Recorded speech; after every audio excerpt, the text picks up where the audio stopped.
Chapter 2144, Abyss Town.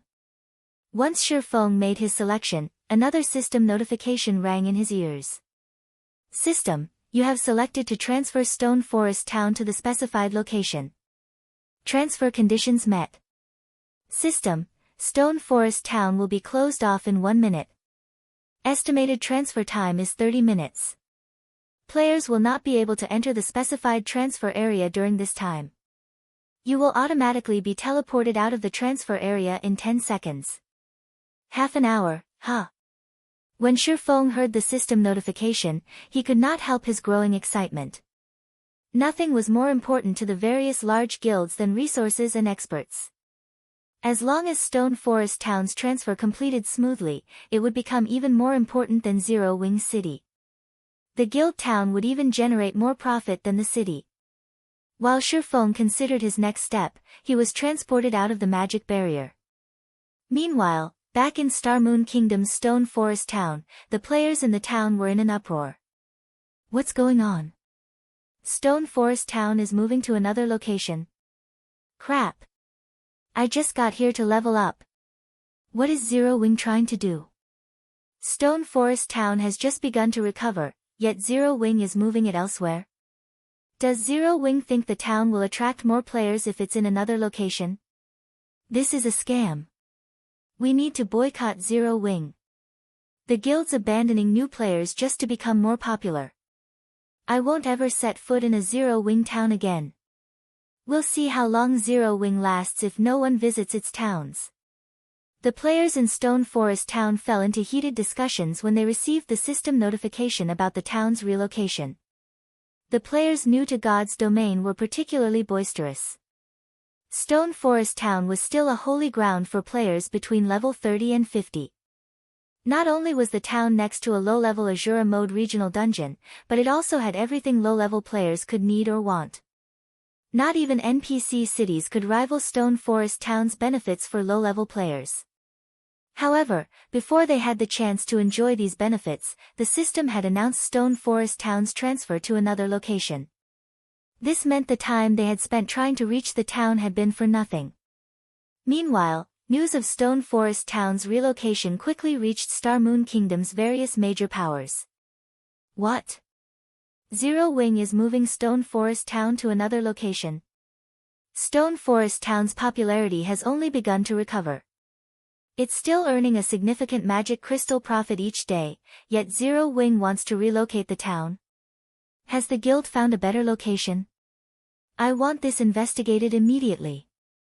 Tell our spies in Zero Wing to find out where the guild plans to relocate the town. For independent players, Stone Forest Town's relocation only meant that they'd lose a leveling spot, and that only impacted the independent players that had recently joined God's domain. Naturally, there were other maps where they could grind. However, Stone Forest Town's transfer held a completely different meaning for Star Moon Kingdom's various powers. Transferring a town meant transferring an area of influence. Since no one could oppose Zero Wing in Star Moon Kingdom, they'd be doomed if the guild relocated Stone Forest Town to their territories. Hence, the kingdom's powers anxiously searched for the town's new location. While Star Moon Kingdom's various powers panicked, Yuan Tiexin, who resided in one of White River City's advanced restaurants, stared intently at the report he had just received from a subordinate. Uncle Yuan, have our spies learned anything? Purple Jade asked curiously. Is Black Flame's claim really true? Has he actually relocated Stone Forest Town into the Bottomless Abyss? The various superpowers were paying particularly close attention to the God Mode regional dungeon. If not for the Bottomless Abyss's monsters and environment, the secret pavilion would have already dispatched a large team to explore the dungeon. Meanwhile, according to the most recent report, quite a few super guilds had sent their own teams into the Bottomless Abyss. Unfortunately, they had suffered grievous losses for doing so. According to their investigation, current players simply weren't strong enough to grind in the regional dungeon. They'd have to reach level 70 before they'd have any chance of survival. Hence, she found it truly hard to believe that Zero Wing had successfully transferred Stone Forest Town to the dungeon, but when she recalled Shifeng's confident expression on the day they had made their deal, she knew he hadn't been joking about his plans. Furthermore, If Shifeng failed to complete the transfer, the secret pavilion would secure the guardian puppet design. They haven't been able to verify anything yet, Yuan Tiexin said, shaking his head. But based on our information, Black Flame has made an appearance in the ancient undead country. He even humiliated Bright Dawn, one of Starlink's vice guild leaders. I believe that your guess is likely correct. A town's transfer, after all, requires its owner's permission. Yuan Tiexin couldn't help the sting of regret he felt. If the secret pavilion had been as confident in Zero Wing's abilities as Shifeng, it would have likely invested more in the guild, rather than treat Zero Wing with half-hearted sincerity. If Zero Wing has actually accomplished its goal, its future will be set. With Stone Forest Town alone, Zero Wing will qualify to contend with superpowers. If it can solidify its legacy foundation as well, then we can reasonably expect that it will become a super first-rate guild any day now. Purple Jade said. She had a thorough understanding of how valuable the Bottomless Abyss's resources were. If a guild monopolized those resources, its development speed would be astonishing. Moreover, the various superpowers would have a very difficult time dealing with Zero Wing before players reached level 100. Even Starlink would find it challenging to shake Zero Wing's foundations. Meanwhile, within Zero Wing, guild members excitedly discussed the latest news regarding Stone Forest Town. I wonder where the guild is moving Stone Forest Town to. I'm guessing that it's moving the town to a neutral map. All of the large guilds are trying to claim them, and our guild is no exception. I can't wait to find out which neutral map the town will occupy. I agree. Since Starlink is so dead set on suppressing our guild in the Ore Empire, we can't really do anything in the Empire's core area. We're stuck around Silverwing Town. It'd be wonderful if the guild transferred Stone Forest Town to that area. Honestly, it's not a big deal if the guild doesn't transfer Stone Forest Town to the Ore Empire. Starlink already has a fortress there, but it doesn't have any bases in other neutral maps. We could secure a massive advantage if the guild transfers Stone Forest Town to a different neutral map. Moreover, the Zero Wing auction house now has access to a wider variety of items. Even if the guild transfers the town to a smaller neutral map, our leveling speed won't be any slower than it is in the Ore Empire. Many of Zero Wing's members expressed their guesses and hopes for Stone Forest Town's new location, every one of them filled with anticipation. Although Fire Dance had repelled the Starlink forces camped outside of Silverwing Town and restored some of the guild's morale, that didn't change the fact that Starlink still harassed the guild's members in the rest of the Ore Empire and the other neutral maps around Starmoon Kingdom. To make matters worse, other guilds' members were rapidly growing stronger and exploring neutral maps. To say that Zero Wing's members didn't have any opinions on the matter would be a lie. As every player throughout Starmoon Kingdom discussed this abrupt change, half an hour passed quickly. Many of the players keeping an eye on the guild teleportation function soon noticed that Stone Forest Town's name had reappeared among the list of available destinations. However, they were dumbfounded when they saw the level 60 limit. What's going on? Why is there a level limit? As players wondered about this oddity, some guild members, those above level 60, couldn't help themselves and purchased a guild transfer scroll to visit Stone Forest Town. When these Zero Wing members arrived, the sound of a system notification reached their ears. System, you have discovered the Bottomless Abyss. Chapter 2145, Attention, the Bottomless Abyss? Most of the Zero Wing members that had teleported to Stone Forest Town had failed to react to the system notification, but some of those players, who had a certain understanding of the ancient undead country, were excited to see it. Is this real? We're actually inside a God Mode regional dungeon. All hail the guild leader. Our guild is set for life now. Although none of the various powers had made any progress in exploring the Bottomless Abyss, what they had learned of the regional dungeon gave them high hopes. Moreover, the Bottomless Abyss was the reason that Starlink had been able to suppress both Unyielding Soul and Crimson Emperor when it had laid claim to a single fortress. Stone Forest Town's new environment also surprised Zero Wing's members. In the Bottomless Abyss, the town's mana density was likely even higher than in Zero Wing City. Players would be able to achieve the same results when training their combat standards with half the effort here. Stone Forest Town had become a sacred ground, ideal for players. Not only could players level up and upgrade equipment around the town, but they could also train their combat standards and techniques in the town. Shortly after Zero Wing's members discovered Stone Forest Town's new location, news spread quickly to Star Moon Kingdom's various major powers. How is that possible? Someone must have made a mistake with this report. That's a God mode regional dungeon we're talking about. How could Zero Wing just transfer Stone Forest Town there? All of the various powers instinctively denied the validity of the news. Everyone knew that even the various superpowers were powerless in the bottomless abyss. Surviving in the dungeon was nearly impossible, much less raiding it. It simply shouldn't be possible to move a guild town to such a lethal location. However, when these powers began to receive similar reports from other spies within Zero Wing, they couldn't deny the truth. There was no doubt that after today, Zero Wing would become an overlord in God's domain. Even if it wasn't yet a superpower, it now qualified to contend with the various superpowers in the game. Meanwhile, in one of White River City's advanced restaurants, Yuan Tiexin and Purple Jade received confirmation of their suspicions, and they fell silent for some time. Zero Wing did it, Uncle Yuan. Are we going to begin the next part of our plan now? Purple Jade asked excitedly after recovering from her surprise.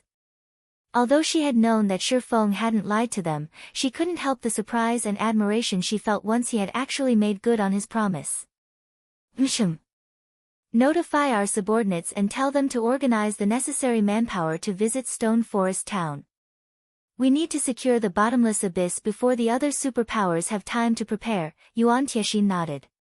Smiling, he continued, this time, we'll show the Chamber's advanced members how foolish the Secret Pavilion's decision was. The Secret Chamber of Commerce's advanced members had criticized the pavilion for demoting Starlink to basic membership rank, and the pavilion had been forced to offer a variety of benefits to quell their anger. To make matters worse, many superpowers that had heard of the matter had ridiculed the Secret Pavilion for being foolish enough to abandon a fortress in the ancient undead country for Zero Wing. However, none of that mattered now. The Secret Pavilion owned a portion of Stone Forest Town's shares. Not only would it earn a large number of coins from the town, but it could also establish a guild transfer point within its walls. The pavilion's members would not have to run all the way to the ancient undead country to reach the bottomless abyss. In fact, the pavilion's members could now grind in the regional dungeon without having to leave it. Once they ran out of stamina, they could simply return to Stone Forest Town and rest. The pavilion now had more advantages than the other superpowers. With this relocation, Zero Wing could nullify any progress Starlink had made in the bottomless abyss on a whim. Moreover, Zero Wing wouldn't have to resort to drastic measures to do so.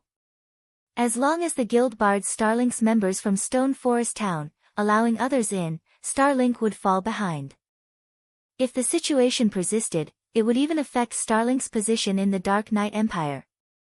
This was exactly what the superpower had attempted to accomplish by hindering Zero Wing's progress in the neutral maps around Star Moon Kingdom. Moreover, Starlink would likely find Zero Wing a difficult pest to crush now. Once the various superpowers discovered Stone Forest Town's relocation, they'd reach out to the smaller guild in an attempt to secure a partnership. Once that happened, Zero Wing wouldn't be so easy to shake. However, if Starlink allowed Zero Wing to develop in the bottomless abyss freely, the superpower would only lose its advantages in its own empire. I doubt anyone had imagined that a small guild like Zero Wing would put the Dark Knight Empire's overlord in such a bind. As Yuan Tiexin remembered when Zero Wing had been small and weak, he couldn't help his rueful sigh. Zero Wing's developmental history was practically a miracle. After today, Zero Wing would qualify to stand on the same stage as the various superpowers. It was no longer an ordinary guild that could so easily be slaughtered. While the Secret Pavilion prepared to garrison in Stone Forest Town, Unyielding Soul and Crimson Emperor's headquarters in the Dark Knight Empire were in an uproar. How did Zero Wing do it? Both super first-rate guilds' upper echelons were overwhelmed with shock and curiosity when they learned of Stone Forest Town's new location in the bottomless abyss. None of them had ever thought that Zero Wing would be so capable. Heart, I want you and Ling Sha to visit Zero Wing's headquarters in White River City. Tell them that unyielding soul would like to deepen our relationship. Isn't Zero Wing trying to break into the Dark Knight Empire's market? We can offer them some of our central shops in the Empire if they're willing to let us build a temporary residence in Stone Forest Town. Unyielding Soul's guild leader, Silent Soul, commanded after giving the matter some thought. You two have full authority to negotiate those shops' management and sales. When the guild upper echelons in the meeting room heard Silent Soul's decision, they stared at him with dropped jaws. They hadn't thought that their guild leader would willingly grant Unyielding Heart and Mu Lingsha so much authority.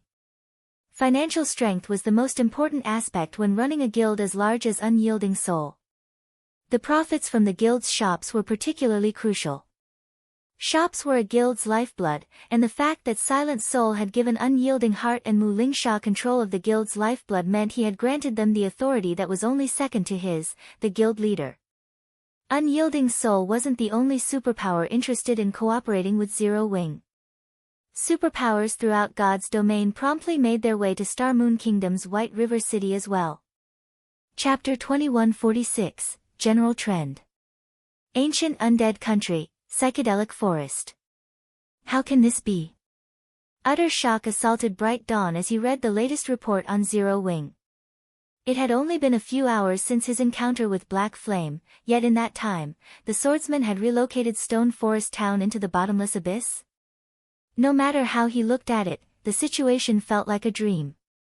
Not even Starlink dared to delve too deeply into the Bottomless Abyss, but Black Flame had established a town within the regional dungeon in a matter of hours.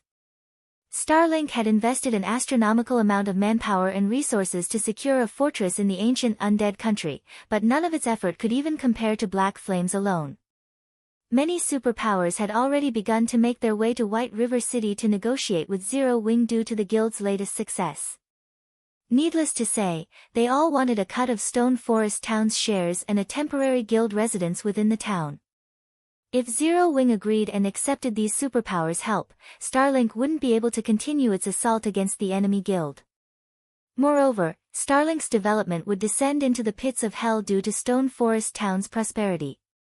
As a result, Lu Xinglua had ordered Bright Dawn to use everything Starlink had to destroy or capture Stone Forest Town before Zero Wing could stabilize its position in the Bottomless Abyss. Has something happened, Vice Guild Leader? The assassin beside Bright Dawn asked curiously when he saw his commander's sneer. Good news. Wonderful news. Bright Dawn said, laughing. Black Flame had humiliated him earlier, and he hadn't expected to find a chance to take revenge so soon. Why wouldn't he be excited? Good news. The assassin gave Bright Dawn an odd look. Pmichum. The guild leader has commanded me to deal with Stone Forest Town. Moreover, I get to mobilize the guild's full strength. Bright Dawn explained. All of it? The news shocked the assassin. He had already learned about Stone Forest Town's relocation to the Bottomless Abyss since it had sparked a commotion among Starlink's members. Naturally, the news had shocked them all. However, Lu Xinglua's command to mobilize the guild's full strength against the town was even more unexpected. The various superpowers had far more influence than ordinary guilds, and the guild typically only mobilized a fraction of its strength for any of its operations. Even when Starlink had targeted Unyielding Soul, for example, it had only used a small fraction of its true power. Yet now, Starlink wanted to turn every weapon in its arsenal against a non-superpower like Zero Wing. That's right. Everything. Bright Dawn nodded as he grinned wickedly. I had expected to wait a long time before I had a chance to claim vengeance. I hadn't expected that I'd get to move against that bastard so soon.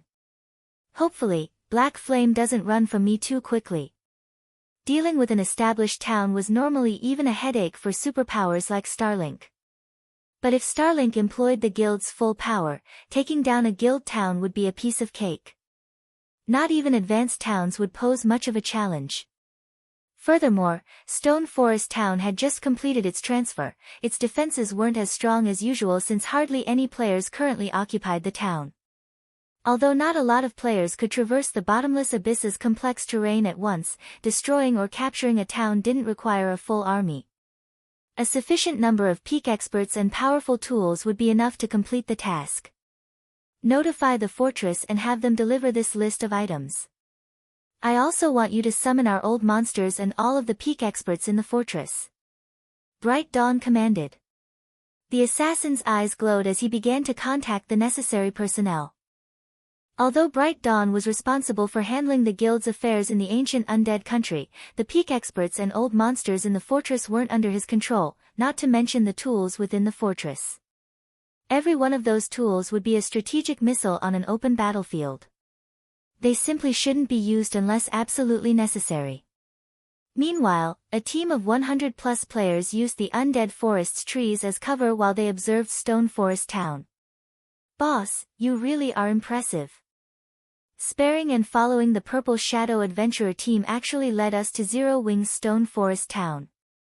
A level 68, blue-clad assassin congratulated as he watched Purple Shadow's members enter the town. Zero Wing has certainly proven capable, transferring a guild town here. Not even our Sky Dragon House could accomplish such a feat, a man in crimson armor commented as he stared at the town in admiration. If Sure Feng were present, he'd likely be shocked to hear the conversation between these two players. Sky Dragon House was one of the Fire Dragon Empire's 3 overlords and a veteran super guild. It was far stronger than ordinary super first-rate guilds. Even the up-and-coming Starlink would have to bow its head before Sky Dragon House. At its peak in Sure Feng's previous life, Sky Dragon House had even been known as one of God's domain's top 10 guilds. The virtual gaming world wasn't the same as it had been in the past. Countless corporations now invested in the industry, and becoming one of God's domain's top 10 guilds meant that it stood among the best of the best. Not even ordinary super guilds had any hope of comparing to Sky Dragon House, only a transcendental existence like the Secret Pavilion could contend with such a powerhouse. What should we do next, boss? The blue-clad assassin asked. We're not just here to pay a visit, are we? Of course not, the crimson-armored man said, laughing. Zero Wing is quite impressive to pull off such a move, but the bottomless abyss isn't fit for the likes of such a small guild. Moreover, Zero Wing hasn't learned that the nail that sticks out gets hammered down. Rather than let other powers get their hands on Stone Forest Town, we should claim it. I was hoping you'd say that, the blue-clad assassin said as he licked his lips, anticipation and killing intent flashing in his eyes. As far as he was concerned, treasure only belonged to those with the strength to keep it. Zero Wing, meanwhile, didn't qualify to lay claim to such a precious place like Stone Forest Town. But we should wait for a little while longer, the crimson-armored man decided. Wait? Why? The assassin asked, confused. Right now, we aren't the only ones here, the crimson-armored man said, smiling as he gestured to a team hiding on a nearby plateau. Players from Pride Empire. The assassin in blue frowned when he noticed the other players. Pride Empire was another of the Fire Dragon Empire's overlords, and it wasn't any weaker than the Sky Dragon House. Finding its guild members here wasn't good news for them. They're likely thinking the same thing that we are. If we make the first move, they'll try to take advantage of the situation, the crimson-armored man said. But we can't just wait here, boss. Plenty of superpowers have set their sights on Stone Forest Town. If we don't move quickly, securing the town will become more of a challenge, the assassin complained.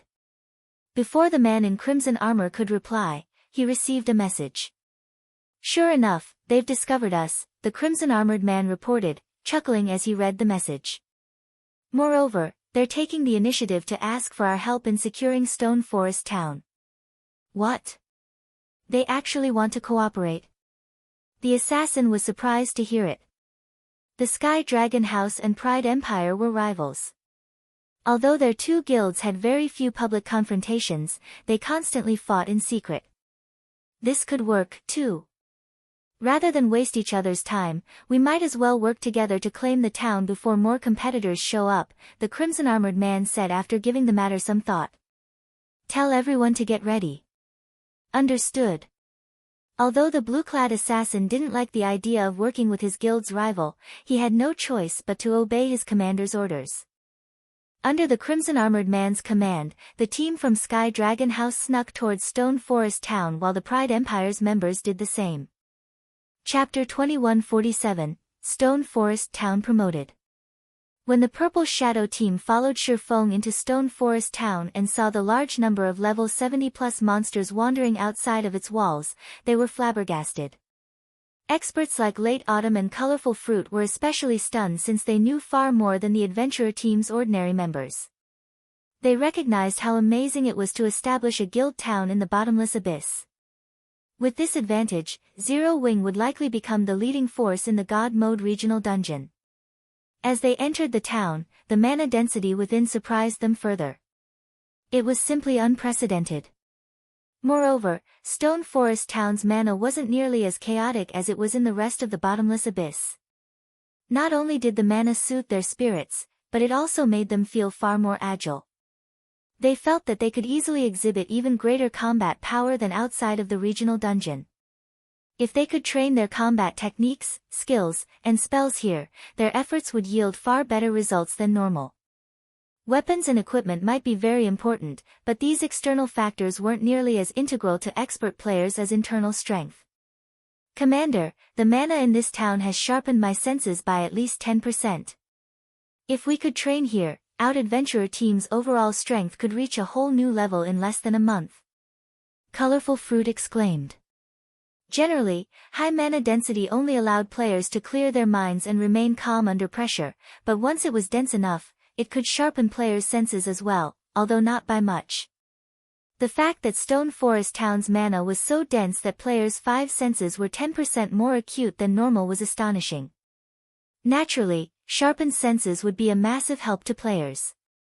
Not only would players be able to detect their flaws more easily, but players would also be able to notice more than they usually did. To put it simply, players could improve their combat standards far more quickly if they had more acute senses while training. A 10% difference was on par with the difference players experienced when they rose from Tier 1 to Tier 2. I know, Late Autumn replied, smiling bitterly at Colorful Fruit. This place is wonderful, but it also belongs to Zero Wing. A town can only hold so many people, and Zero Wing will prioritize its own members. After all, strength is necessary in God's domain. Outsiders will have to pay a high price if they want to train here.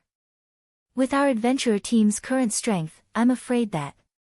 Late Autumn quickly realized this town's value.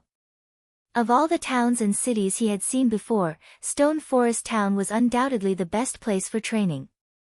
If his adventurer team could train here long-term, he was confident that Purple Shadow would become the Dark Knight Empire's #1 adventurer team. However, enjoying such benefits without paying a steep price would be impossible for non-guild members like them. They were only allowed in Stone Forest Town now because they had accepted Shifeng's commission. Late Autumn doubted that he had the qualifications or connections necessary to negotiate garrisoning his adventurer team in Stone Forest Town long-term. Colorful Fruit, more or less, understood what her commander was trying to say. They had only met WDTH Shifeng by chance, and the swordsman was the only reason that their adventurer team had avoided annihilation. They'd be delusional to think that they could train in a paradise like Stone Forest Town. Stone Forest Town's relocation has just completed, so many of the town's facilities are temporarily unavailable. For now, it's only a resting area for players. Once the town's facilities have been readjusted, you're welcome to return at any time, Shifeng said, chuckling. He had a pretty good idea of what Purple Shadow's members had been thinking when he saw their crestfallen expressions. You don't have to do that for us, Guild Leader Black Flame. Our adventurer team hasn't done anything to help Zero Wing, after all. I'm sure your guild members will complain if you let us occupy Zero Wing's resources for nothing. Late Autumn hurriedly rejected the offer. Late Autumn recognized that Shifeng's offer came with good intentions, but that was precisely the reason that he couldn't accept it. I think you've misunderstood. I intended to open Stone Forest Town to the public since the beginning. As long as you're not Zero Wing's enemy, you'll be welcome in the town. Naturally, you will be allowed to train here as long as you become members of Zero Wing's battle arena, Shifeng explained. If he reserved Stone Forest Town for Zero Wing's members, he'd certainly see desirable results. However, doing so would be shallow.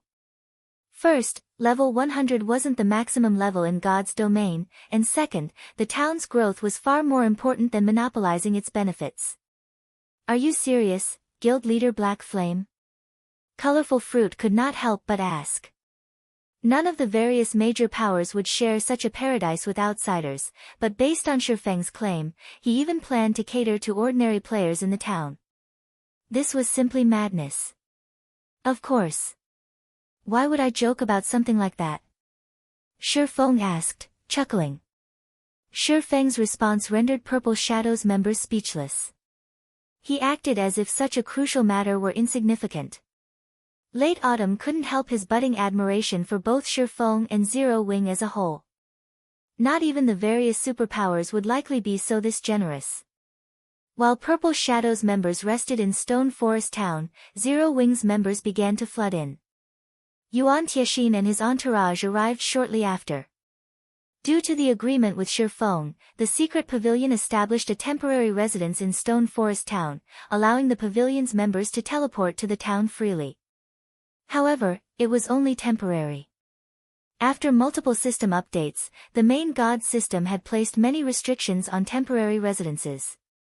One of these restrictions limited the number of players that could teleport to the temporary residence each day. Permanent residences, on the other hand, didn't have such a limit. Hence, before the secret pavilion's members flooded into Stone Forest Town and reached the daily transfer limit, Yuan Tianxin led a 100-man expert team, which the secret pavilion had prepared earlier, to the town. Uncle Yuan, we've just received a message from the guild leader. It seems Starlink has made its move. Sky Dragon House and Pride Empire are here as well, and more superpowers are quickly approaching. By the looks of it, they all plan to capture Stone Forest Town before Zero Wing can stabilize its position, Purple Jade reported, frowning as she read the message. Clearly, Starlink was serious about taking the town this time and had armed its forces with the items it had stored in its fortress in the ancient undead country. To make matters worse, 2 super guilds and a handful of superpowers had designs on the town as well. This was bad news for both Zero Wing and the secret pavilion. It seems that none of them can just sit by and watch, Yuan Tianxin chuckled as he caressed his beard. That's enough, old Yuan. The guild leader didn't send you here for a casual chat. Zero Wing can't protect Stone Forest Town with how valuable it has become.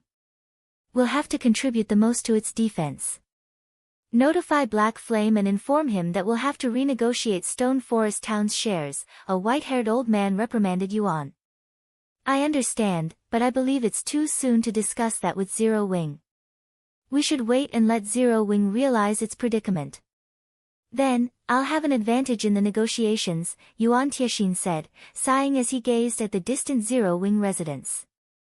Although he didn't want to take advantage of the guild, this was the cruel reality of God's domain. Without sufficient strength, one would lose any valuable treasure they obtained to a stronger force. The fact that Shifeng had accomplished this feat was impressive, but Zero Wing had no place in the struggle that would follow. Not long after the secret pavilion's members arrived in Stone Forest Town, Shifeng reached the first underground floor, and the most important location, in Zero Wing's residence. Walking down a dark hall and seeing Zero Wing's flag flutter in its center, Shifeng retrieved the Gold Town promotion order and merged it with the massive magic array on the ground. System: Gold Town promotion order detected. Do you wish to promote Stone Forest Town into a basic city? Promote. Shifeng selected the option without hesitation. Chapter 2148, Another Uproar.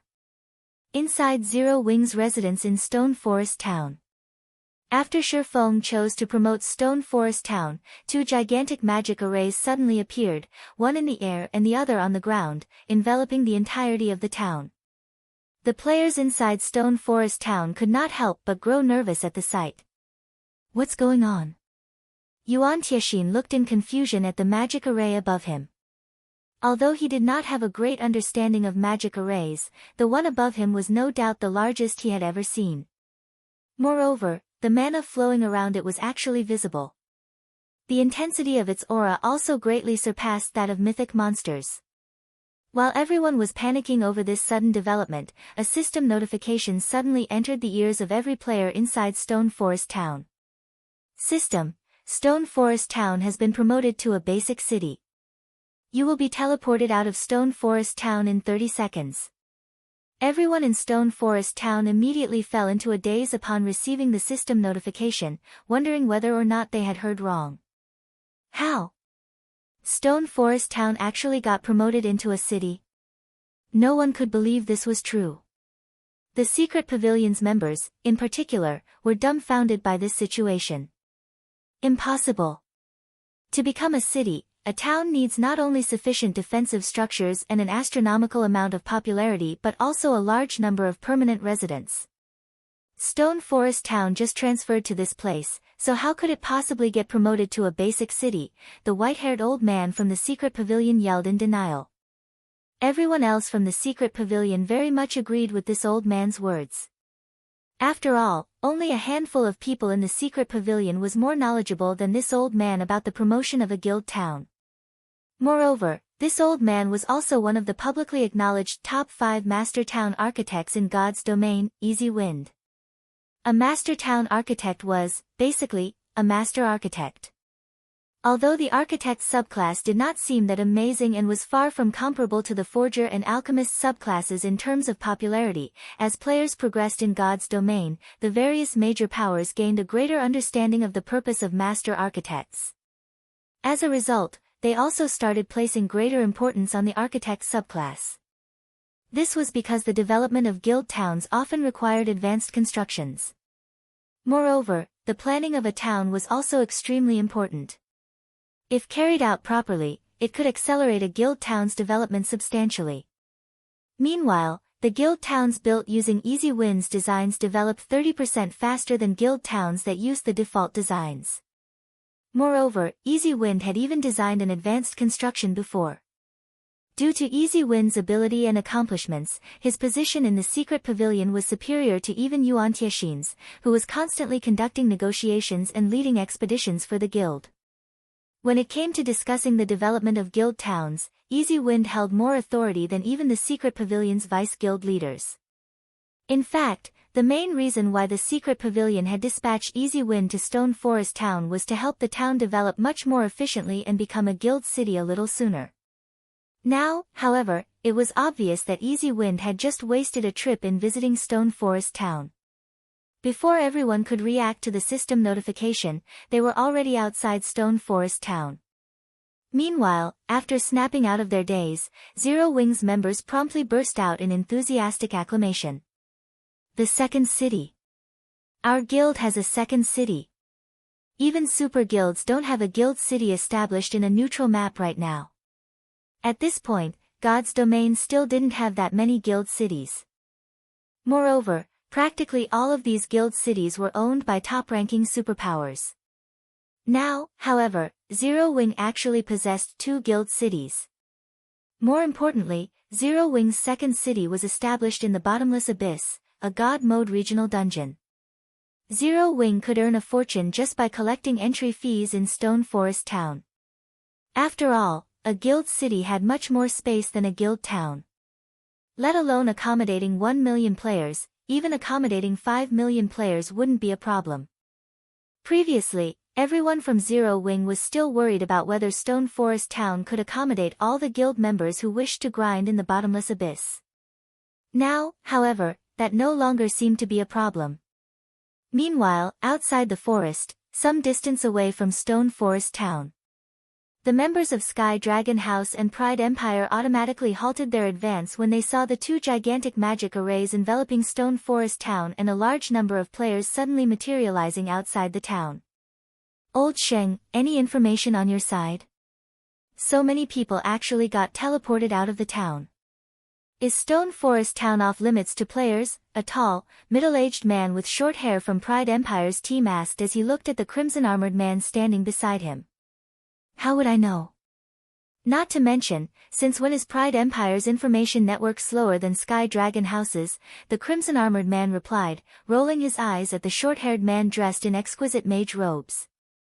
If the upper echelons of the Fire Dragon Empire's various large guilds were here, they would most likely be stupefied. After all, Pride Empire's Ghost Mage, Jean Baya, and Sky Dragon House's Meteor Hammer, Shen Wuji, were actually working together.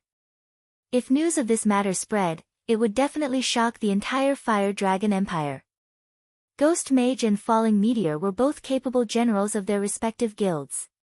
Their positions were not the slightest bit inferior to vice guild leaders in their respective guilds. They were also monstrous existences in terms of strength.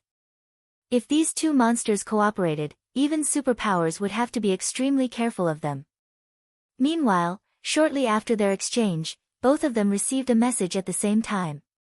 After they read their respective messages, both of them had a very startled expression on their faces. What kind of background does Zero Wing possess? It actually managed to promote Stone Forest Town into a basic city.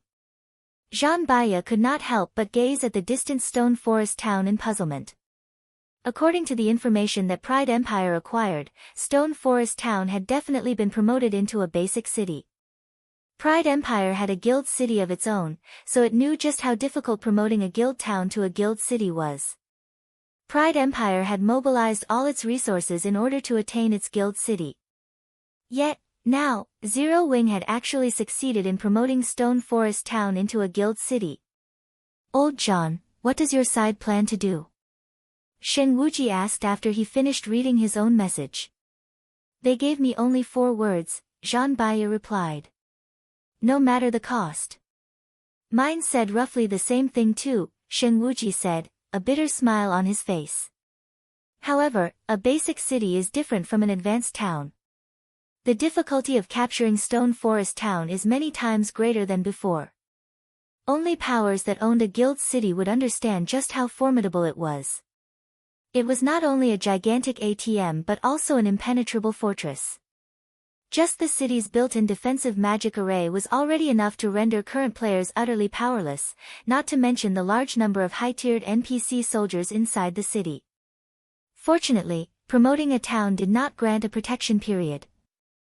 A newly promoted city could be snatched away as soon as its promotion process ended. Since that is the case, let's start moving, fast. Otherwise, once the Secret Pavilion's members arrive, we'll have a much more difficult time capturing the newly promoted Stone Forest City. Jean Baya suggested after hearing that Sky Dragon House harbored the same intentions as Pride Empire. Alright. News of Stone Forest Town's promotion should have spread already. Delaying any longer will give those several superpowers time to get here, Shen Wuji said, nodding as he shifted his gaze to the Zero Wing members crowded outside Stone Forest Town. He then turned back to look at his team and said, everyone, split up and move in parties. We have to end the battle as quickly as possible. At this point, Zero Wing was no longer their main enemy but the superpowers that were currently en route. What they needed to do now was take care of Zero Wing expeditiously before those superpowers arrived. After obeying Shen Wuji's order, Sky Dragon House's and Pride Emperor's members immediately charged towards Stone Forest Town. Chapter 2149, Divide? Uncle Yuan, this is bad. Stone Forest has just become a city, its foundations have yet to be stabilized. Now is the perfect time to attack it. Those superpowers that held off before are now going all out in sending manpower to this place. With just the few of us here, I'm afraid we'll have a difficult time protecting Stone Forest, Purple Jade said, a serious expression on her face as she read the latest report from the guild. Previously, although various superpowers were tempted into action by Stone Forest Town, they had dispatched only a small portion of their strength to capture it. However, due to Stone Forest Town's promotion, Starlink wasn't the only superpower going all out anymore. Other superpowers now intended to pull out all the stops for seizing Stone Forest Town. Even one superpower going all out would be enough to give the Secret Pavilion a headache, all the more a group of superpowers doing so. It might be fine if the upcoming battle took place in the outside world, however, they were inside the Bottomless Abyss. Dispatching ordinary experts here would be utterly meaningless. They would just become liabilities. Only experts at the refinement realm standard or above could provide useful combat power.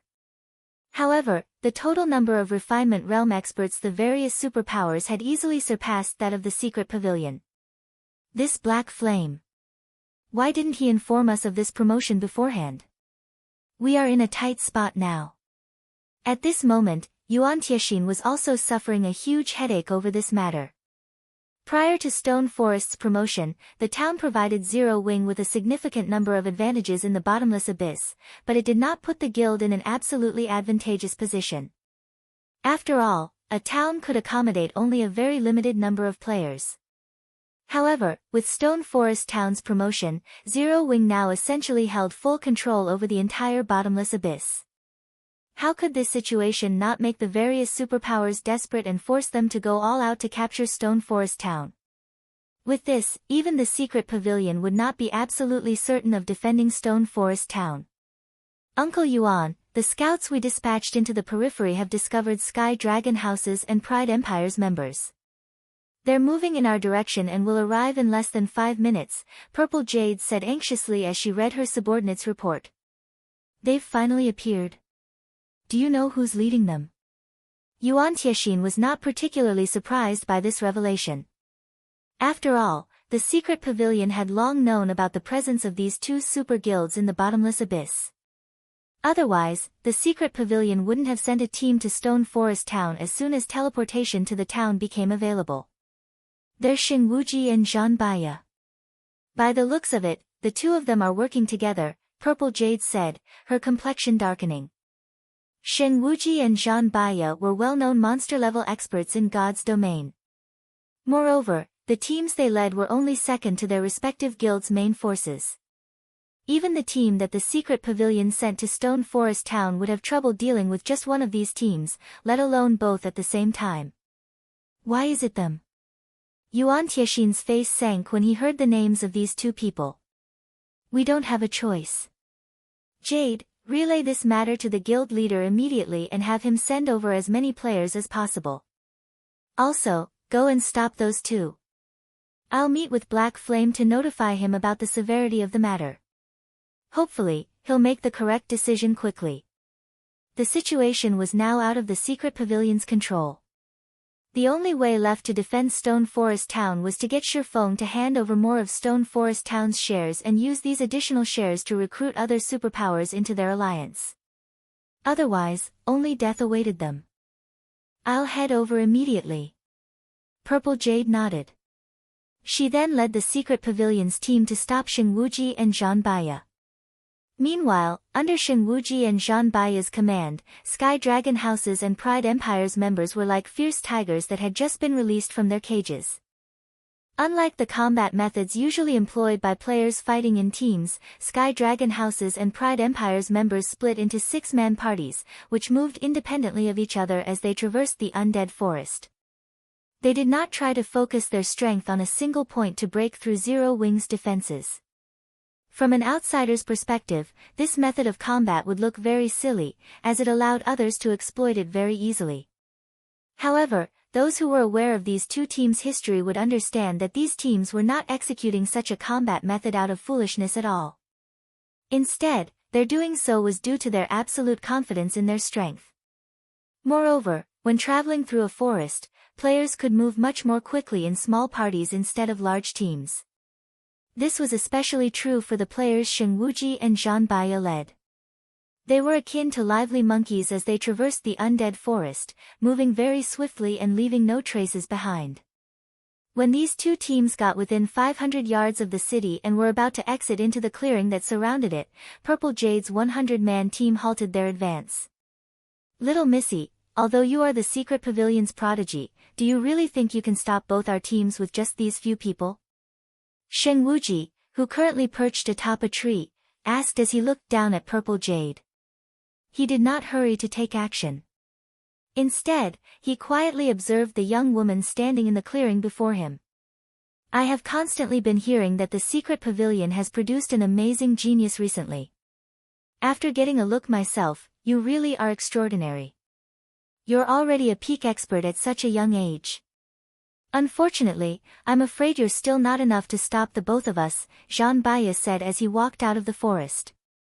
Although Shen Wuji and Zhang Baiya had spoken in very amicable tones, the auras they radiated were incomparably frightening. Even the many refinement realm experts standing behind Purple Jade felt the threat of death when bathed in this aura. In addition, the secret pavilion's members could also sense many other bone-chilling killing intents being directed at them from the forest. Every one of these killing intents was enough to make their bodies shudder. They felt that if they let their guard down for even a moment, they would definitely die a tragic death here. At this moment, the secret pavilion's members were also certain that, if not for them representing the secret pavilion, Shen Wuji's and Zhang Baiya's teams would have long since taken action. So, these are the Heavenly Demon Team and Horned Dragon Team led by Ghost Mage and Meteor Hammer. Purple Jade automatically grew vigilant as she observed the numerous parties hidden within the forest. Just the peak experts she could sense before her right now already numbered as many as 15. Moreover, unlike herself, these peak experts had already been in the Void Realm for a long time and had much more combat experience than she did. Not only were they much more experienced at fighting against experts that had equal or superior combat standards, but their control over their five senses was also far superior to her own. Not to mention, every member of Shen Wuji's and Zhang Baiya's teams boasted top-tier equipment. Even the weakest piece of equipment on them was level 65 fine gold rank, with many of them fully geared in level 65 dark gold equipment. There were even 10 odd experts with epic items. As for Shen Wuji and Zhang Baiya, each of them sported 4 epic items, with the rest being level 65 dark gold equipment. If these two teams were working together, even superpowers would receive a rough beating if they did not take the two teams seriously. Not to mention, both these teams had powerful super guilds as backing. They did not have to fear any repercussions for their actions the way independent players did. After calming herself, Purple Jade smiled and said, "This is a misunderstanding. I am here only to receive you two. I have no intention of fighting." "It seems the secret pavilion understands the current situation," Shen Wuji laughed. "Say it, then. How do you plan on dividing Stone Forest Town's shares?" "I'll state it clearly first. Pride Empire wants 30%, Zhang Baiya declared. Since old Zhang has said so, then Sky Dragon House will settle for 30%, as well. As the secret pavilion is the first to occupy Stone Forest Town, it'll get 40%. I believe the secret pavilion won't have any complaints about this, right?" Shen Wuji said. The words of these two people immediately rendered Purple Jade speechless. Their combined demand was actually for 60% of Stone Forest Town's shares. Had these two people belonged to any other superpower, they definitely wouldn't speak so boldly to the secret pavilion. However, the super guilds these two represented were extremely strong and not afraid of any power in God's domain. In fact, if she were not representing the secret pavilion but some other superpower instead, these two people would not have demanded just 60%. If your secret pavilion has any opinions about this matter, speak up. However, you are not allowed to touch this bottom line. Shen Wuji said sternly when he saw Purple Jade hesitating to speak. Although Zhang Baiya did not make any additional comments, his attitude made it clear that he shared the same sentiments as Shen Wuji. As these two people were waiting for Purple Jade's reply, a man suddenly appeared from another corner of the forest. This man wore a quaint, old cloak and had 2 exquisite longswords hanging at his waist. He gave the impression of a down-and-out swordsman that was just passing by. "Since you two want Stone Forest Town's shares, aren't you going to ask Zero Wing whether this is fine or not?" Chapter 2150, Lacking Qualifications. "Who are you?" Shen Wuji's gaze turned chilly as he looked askance at Shifeng. As soon as Shen Wuji spoke, the Sky Dragon House members hiding within the forest directed their gaze toward Shifeng. The cold killing intent they radiated could scare peak experts. Even monster-level experts would most likely grow wary upon sensing such an intense killing intent. What happened next, however, stunned both Sky Dragon House's and Pride Empire's members. Despite having such an intense killing intent directed at himself, Shifeng remained at ease as he strolled toward Xingwuji, his demeanor making it seem as if the intense killing intent did not exist at all. Black Flame. Shifeng replied curtly. So, you're the Sword King. Upon hearing Shifeng's answer, Xingwuji immediately looked at Shifeng squarely. If the person Xingwuji was dealing with were merely the guild leader of a first-rate guild, he wouldn't have bothered taking a second glance at the other party. After all, in terms of strength or status, he was on another level altogether compared to a first-rate guild's guild leader. However, Shifeng was different. Shifeng was a bona fide apex expert, someone of equal strength. The only reason why Xingwuji had treated Purple Jade amicably before was the fact that she was the Secret Pavilion's representative. The Secret Pavilion was a transcendental power in the virtual gaming world, and it very rarely participated in the struggle between the various superpowers. It mainly moved for money and information gathering. However, the Secret Pavilion was not weak by any means. After all, it was impossible for a power to transcend without sufficient strength. In reality, even Sky Dragon House feared the Secret Pavilion greatly and would normally avoid coming into conflict with it. Sky Dragon House had decided to offend the Secret Pavilion only because too much was at stake this time. Guild leader Black Flame, since you've arrived as well, let's just speak frankly with each other, Xingwuji said, chuckling. The current stone forest is no longer something you can afford to hold. Even the Secret Pavilion can't do so. After all, there are simply too many superpowers eyeing this place. If you wish to hold the city, your only choice is to work with us. We've already stated the amount of shares we want. Each of our guilds wants 30%. As for the remaining 40%, you can decide how you want to split it with the Secret Pavilion. Our guilds won't mind whatever decision you make. That's right. This is our bottom line. If negotiations fail, then we'll simply switch to another method to negotiate, Zhan Baya said, nodding. He then turned to look at Purple Jade and continued, however, I'm afraid the end result then will be undesirable to the Secret Pavilion. Although Zhan Baya also valued experts like Shifeng highly, in front of the various superpowers, Shifeng alone would be helpless to change anything. In Zhan Baya's calculations, Shifeng didn't have any authority in their negotiations at all. The one actually in control of Stone Forest Town should be the Secret Pavilion. Meanwhile, Shifeng's appearance here was only a negotiating tactic for the Secret Pavilion to gain more benefits. Guild leader Black Flame, both Sky Dragon House and Pride Empire are super guilds with extraordinary strength. Both of them are far stronger than even the current Starlink. Now that the two of them are working together, if it really comes down to a fight, what with the interference of other superpowers, the outcome will not be pleasing, Purple Jade said. She naturally understood what Zhan Baya was trying to say. Moreover, as a core member of the Secret Pavilion, she understood very clearly just how frightening these two super guilds were. However, Shifeng didn't know this, so she needed to explain things to him. Otherwise, the consequences would be unimaginable. However, as soon as Purple Jade finished speaking, Shifeng turned his gaze toward Zhan Baya. Bottom line? Shifeng chuckled. Isn't this something meant to be surpassed? Also, you want to take Stone Forest Town's shares? I'm afraid you're still not qualified to do so. The atmosphere in the area immediately hit rock bottom. As for Purple Jade, she nearly fainted from anger when she heard Shifeng's words. Her intention had been to let Shifeng understand how powerful the guilds backing Xingwuji and Zhan Baya were and have him appease these two people first. That way, they would still have hopes of negotiating for better terms afterward. Now, however, not qualified. Since that is the case, everyone, let's show guild leader Black Flame whether our Pride Empire is actually qualified or not. Zhan Baya growled as he waved his hand.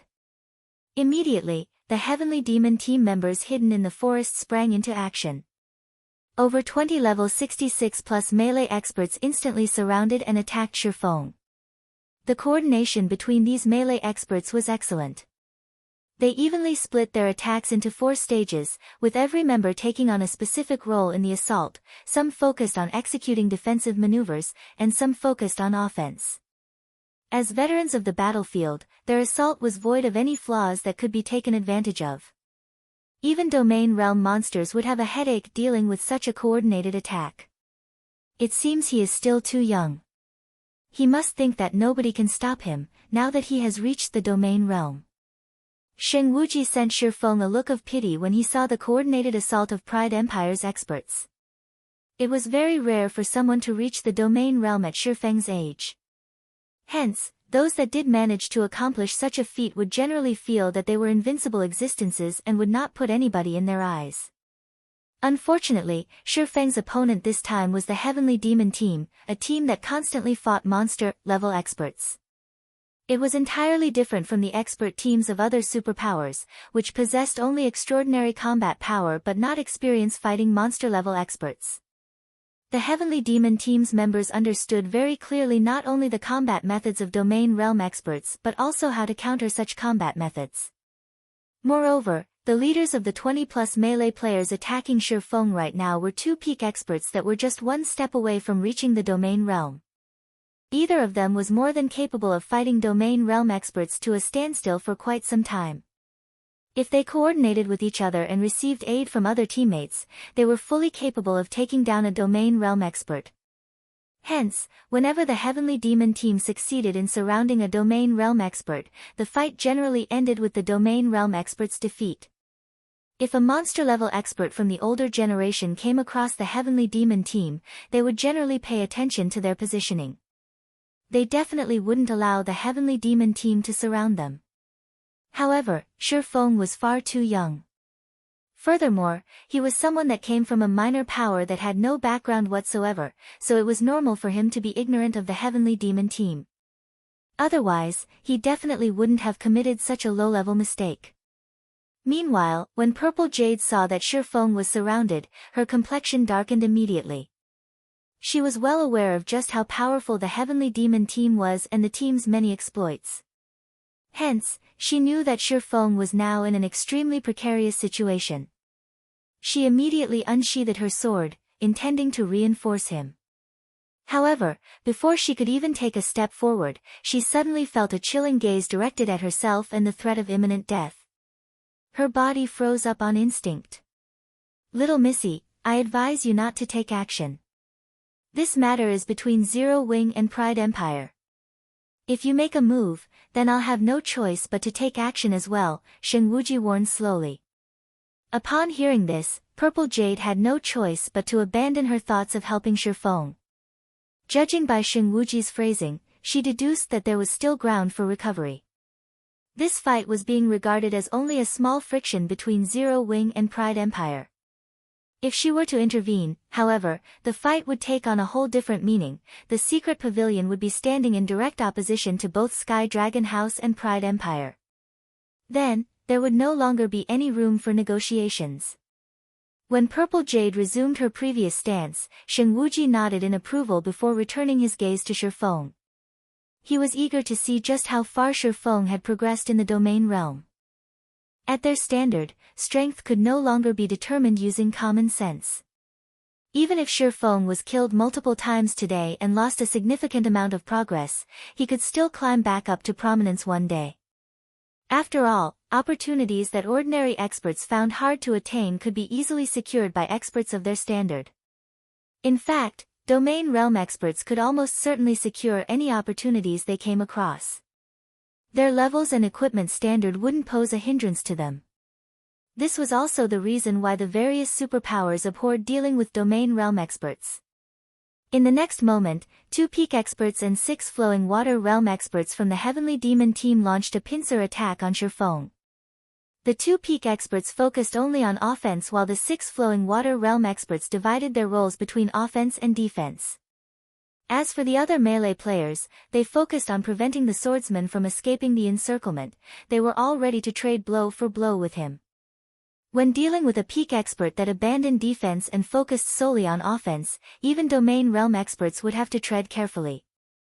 Normally, the best way for domain realm experts to cope with such suicidal peak experts was to temporarily go on the defensive and wait for an opportunity to deal a fatal blow.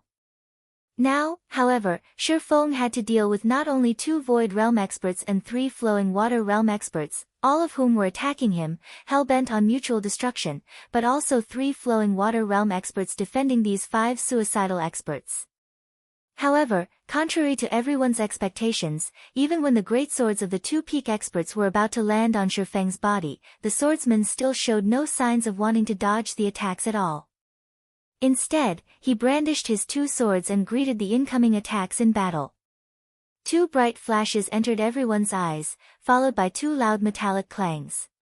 In the next moment, both peak experts abruptly went flying over a dozen yards. Their bodies crashed heavily into the ground, their HP bars decreasing by a sizable chunk.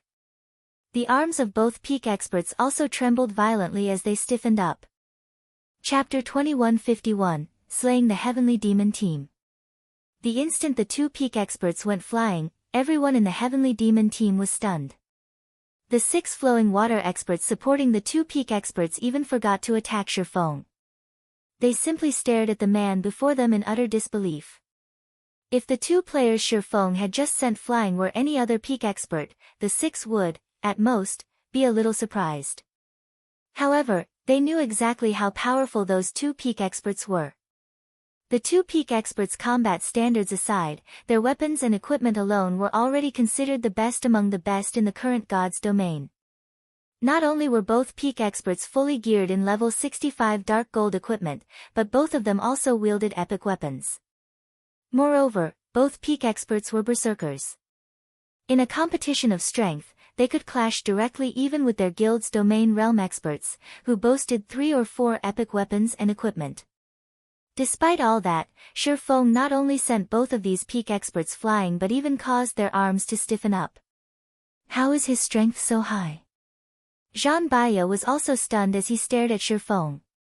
The 2 peak experts that went flying could exhibit strength rivaling great lords of the same level. They could even hold their own against strength-based great lords in a frontal confrontation.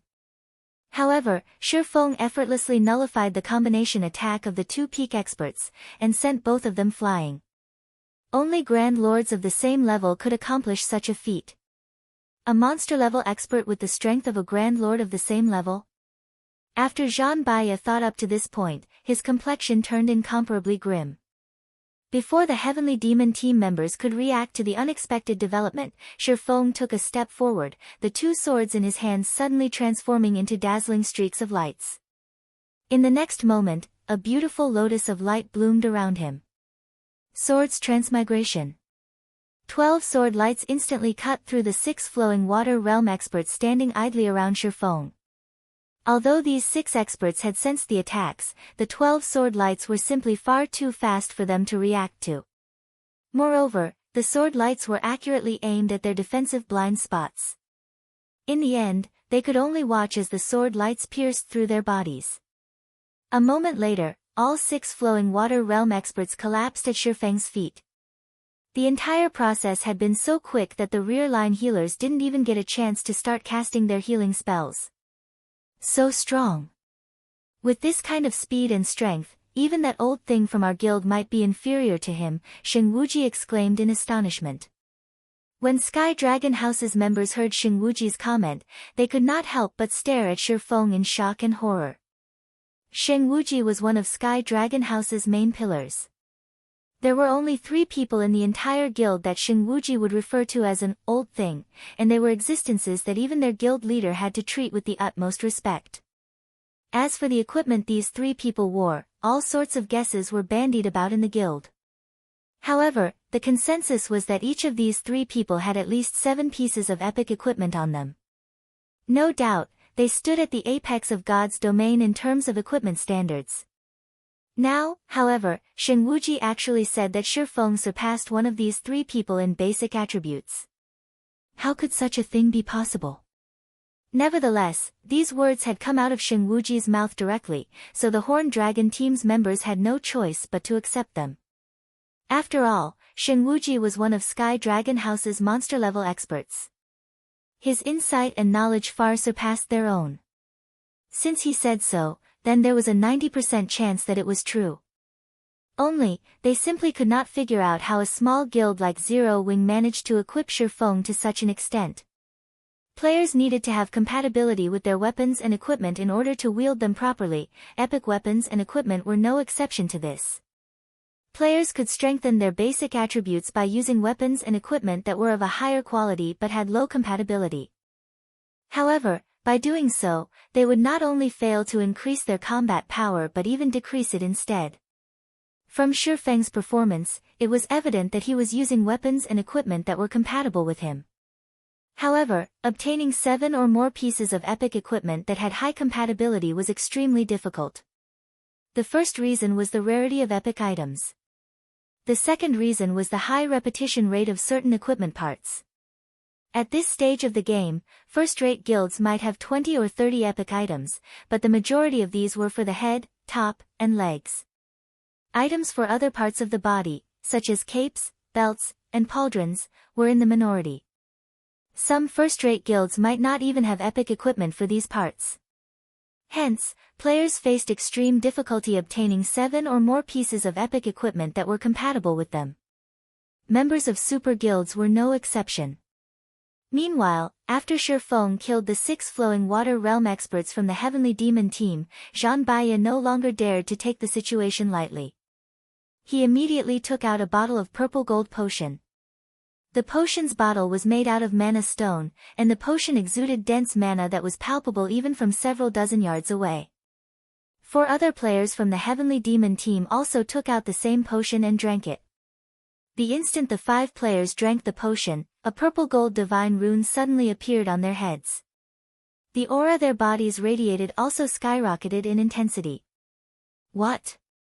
The Heavenly Demon team actually prepared 5 divine protection potions? The corners of Xing Wuji's mouth twitched slightly when he saw the potion the 5 players consumed. The divine protection potion could be obtained only from the Fire Dragon Empire's ancient ruins. The value of each bottle rivaled that of an epic item, and even the Horned Dragon team he led had only 2 bottles prepared. Players who consumed the divine protection potion would temporarily receive a god's blessing, which improved their life ratings by a significant margin. Of course, the potion was only effective for players at Tier 3 or below. Normally, when Tier 2 players consumed the potion, they would gain basic attributes close to the Tier 3 standard. Now that 5 players from the Heavenly Demon team had consumed the divine protection potion, the team essentially gained 5 semi-Tier 3 players. It should be known that the difference between tiers was massive in God's domain. Although the 5 players from the Heavenly Demon team could only be considered semi-Tier 3 players right now, the combat power they could exhibit would still surpass anything Tier 2 players could hope to achieve. Not to mention, of the 5 players that consumed the divine protection potion, 4 were peak experts, and 1 was a monster-level expert. In the next moment, the 5 players started fighting it out with Shifeng, the attacks of both sides wreaking great destruction on their surroundings. From afar, the fight between these 6 players looked more like a battle between monsters than one between players. Right now, any one of the 5 players from the Heavenly Demon team had the combat power to defeat monster-level experts. They were akin to strategic missiles in a field battle, able to slay a 1,000-man team of ordinary experts all by themselves. They were frightening existences that were basically unstoppable. Due to the high standards of the battle, the Heavenly Demon team's other members couldn't interfere in the battle at all, left to watch from the sidelines. At this moment, however, Shifeng was equally terrifying. Despite facing the joint assault of these 5 players, Shifeng was actually only at a slight disadvantage. Everyone, hold out a little longer. This place is the Bottomless Abyss. The stamina consumption here is several times higher than in the outside world. He won't last very long if he keeps on moving at such a pace. Zhan Baiya said, sneering as he watched Shifeng fervently dodging their attacks. Once his stamina runs out, he'll die. Currently, Shifeng's defense was practically perfect. He consistently deflected all of their attacks, making them feel as if they were pointlessly striking the air. As a result, each attack barely did him any damage. However, Shifeng had been fighting against them at full capacity all this time. His five senses and mental state were constantly being pushed to their very limits. Doing so would place a tremendous burden on his stamina and concentration. What with the greatly increased stamina and concentration consumption in the bottomless abyss, the swordsman wouldn't be able to last very long in this battle. In contrast, the five of them received a qualitative improvement to their life ratings after consuming the divine protection potion. Naturally, their stamina and concentration had received improvements as well. Not to mention, they were expending far less stamina and concentration than Shifeng. It was only a matter of time before they whittled him to death. Is that so? Looking at the smug expression on Zhang Baiya's face, Shifeng leaped back, pulling away from the heavenly demon team. You want to run? It won't be that easy. When Shifeng retreated, Zhang Baiya immediately commanded, activate the void magic array. Do not let him escape, no matter what. In the next moment, 24 or so members from the heavenly demon team each took out a magic array scroll from their bags. They then activated the scrolls, trapping Shifeng inside a magic barrier. Black Flame is finished now. The void magic array not only prevents players from escaping but also suppresses their basic attributes by roughly 20%. Sheng Wuji sighed involuntarily when he saw the void magic array being deployed. However, I'm afraid only a few people in God's domain are capable of forcing the heavenly demon team to go to such lengths. Black Flame can be proud of this battle. The Homed Dragon team's members also expressed their agreement with Sheng Wuji's words. The heavenly demon team was Pride Empire's trump card team, only second to the guild's main force. The team had killed plenty of monster-level experts before. However, the experts that had managed to force the heavenly demon team to go all out could be counted on the fingers of one hand. If news of this matter were to spread in the Fire Dragon Empire, it would definitely cause a sensation in the entire empire. As soon as Sheng Wuji finished speaking, Shifeng suddenly stopped moving. He simply watched quietly as Zhang Baiya's group of five charged at him. Giving up now that you know you can't get away? Zhang Baiya laughed when he saw that Shifeng had stopped moving. Noisy. Sending a glance at Zhang Baiya, Shifeng activated deep sea meditation and charged forward. Suddenly, Shifeng's aura transformed. As if he had become a completely different person from before, his aura now was so violent that even the refinement realm experts spectating from the sidelines felt their breath stifled. Moreover, they also felt pressured due to a difference in life rating. Before Shifeng's life rating, even the life ratings of Zhang Baiya's group of five seemed insignificant. How is this possible?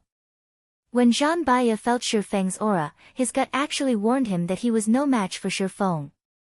However, just as Zhang Baiya was considering retreating, Shifeng suddenly appeared before him. Tier 2 Taboo Skill, Instant Strike.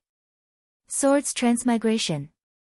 More than 20 sword lights flew from Shifeng's swords, so fast that they were imperceptible by the naked eye. When the sword lights vanished, Zhang Baiya's group of five started collapsing to the ground, one after another. Chapter 2152, Inhuman Combat Power. The entire area sank into utter silence at Zhang Baiya's death. The nearby heavenly demon team members fell into a daze on the spot. Even the rear-line healers, who had been casting healing spells continuously, froze as they stared at Zhang Baiya's corpse. As for Sheng Wuji, Purple Jade, and the other onlookers, their eyes nearly fell out of their sockets when they saw this scene. Crap! Is he really a player? At this moment, even Sheng Wuji could not help but curse out loud. He simply could not wrap his head around this outcome. Zhang Baiya was the commander of the heavenly demon team and was nicknamed Ghost Mage. Spells would gain life in his hands.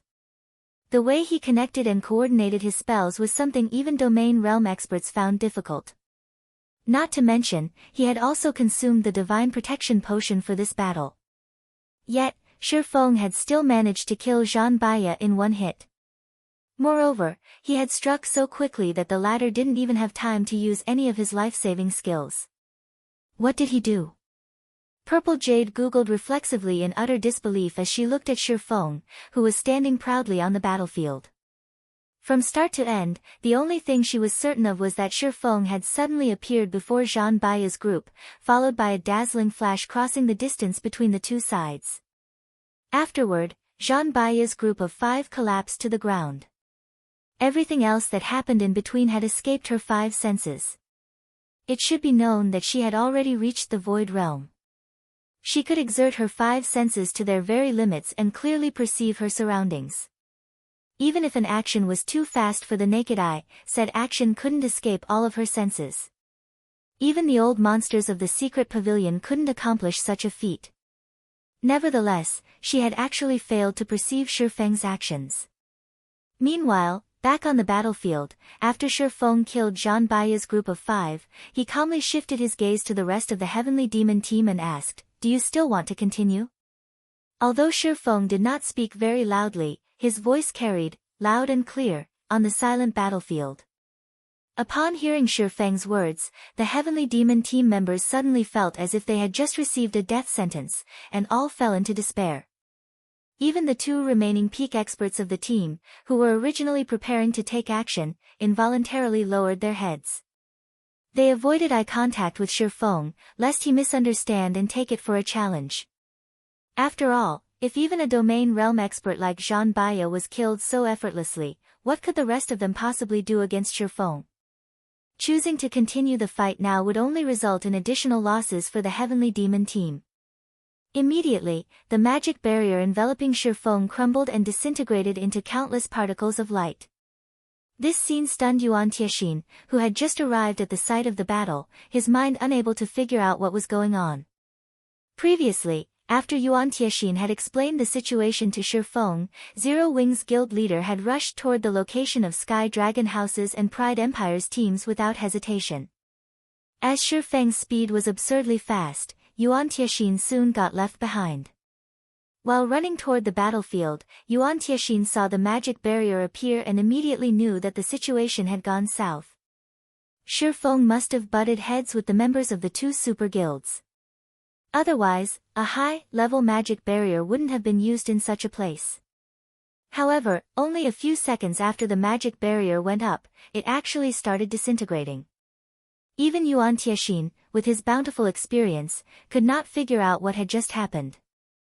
However, when Yuan Tiexin saw Zhang Baiya's corpse lying on the ground and the looks of despair on the heavenly demon team members' faces, he became thoroughly stupefied. Who was Zhang Baiya? What was the heavenly demon team? These were things that he, as an elder of the secret pavilion, knew very clearly. Every member of the heavenly demon team was an expert among experts. They had fought in countless battles and also attained innumerable achievements for Pride Empire. They were all incomparably arrogant people and would be more than willing to fight to the death when faced with a powerful foe. They definitely would not shrink back even the slightest bit. Now, however, no matter how Yuan Tiexin looked at the heavenly demon team's members, he could not find any trace of fighting spirit on their faces, their eyes brimming with only fear as they looked at Shifeng. Elder Yuan, the secret pavilion is truly amazing. To think you would have such a trump card hidden. You have my sincere admiration, Shen Wuji said as he approached Yuan Tiexin. With some reluctance, he continued, the Horned Dragon team will be giving up on the struggle for Stone Forest Town this time. However, understand that it is only the Horned Dragon team that is giving up. That doesn't mean that Sky Dragon House is giving up as well. When Yuan Tiexin heard Shen Wuji's words, his expression remained impassive. Inwardly, however, his heart was pounding madly. At this moment, he could not help but wish he could shout out loud and ask what Shifeng had done. Why would the almighty Home Dragon team choose to yield without even putting up a fight? Before Yuan Tiexin could sort out his emotions, Shen Wuji had already led his team away from the undead forest. Shen Wuji did not dare to stay here for even a moment longer and risk his team's annihilation. Only after confirming that the Horned Dragon team and Heavenly Demon team had left the battlefield did Yuan Tiexin ask Purple Jade about what had happened. Without missing a detail, Purple Jade told Yuan Tiexin everything she saw. So, that's the case. If it were up to me, I would most likely have made the same decision as Shen Wuji. Yuan Tiexin revealed a bitter smile as he looked at the direction Shen Wuji and the others had taken. The word shocking was no longer enough to describe the fact that Shifeng had instantly killed Zhang Baiya, who had consumed the divine protection potion. Although the Heavenly Demon Team's and Horned Dragon Team's members were prideful, they were not idiots. If there were even a strand of hope, they would have definitely chosen to fight to the bitter end. However, against absolute power, the numbers they had here were utterly meaningless. Rather than pointlessly getting themselves killed, it was much better if they gave up quickly and conserved their strength. Thinking up to this point, Yuan Tianxin could not help but turn an incredulous gaze toward Shifeng. He simply could not bring himself to believe that Shifeng actually possessed this kind of strength. Shifeng was far stronger than he was during the auction arena. His growth was ridiculous. However, what Yuan Tianxin did not know was that, in reality, Shifeng wasn't in a good state at all. Although his current basic attributes were indeed superior to when he had participated in the auction arena, the overall improvement in his combat power was extremely limited. The only reason why he was able to exhibit such great power just now was his combining a taboo skill with a combat technique. As for deep-sea meditation, although the secret law allowed players to tap their latent potential, it took a massive toll on the user's stamina and concentration. Using the secret law in a place like the bottomless abyss only served to amplify its flaws. Similarly, combining swords transmigration and instant strike also placed an enormous demand on his stamina and concentration. When he used all of these things together, his stamina and concentration had drained away like there was no tomorrow. He had expended more than half of his total stamina and concentration to kill Zhang Baiya's group of 5, he wouldn't have been able to use the move a second time. Had the Heavenly Demon Team and Horned Dragon Team chosen to continue fighting, he would have had no choice but to run away. Meanwhile, on the Horned Dragon Team's side, the members of the team currently wore ashen expressions on their faces, their hearts filled with frustration. "Commander, are we really leaving just like that? The guild leader instructed us to secure Stone Forest Town no matter the cost, and even if it isn't possible for us to secure it, we definitely can't let other powers have it," a level 67 ranger asked worriedly as he looked at Xing Wuji. Their guild leader's orders were absolute. If they returned completely unharmed now, they would definitely incur their guild leader's ire. "What are you worried about? The struggle for Stone Forest Town has just begun. Even if we secured the town now, we'd still have to face the full-bore assault of numerous superpowers," Xing Wuji replied, chuckling. "Against that kind of attack, even if our Sky Dragon House worked with Pride Empire, we might not necessarily be able to defend the town successfully. Do you think Black Flame and the Secret Pavilion can accomplish this on their own? The struggle for Stone Forest Town can be considered to have truly begun only when the experts of the various superpowers are all assembled. Our teams are here merely on reconnaissance. If the Secret Pavilion and Black Flame had worked with us, it would have definitely been possible to defend Stone Forest Town. Unfortunately, they chose to go down a dead end.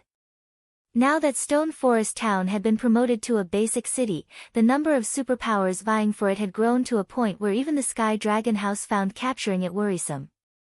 This was also why Sky Dragon House had decided to partner with Pride Empire. Shifeng was simply immature if he thought he could defend Stone Forest Town with only the Secret Pavilion's help. Meanwhile, shortly after Xing Wuji's team left the Undead Forest, the opaque magic barrier around Stone Forest Town finally disappeared. A new city then appeared before everyone's eyes. Stone Forest Town was now officially Stone Forest City. Chapter 2153, Stone Forest City. The appearance of Stone Forest City immediately caused an uproar among the players present in the Undead Forest. Stone Forest Town had occupied only a small portion of the area covered by the magic barrier enveloping the center of the Undead Forest. However, Stone Forest City actually occupied nearly half of that area. Although the wall surrounding Stone Forest City was the default, 6-meter-tall wall, it was engraved with divine runes that prevented players from vaulting over it. Unless players breached the wall, they had no choice but to enter the city through the main gate. The defensive capabilities of Stone Forest City were undoubtedly much greater than when it was still a town. Moreover, after getting promoted to a city, the constructions inside Stone Forest had undergone significant transformations, especially Zero Wing's residence. Now, the guild hall sitting inside the residence had transformed into a 60-meter-tall building. It looked like a massive mountain and was visible even from several thousand yards away. After Zero Wing's guild hall, the structure that had undergone the most changes was the Zero Wing auction house. The Zero Wing auction house was an advanced construction. After Stone Forest Town became Stone Forest City, the auction house became a 12-story tall building that occupied a significant portion of the city's main street. The auction house was already larger than the auction houses of ordinary NPC cities. Moreover, aside from the auction house, the other constructions in the city also received significant improvements. Isn't Stone Forest City a little too luxurious? Purple Jade could not believe her eyes as she took in the towering buildings filling Stone Forest City. As a core member of the Secret Pavilion, she had seen quite a few guild cities. She had even personally conducted an investigation into several of them. However, she could say with absolute certainty that Stone Forest City was visibly better than every one of the guild cities she had visited. In fact, Stone Forest City looked much more splendorous than even the current Zero Wing City. It looked nothing like a recently promoted city at all. At this moment, Purple Jade wasn't the only person surprised by Stone Forest City's appearance. Even Easy Wind was stunned. The development of a guild city was a gradual process. All the information the Secret Pavilion had gathered supported this contention. However, Stone Forest City wasn't following the rules at all. Although I don't know what is going on here, the fact that Stone Forest City has already developed to such an extent means that we'll have a much greater hope of defending it. After Yuan Tiexin took a look at the various constructions filling the city, he promptly commanded his subordinates, notify the main headquarters immediately and have them transfer reinforcements through the temporary residence. We need to get Stone Forest City's defenses fully operational before the various superpowers arrive. In God's domain, the more prosperous a guild city was, the more NPC soldiers it could employ. Meanwhile, the constructions within a city played a huge role in determining its prosperity. With how prosperous Stone Forest City was, it should have a much greater advantage than other newly promoted guild cities when it came to recruiting NPC soldiers. There was a huge difference between Tier 1 and Tier 2 NPCs. Tier 2 NPCs, in particular, would have their combat standards affected by a city's prosperity. The more prosperous the guild city they worked for was, the better their combat standards would become. Take one of the few earliest guild cities that had appeared in God's domain for example. At this point, the Tier 2 NPCs employed by these cities already had combat standards at the late stage of the Trial Tower's 5th floor. Including the advantage in basic attributes that NPCs had over players and their high levels, they could kill Tier 2 experts as if they were toying with ants. The current Stone Forest City might not be comparable to those old guild cities, but the Tier 2 NPC soldiers it hired should be capable of exhibiting combat standards at the 5th floor's early stage or middle stage. If Stone Forest City could employ a large number of such Tier 2 NPC soldiers, these soldiers would be a frightening force. This was also the reason why the various superpowers were so desperate to capture Stone Forest City now. A guild city was at its weakest just after completing its promotion. If they allowed Stone Forest City to reach its peak state, the cost of capturing the city would become several dozens of times higher. However, despite Yuan Tiexin and the others vocally expressing their curiosity about Stone Forest City's prosperous state, Shifeng did not give them an explanation. He simply chuckled and entered the city via the main gate. If he had promoted Stone Forest Town to a basic city through the normal method, it would indeed have ended up like any other newly promoted guild city. At most, the new Stone Forest City would occupy a larger area and have a taller wall. The constructions inside the city would remain mostly the same as before. However, Stone Forest Town was promoted using a Gold Town promotion order. Hence, after the town's promotion, the constructions inside it would be upgraded as well. This could be said to be the hidden benefit of upgrading a town using a promotion order. Meanwhile, after the crowd outside entered Stone Forest City, everyone received another surprise. Zero Wing's members, in particular, revealed ecstatic expressions on their faces. At the moment, Stone Forest City's magic towers were clearly still inactive, yet the city's mana density was absurdly high, at least twice as high as Stone Forest Town's when all three of its magic towers were activated. It should be known that Stone Forest Town was already treated as a sacred training ground by players, as it was capable of improving players' 5 senses by 10%. Stone Forest City's current mana density, however, was capable of improving players' 5 senses by at least 15%. Although it was only a 5% increase, it could increase a player's training efficiency by at least 20%. After all, the greater a player's 5 senses were, the more useful their 5 senses would be in helping them improve their combat standards. Meanwhile, it was incredibly difficult for players to improve their 5 senses the further up they went. If ordinary players could train here, they might even become 5th floor experts within a month. Purple Jade's breathing quickened when she experienced the atmosphere inside Stone Forest City. Ordinary players might not know how much time and effort it took to become a Trial Tower 5th floor expert, but the Secret Pavilion did. The Secret Pavilion had specifically carried out a detailed analysis of the topic. Normally, a relatively talented player would take 2 or 3 months to reach the Trial Tower's 5th floor from an ordinary player's standard. Needless to say, the average ordinary player would take even longer to accomplish this feat. However, Purple Jade could say with absolute certainty that, so long as an ordinary player was willing to put in the effort, they could definitely reach the Trial Tower's 5th floor within a month in Stone Forest City. The reason why superpowers were able to be known as such was not only their humongous capital but also their excellent training systems. They had specialized research teams tasked with studying and formulating methods of improving the strength of players and creating experts rapidly. The various superpowers expended an unimaginable amount of time and resources in order to improve the strength of their members quickly. However, most of their investments ended up in disappointment. Moreover, the training methods they did manage to create could be enjoyed by only a small number of players.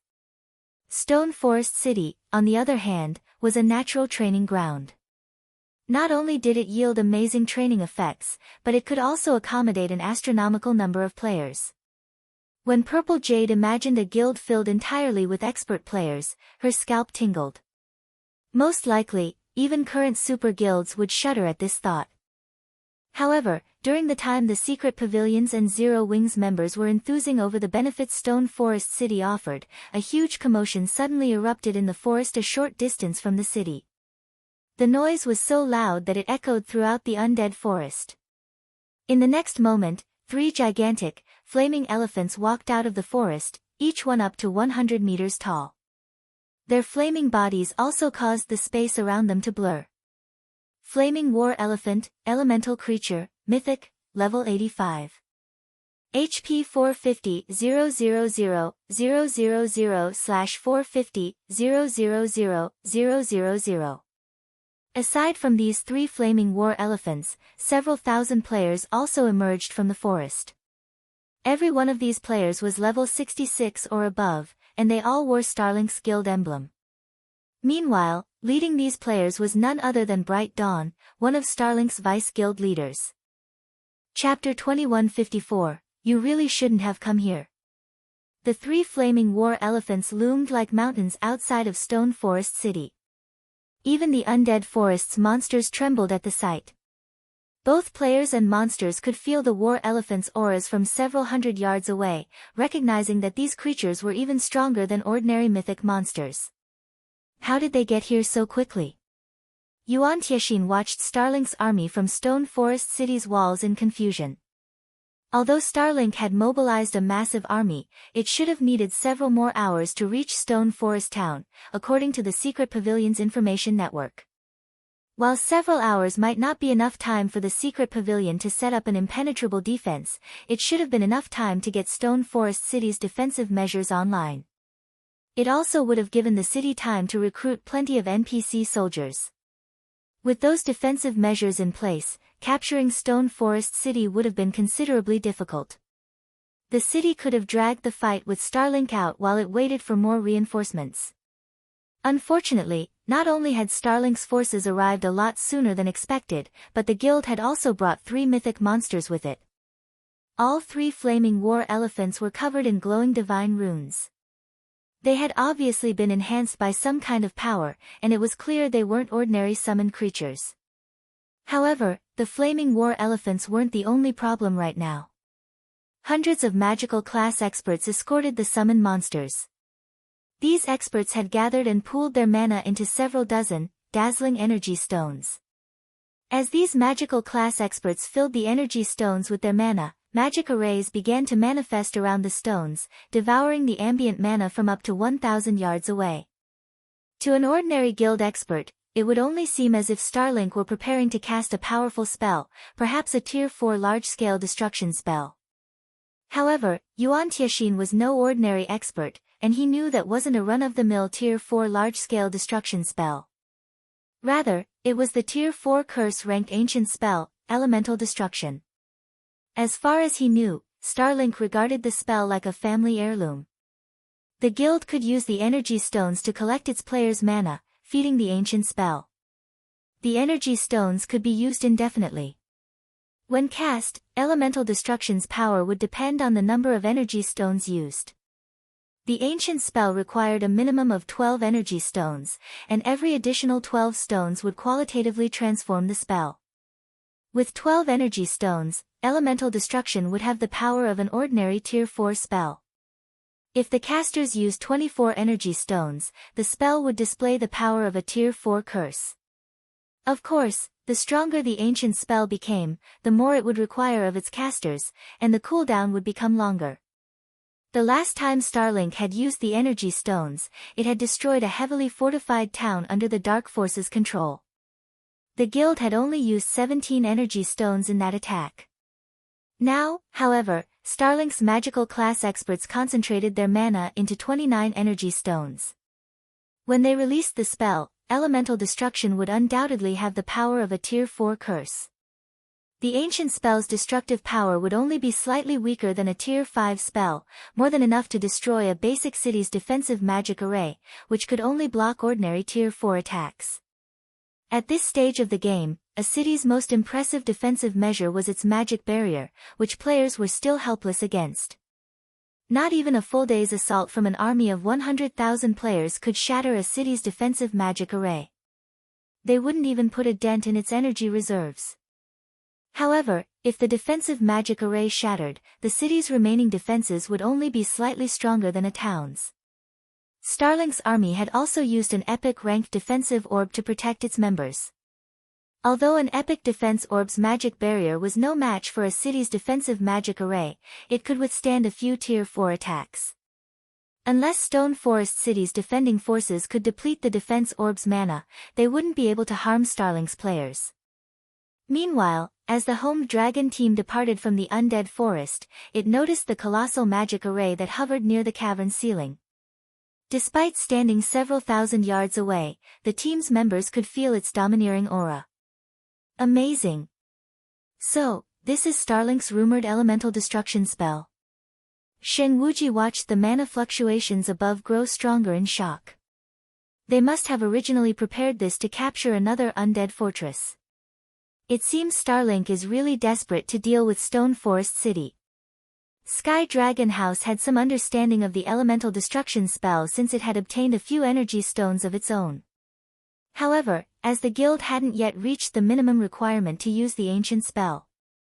Although the energy stones could be used indefinitely, the stones' cooldown would be relative to the strength of the spell they powered. If one used 12 energy stones to cast elemental destruction, the stone's cooldown would be 10 days long. By Sheng Wuji's reasoning, using 29 energy stones to cast elemental destruction would result in a 20-day cooldown at the very least. As God's domain rapidly developed, a 20-day time span was incredibly precious. If Starlink had used its energy stones to capture another fortress in the ancient undead country, rather than using them against Stone Forest City, it could have earned astronomical profits from the fortress during that 20-day wait. But since the superpower was in a hurry, Starlink had chosen to use the 29 energy stones to destroy Stone Forest City's defensive magic array. In reality, the guild could have relied on the 3 mythic-ranked flaming war elephants to shatter Stone Forest City's magic barrier in a short time. The only reason Starlink would use elemental destruction here, despite the exorbitant cost, was that it must want to end the battle as quickly as possible. I suppose you didn't expect that we'd meet again so soon, Guild Leader Black Flame, Bright Dawn said, looking down on Shurfeng, who stood on Stone Forest City's wall, with a smug grin from atop a flaming war elephant. You gave me 2 choices earlier. Now, I'll do the same for you. Either get lost or die. Choose. During their earlier encounter, he had been afraid of Shurfeng, but now, the tides had turned. With 3 level 85 mythic monsters and a tier 4 curse-ranked elemental destruction at his command, he could even defeat a group of monster-level experts, much less Shurfeng. Boss, why are you wasting your words on him? Let's just force him to hand over his treasures and an extra piece of epic equipment. Otherwise, he'll have no hope of leaving this place alive. That's right. How can we let him off the hook so easily after such a long trip? Bright Dawn's confidants expressed their opinions on the matter.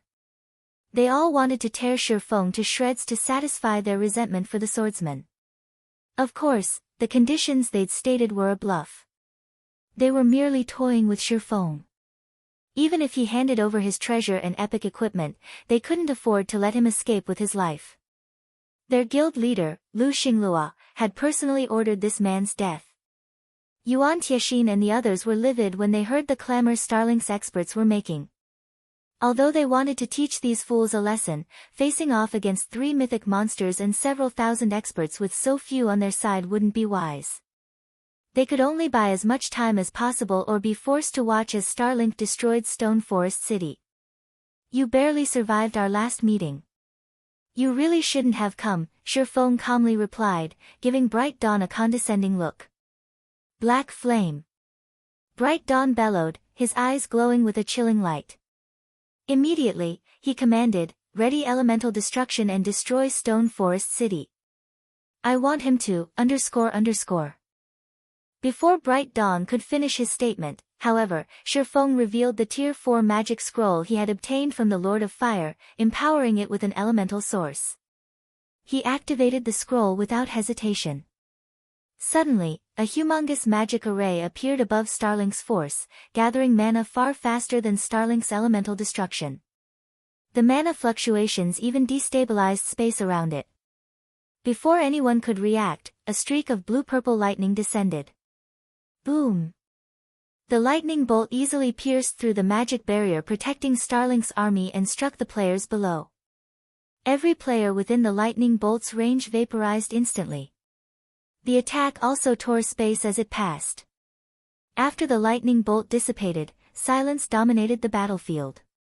The 3 flaming war elephants, who had been in range of the attack, were heavily injured, and despite standing apart from each other, the lightning bolt had eliminated more than 90% of Starlink's army. For a moment, time seemed to freeze in the undead forest. Both the Homed Dragon team members, who watched from a safe distance, and the players within Stone Forest City, were dazed. Chapter 2155, Suppressing Starlink. As the dust settled, it revealed a crater extending over 400 yards across.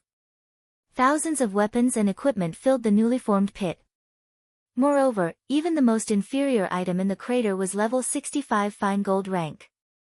Even superpowers would be tempted into action by so many top-tier items in one place. However, not a single watching player harbored any thoughts of greed as they gazed upon the battlefield. Rather, horror dominated their hearts. A single attack had slain several thousand experts in the blink of an eye. Moreover, they weren't ordinary experts. Most of those players were refinement realm experts, peak experts in first-rate guilds, yet they had died without offering any resistance. How is this possible? Yuan Tiexin, who observed the battlefield from Stone Forest City's walls, could hardly believe this outcome. Starlink had used an epic ranked defense orb, an item that was even more valuable than Zero Wing's movement-type defensive magic array and capable of enduring Tier 4 attacks. It could even withstand an assault from magic towers. This defense orb was the reason that Bright Dawn had dared to move within 1,000 yards of Stone Forest City. The defense orb's only flaw was its troublesome refueling process.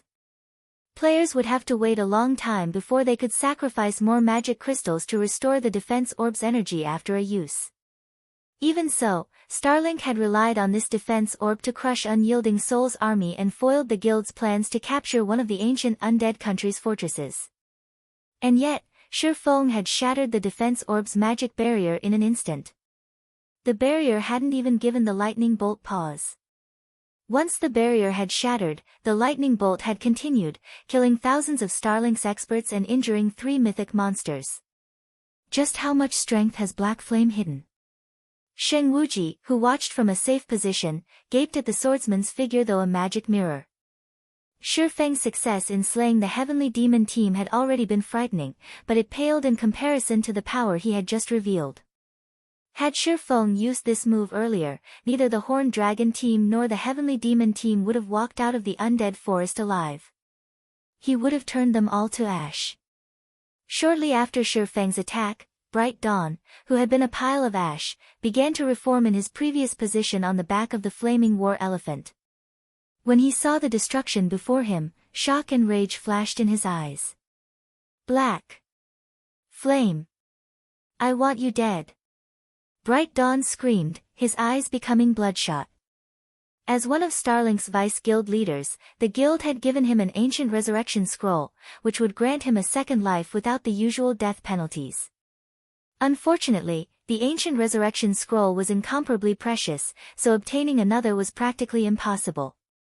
However, the scroll wasn't the most expensive loss.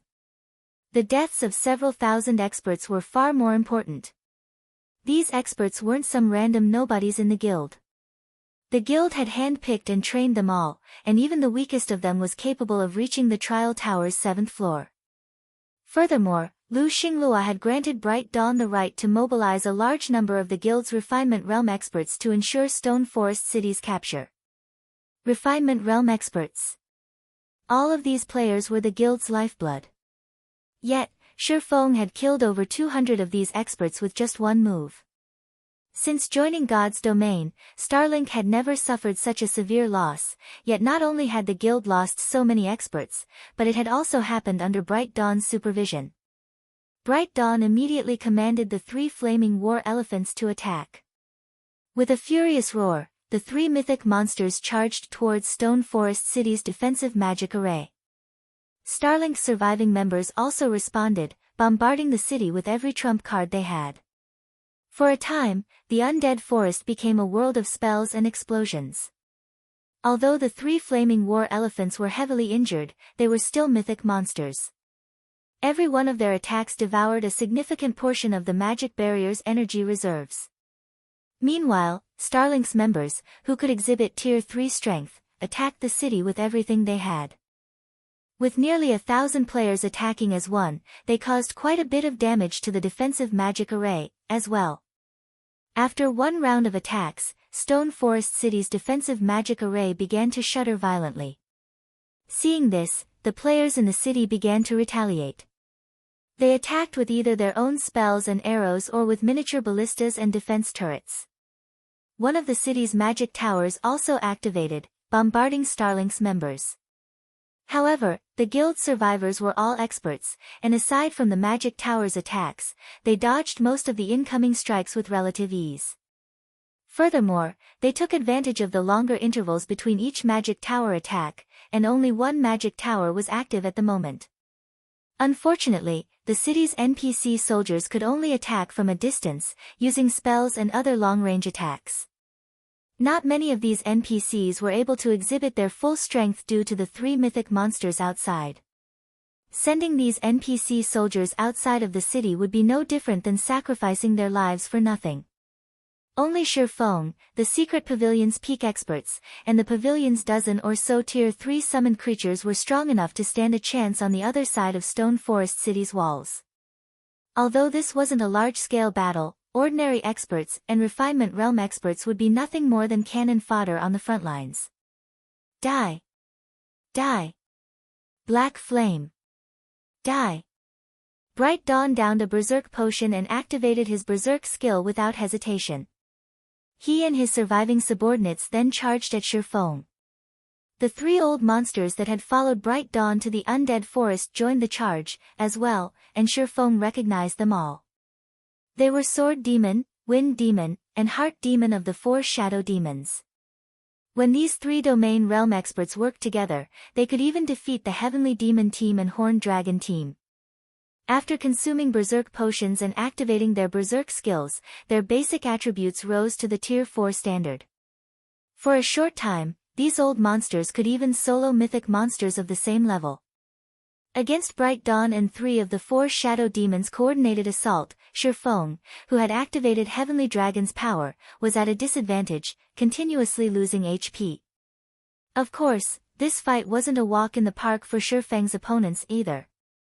After activating Heavenly Dragon's power, Shurfeng's strength rose to a tyrannical level.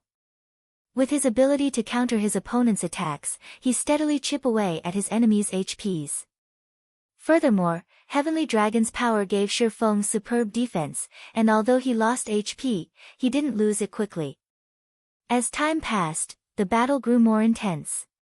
Most players had switched to magic scrolls and support tools, rather than relying on their own skills and spells to amplify their damage output. When Heart Demon saw Shurfeng's HP fall to 50%, he retrieved a crystal and used it in tandem with a spell. Suddenly, his Tier 2 spell had Tier 3 power. Including basic attributes that rivaled mythic monsters, not even such creatures could stop his enhanced attack. Suddenly, over 30 magic spears flew at Shurfeng from different directions, each with Tier 4 power. Every one of these spears was under Heart Demon's control, and they agilely flew toward their target like fish through water. Not one to be outdone, Sword Demon activated his most powerful skill, Slash of Light, and his greatsword lit with a brilliant glow. He swung the weapon toward Shurfeng's back, sealing off the other swordsman's path of retreat. "Come!" Shurfeng shouted. Even he felt the threat of death, and since he had already used up his life-saving skills, he had no choice but to activate Blade Liberation. As his basic attributes skyrocketed, he countered the approaching magic spears and glowing greatsword with a swing of his blade. Lightning Slash. A blue glow enveloped Shurfeng's surroundings as a black line followed. Immediately, all 30-plus magic spears and the Slash of Light shattered, yet the blue light didn't stop after nullifying the attacks, rapidly reaching for Sword Demon and Heart Demon. In the end, neither old monster evaded the incoming attack, dying instantly as their HPs hit zero. Every expert on the battlefield was stunned. With his strength alone, Shurfeng had fought 4 of Starlink's great experts. 3 of these 4 players were even monster-level experts, existences that could even give the various superpowers massive headaches. In the end, however, not only had Shurfeng proven to be their match, but he had also instant-killed 2 of them. Chapter 2156, Silence. Bright Dawn and Wind Demon, who had stood a little behind Sword Demon and Heart Demon, almost instinctively slid to a halt and jumped back the moment they saw their 2 allies fall, not daring to step any closer to Shurfeng. After increasing the distance between them and this terrifying swordsman, they stared at Shurfeng, who currently radiated the aura of a ferocious, wild beast. Could he actually be an old monster in disguise? Wind Demon stared at the man in question in shock. Sword Demon and Heart Demon had undoubtedly wielded basic attributes at the Tier 4 standard, yet even after combining their attributes and combat standards, they hadn't even survived one of Shurfeng's attacks. Wind Demon could no longer fathom Shurfeng's strength. However, what truly shocked Wind Demon was the swordsman's temperament. Shurfeng behaved nothing like a man of his age. Previously, if he and Bright Dawn hadn't stood behind their comrades, they wouldn't have had the time to react to Shurfeng's transformed aura and activate their life-saving skills. Shurfeng would have killed them all with that last attack. Shurfeng had directed Sword Demon and Heart Demon right where he wanted them, in the midst of activating a skill when Shurfeng had attacked. When players activated a skill in God's domain, they had to wait for a brief moment before they could activate another. The stronger the skill was, the longer they'd have to wait. Shurfeng had clearly taken into account this interval and waited for the perfect moment to strike.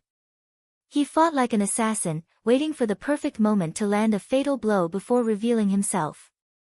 Although Sword Demon and Heart Demon had sensed the change to Shifeng's aura, they had been in the midst of activating a skill and unable to react to their enemy's perfect timing. Strength. Technique. Temperament. Shifeng was flawless in all three aspects.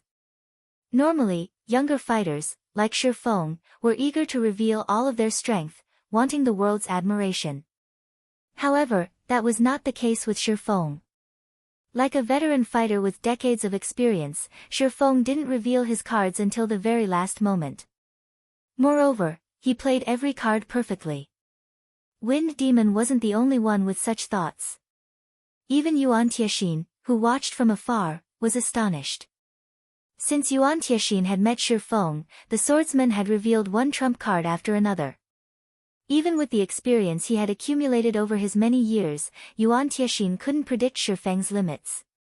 On the contrary, the more he watched the young man, the cloudier Shifeng became. He wasn't anything like youngsters, such as Purple Jade, who fought with all of their cards on the table. Meanwhile, now that Sword Demon and Heart Demon, the strongest melee and ranged fighter among the three shadow demons present, were dead, Wind Demon and Bright Dawn had no way of keeping Shifeng in check. If they continued this battle, it would only be a matter of time before they, too, met their demise. Once Wind Demon and Bright Dawn died, Starlink would lose the last experts that could command its forces in the undead forest. The secret pavilion and Zero Wing would then have control of the battlefield. Black Flame. I admit that you're good. I truly didn't expect you to be so strong, Bright Dawn said, sneering at Shifeng, who prepared to launch another attack. However, you still can't save Stone Forest City from destruction today. Dawn, you couldn't possibly be thinking. When Wind Demon heard Bright Dawn's threat, a look of horror overtook his features. Before setting off on this expedition, they had prepared for Stone Forest City's capture and destruction. Only, destroying the city was supposed to be a last resort. Not only would they lose Stone Forest City, but they'd also have to pay a high price to destroy the city. They were supposed to avoid this option unless they had no other choice. The moment they resorted to this method, no one would leave the undead forest alive. Before Wind Demon could do anything to stop Bright Dawn, the undead knight pulled a pitch-black seed from his bag. Although the seed was only the size of his thumb, it released a blood-curdling aura that was even stronger than that of the mythic-ranked flaming war elephants. Even ordinary Tier 2 players would fall to their knees from the pressure, unable to move, if they stood within 10 yards of this black seed. Moreover, the seed released a dense cloud of dark energy. Even the bottomless abyss's dark energy paled in comparison. Yuan Tianxin and the other peak experts had a bad feeling the moment Bright Dawn revealed this black seed. At their standards, they could push their 5 senses to their very limits, and their 6th sense was just as sharp.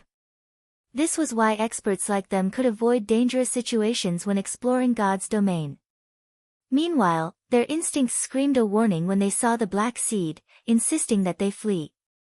As Yuan Tianxin and his comrades thought of stopping the undead knight, who was clearly mad, Bright Dawn threw the seed to the ground. As soon as the black seed hit the soil, it began to devour dark energy from its surroundings, quickly growing into a towering tree that bore a single, gigantic, black fruit.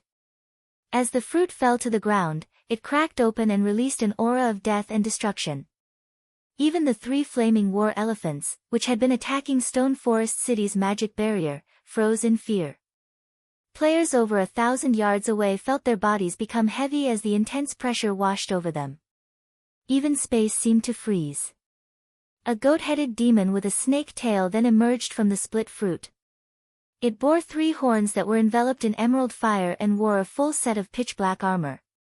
To be precise, this armored creature wasn't just any demon, but a great demon, far more powerful than its ordinary counterparts.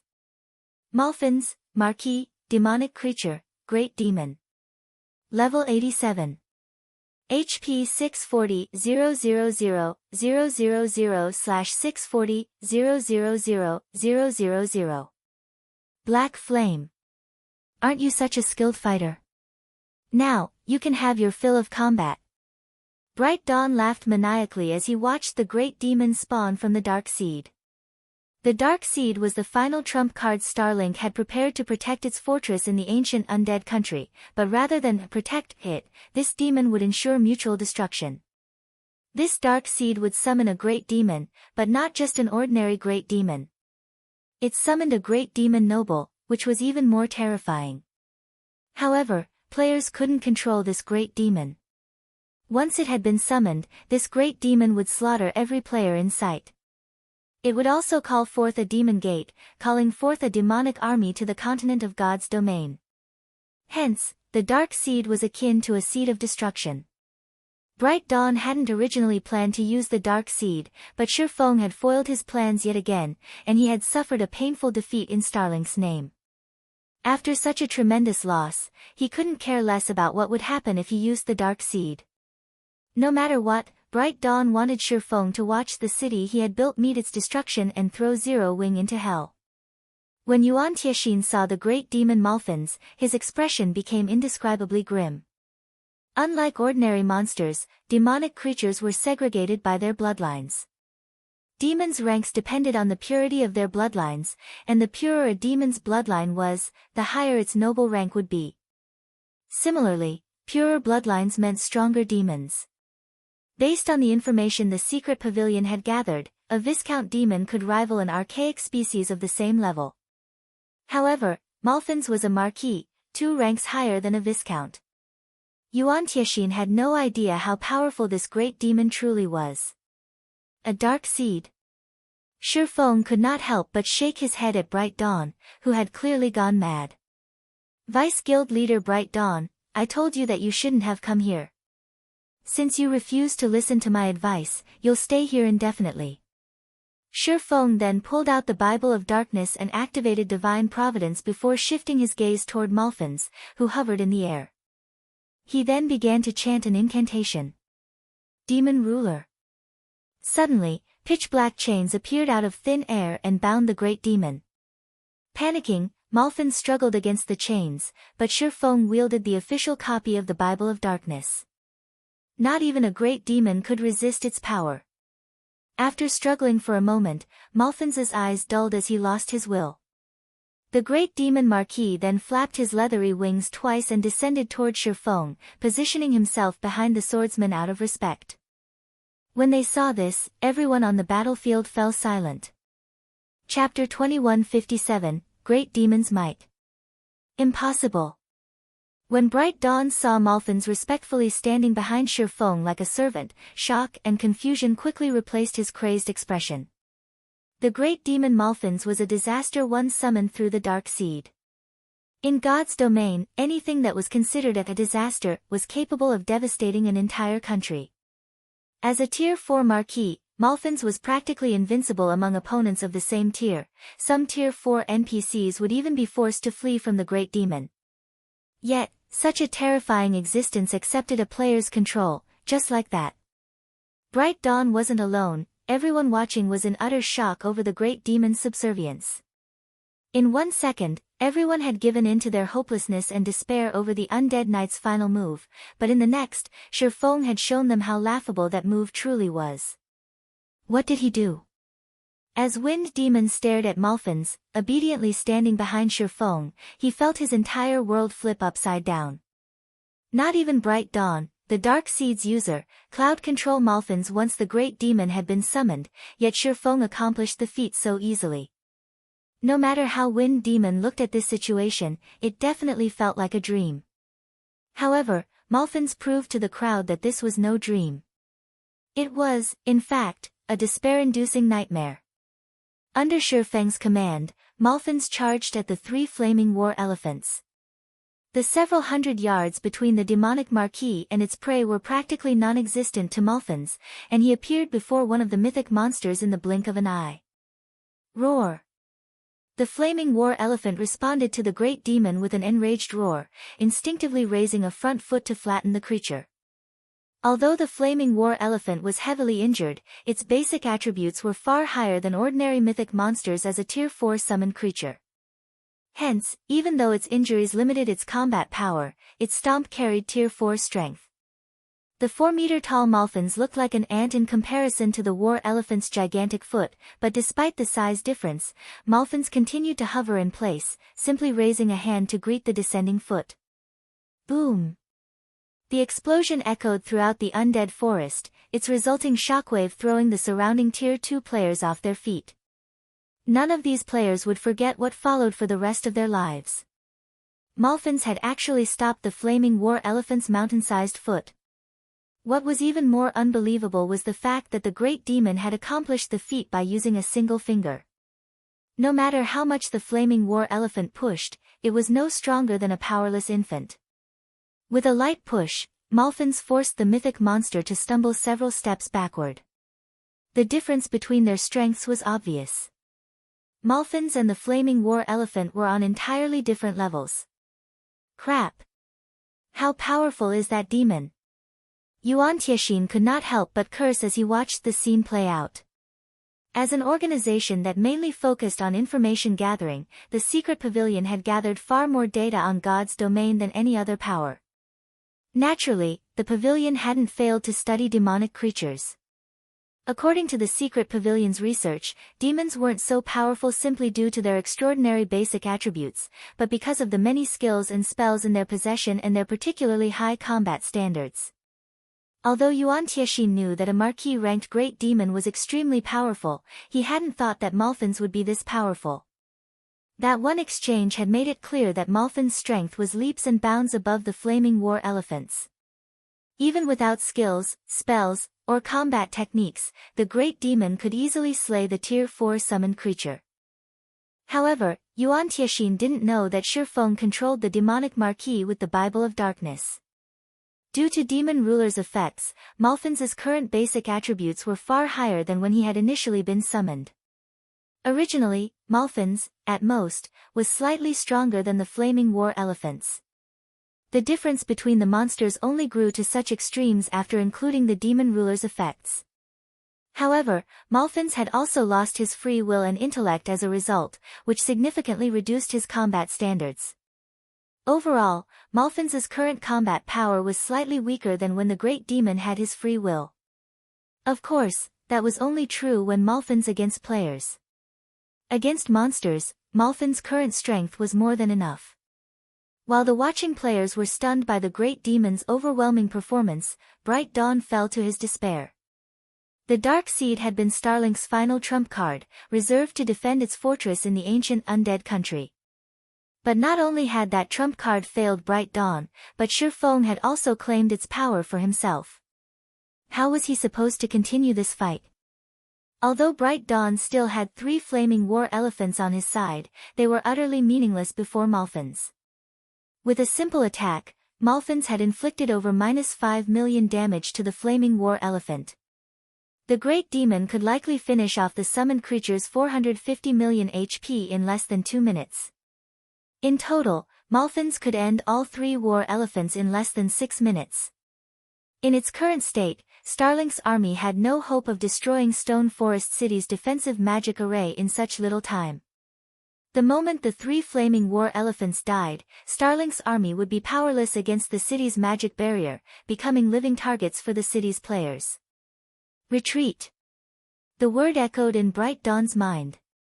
The undead knight immediately gave the command before he turned and fled. He had no desire to stay and continue this battle. However, Shifeng's reaction was faster than Bright Dawn had expected. The swordsman appeared in the undead knight's path the moment Bright Dawn turned away from the fight. As Shifeng slowly walked up to Bright Dawn, he smiled and asked, "Now you want to leave? Just you wait, Black Flame.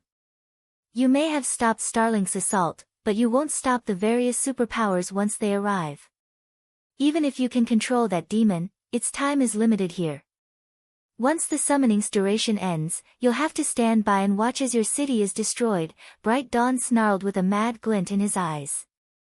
"Oh, you don't have to worry about that," Shifeng said as he executed Sword's transmigration. With his twofold berserk still active, Bright Dawn was no match for Shifeng's speed and strength. Before Starlink's commander could respond, his body split in 2, and he lost the last remnants of his HP.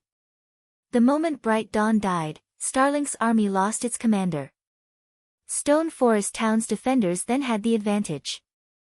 The great demon Malphans slew all 3 flaming war elephants in less than 5 minutes and proceeded to hunt down Starlink's fleeing members, slaughtering them like a flock of helpless sheep. The watching players only snapped out of their daze after the battle had ended. Sheng Wuji, in particular, was shocked beyond words as he watched from a distance. Starlink had dispatched several thousand experts and 3 mythic monsters to capture Stone Forest City. Even a superpower would have to take such a force seriously. However, this army had been obliterated, and it hadn't even broken Stone Forest City's defensive magic array before its defeat. Meanwhile, news of the battle's unexpected results spread to the various superpowers like wildfire. For a time, the outcome shook God's domain to its core. Chapter 2158, Shocking Battle. Star Moon Kingdom, White River City. Tall buildings and large crowds filled the city's business district. The scene was even more prosperous than most kingdoms' capital cities in God's domain. Currently, a man and a woman wearing Crimson Emperor's Guild emblem ventured down the street. The man had a handsome, majestic appearance, while the woman looked beautiful and intelligent.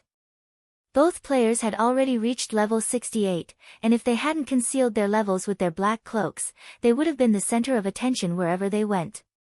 Zero Wing is truly amazing.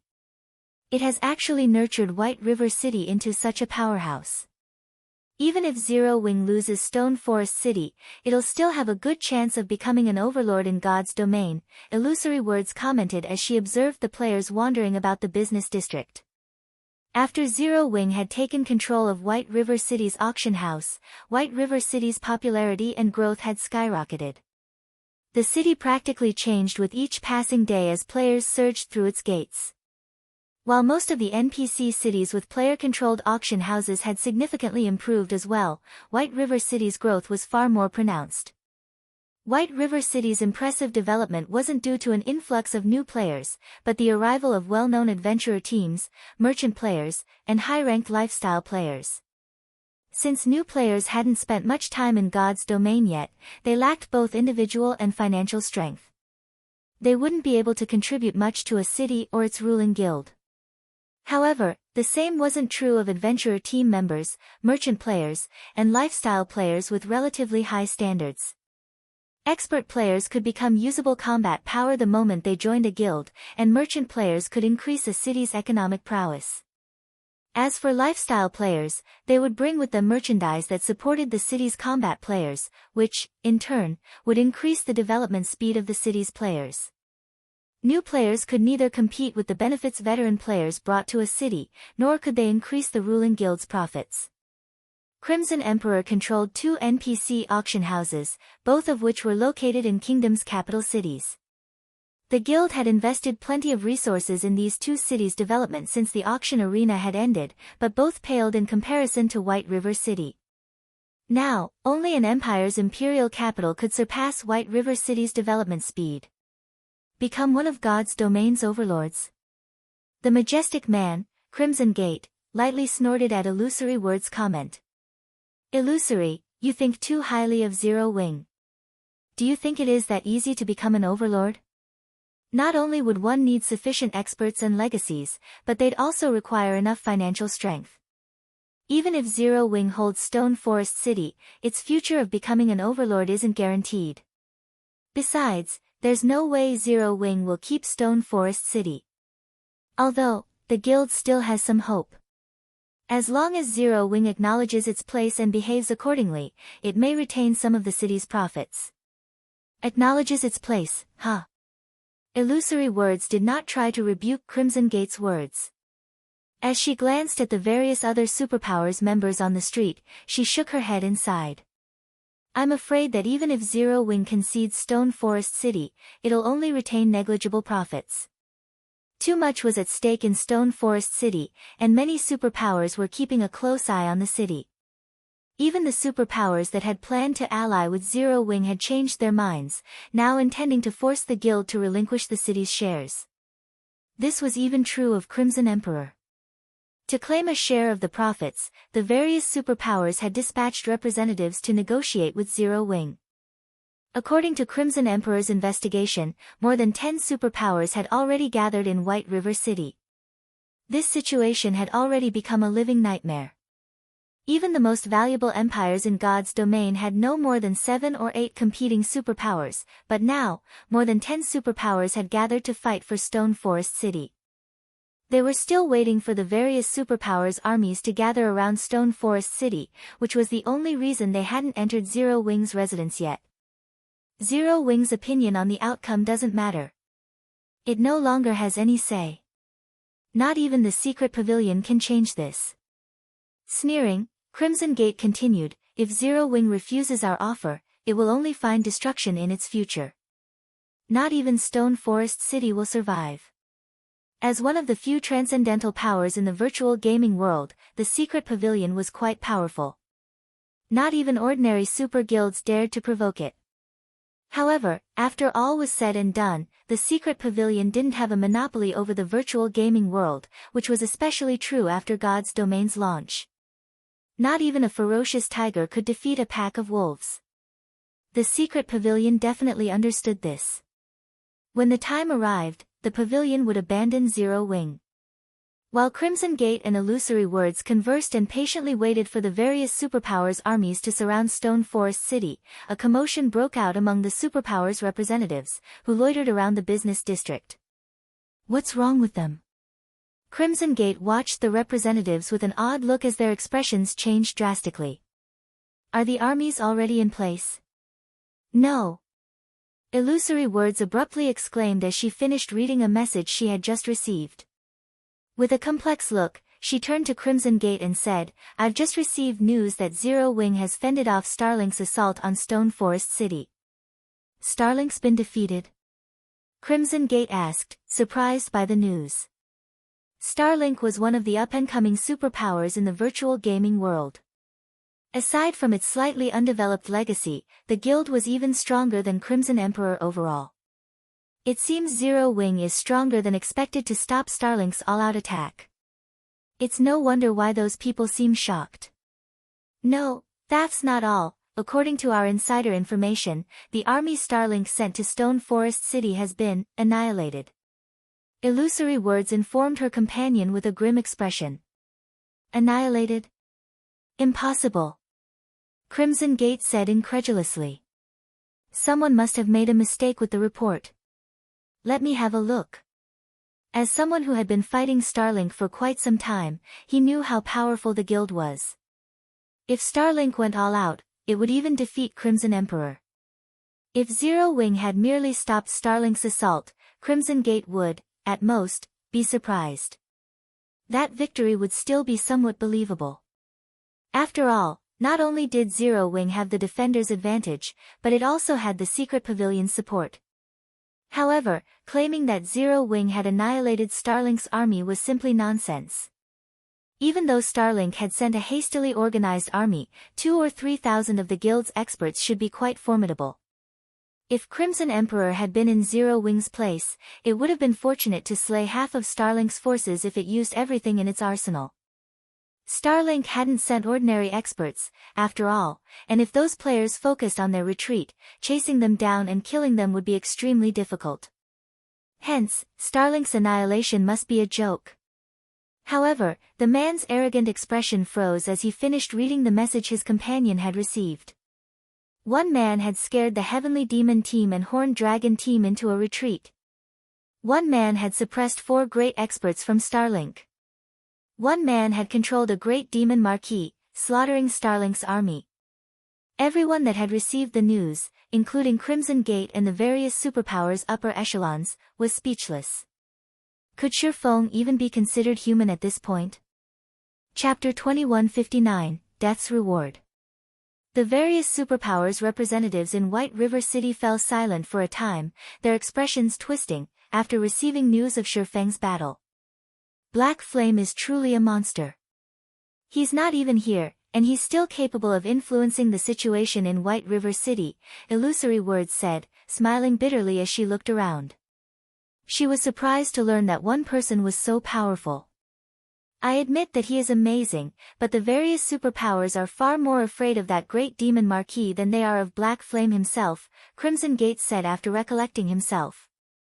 As he watched Shifeng's figure in the battle video, he sneered and continued, but at the end of the day, he's only using some special tool to control that great demon. He can't control it forever. Once Black Flame loses control of that monster, how does he plan to deal with the various superpowers?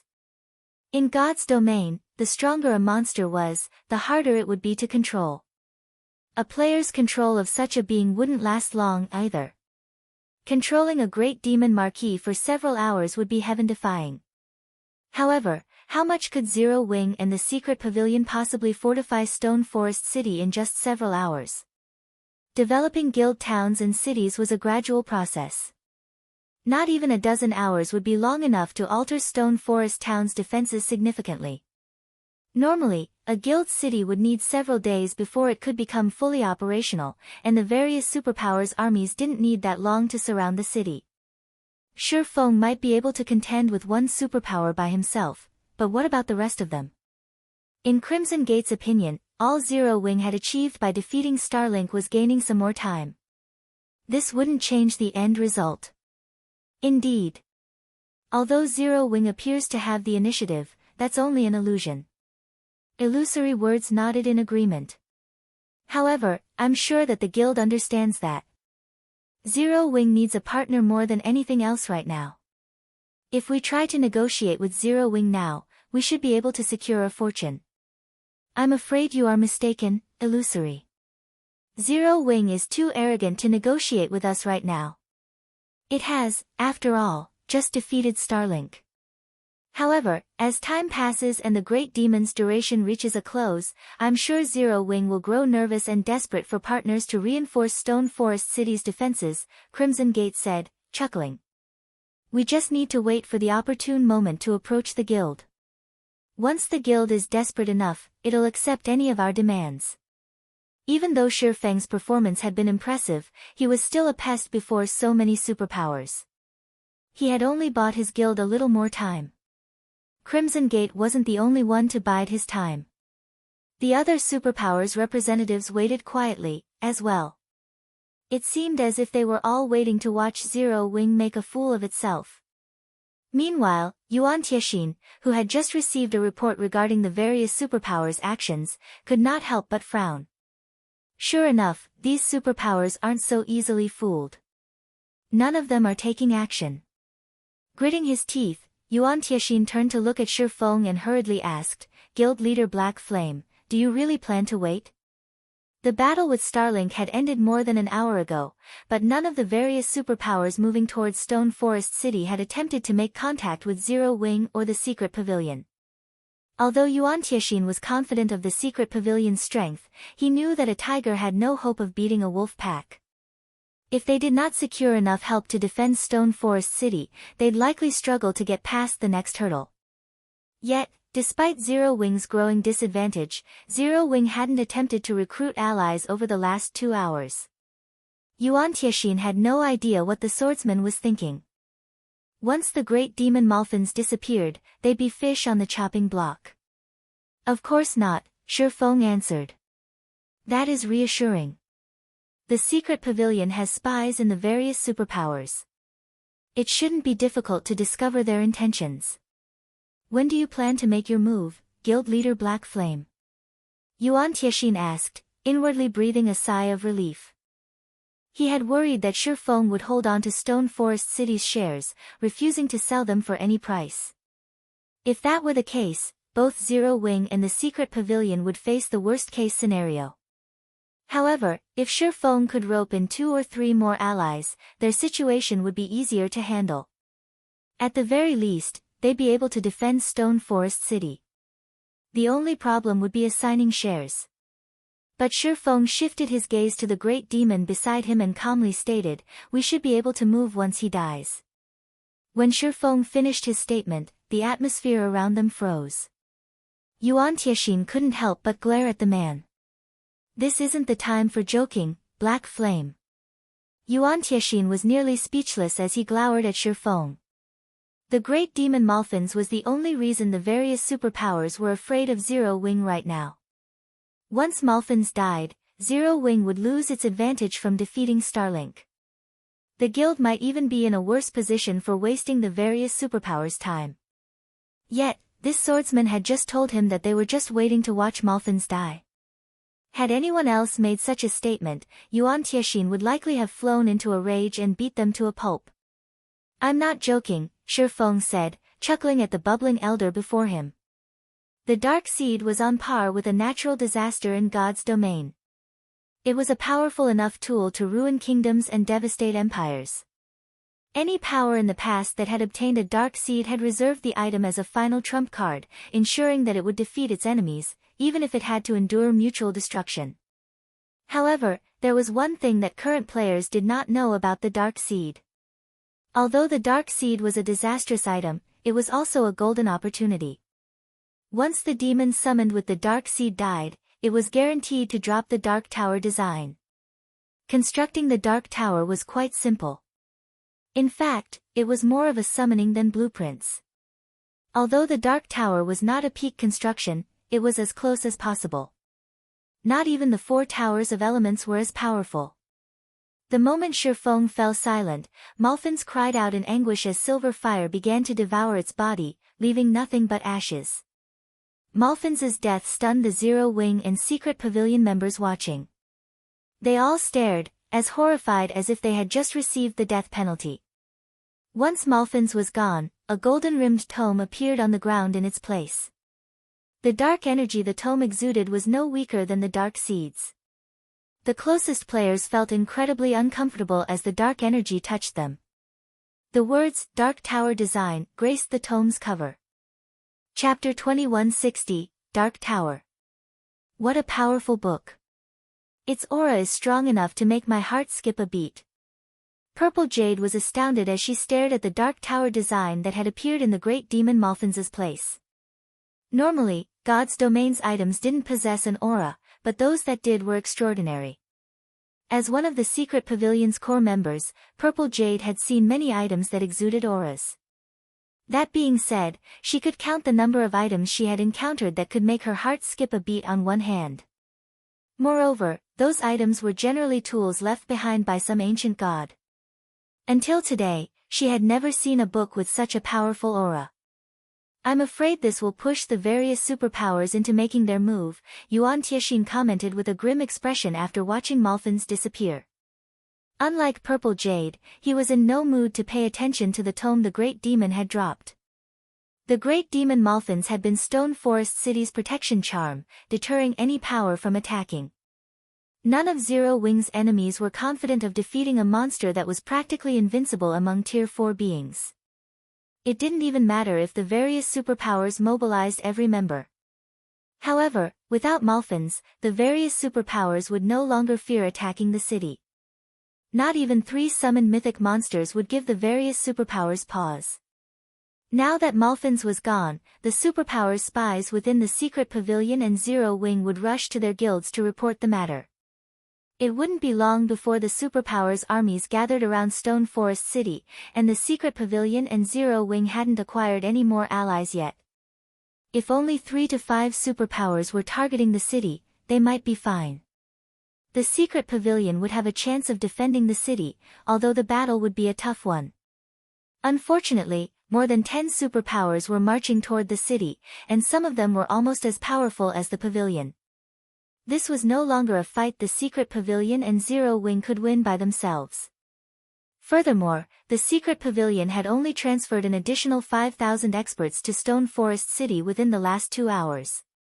Stone Forest City was located within the Bottomless Abyss, and due to the regional dungeon's harsh environment, ordinary experts would be little more than cannon fodder in a battle here. Only stronger experts would be of any use.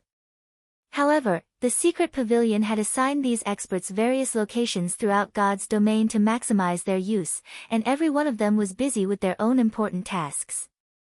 Gathering these experts to one place in such a short time would be impossible. Although this was also the case for the various superpowers attacking Stone Forest City, when more than 10 superpowers banded together, their expert force would be astonishing. As Yuan Tianxin had guessed, the enemy superpowers received news of Malphon's death less than 30 seconds after the great demon had turned to ash. Good. Good.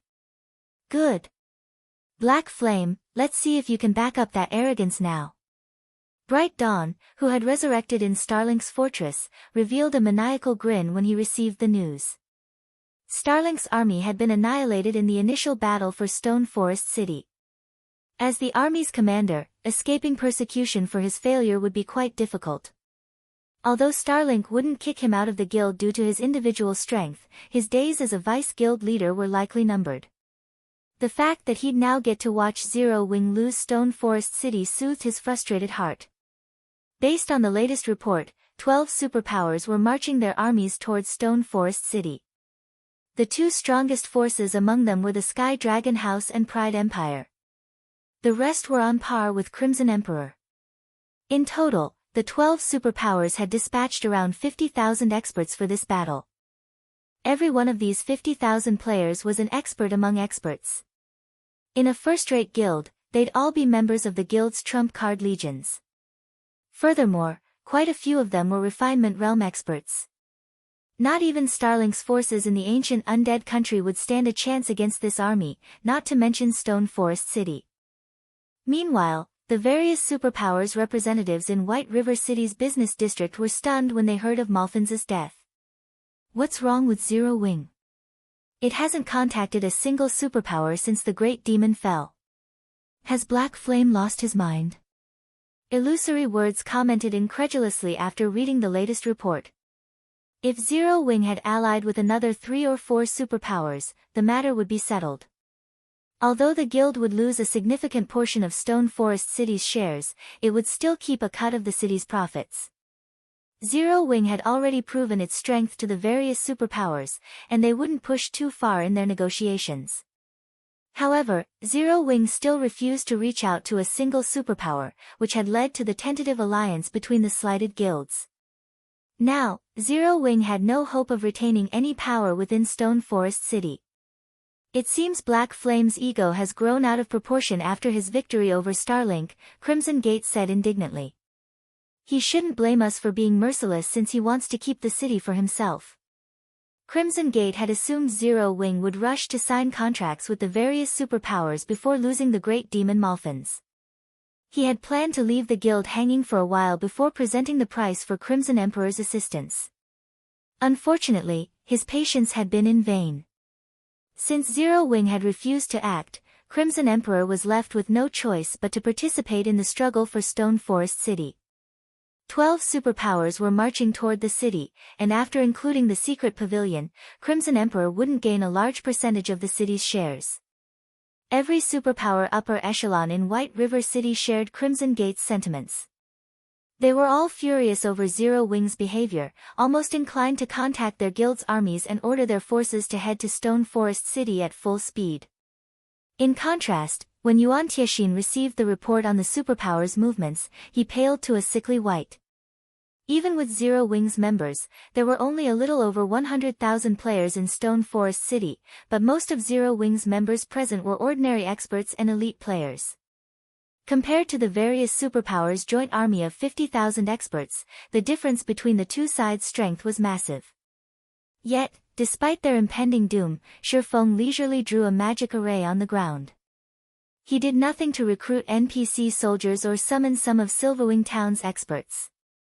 Uncle Yuan, what should we do?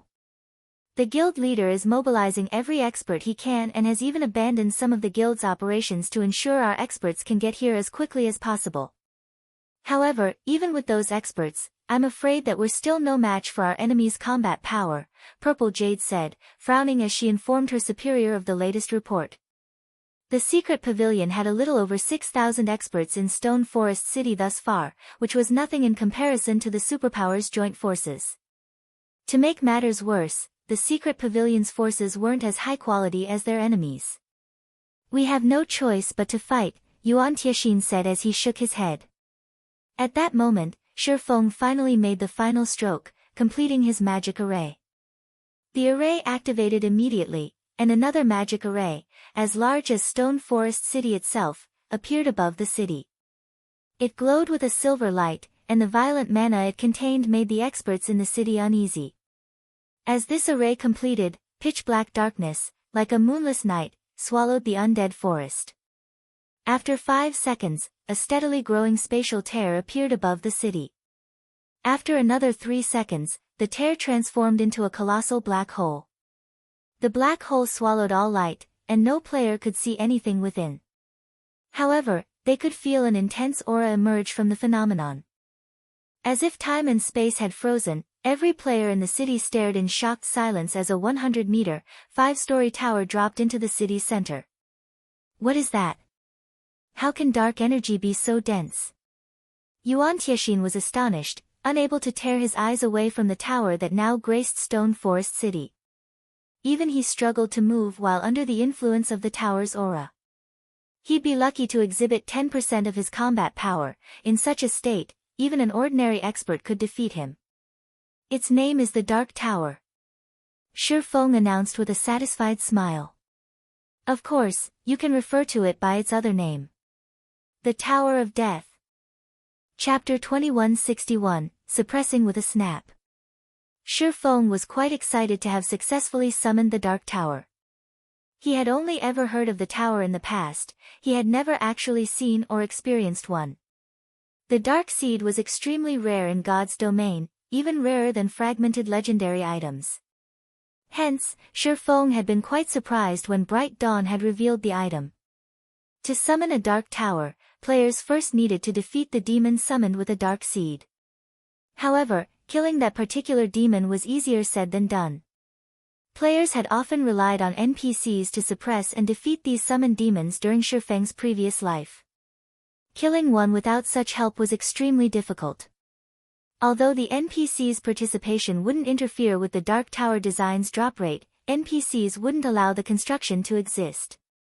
They'd confiscate the Dark Tower design the moment it appeared, players wouldn't have a chance to get their hands on the item. Because of this, Shi Feng could count the number of powers that had successfully summoned a Dark Tower on one hand.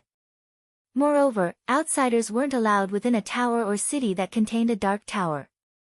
Only allied or subordinate guilds would be granted entry. Shi Feng had merely been a second-rate guild's guild leader in his past. Even ordinary superpowers had been unreachable, not to mention top-ranked superpowers. They had simply lived in different worlds. Hence, Shi Feng had never expected to summon a Dark Tower now. We don't have much time left, Guild Leader Black Flame. The Allied Superpower's 50,000-man army will arrive in less than half an hour, Yuan Tiexin reminded the younger man when he saw Shi Feng's relaxed expression. From his point of view, Shi Feng didn't seem to understand the danger they were in right now. The Dark Tower might be powerful, but 1 or 2 defensive structures wouldn't be enough to stop the enemy they were about to face. They're all here. Shi Feng's smile brightened at the news. In that case, let's go meet them. Meet them? Yuan Tiexin was flabbergasted. Hurriedly, he asked, isn't that too dangerous? Even with Stone Forest City's support, stopping them will be difficult. If we lose our terrain advantage, we'll be fish on the chopping block. With how much they have to gain, they won't hold back. Let's see them try, Shi Feng said, laughing. This, Shi Feng's very existence baffled Yuan Tiexin. He couldn't tell whether the swordsman was incredibly confident or just foolish. It's fine. I don't mind going by myself, Shi Feng suggested once he noticed Yuan Tiexin's hesitation. That won't do. The secret pavilion is one of Stone Forest City's shareholders. Since you're going, Guild Leader Black Flame, how can I just stand by and watch? Besides, if the secret pavilion makes an appearance, these superpowers might hold back out of fear, maintaining some pretense, Yuan Tiexin said, shaking his head as he prepared to risk his life alongside Shi Feng. He didn't think that meeting the various superpowers was altogether a bad idea. They hadn't reached Stone Forest City just yet, so they might have an opportunity to ally with a few of these invading superpowers. However, if they waited until the armies arrived and solidified their alliance, the secret pavilion and Zero Wing would lose any hope of holding the city. Following which, Shifeng and Yuan Tiexin left Stone Forest City and made their way toward the various superpowers' armies, which had just entered the undead forest. Both of these individuals were well known in the virtual gaming world at this point.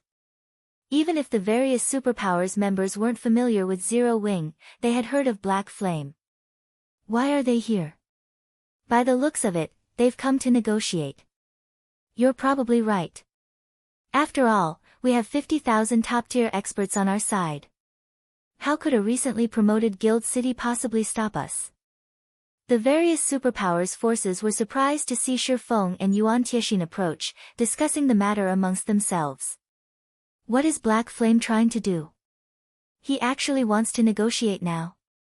Illusory Words was astonished to see the two famous players emerge from between the trees. If they wanted to negotiate, they should have done so before the various superpowers' armies had gathered. Now that these superpowers had combined their forces, convincing any of them to switch sides would be practically impossible. After all, they now had the initiative. You actually have to ask? Crimson Gate replied with a sneer. He must have realized how terrifying this army is and realized that he isn't strong enough to stop us. He's probably here to try to recruit 3 or 4 superpowers. If he succeeds, he might be able to hold on to a fraction of Stone Forest City. Every superpower present shared the same thought. They couldn't think of any other reason that Shifeng would make such a risky move. If they killed Shifeng here, they'd deal a severe mental blow to Zero Wing as a whole. Doing so would also increase their members' morale, making it easier to capture Stone Forest City. Why are you here, Black Flame? If you're here to negotiate, I'd advise you to turn around. Of course, we'll let you leave safely if you obediently hand over Stone Forest City. Ultimately, we only want the city, not your pitiful lives.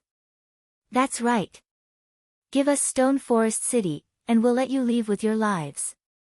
The superpowers' upper echelons mocked Shifeng and Yuan Tiexin with playful, confident attitudes.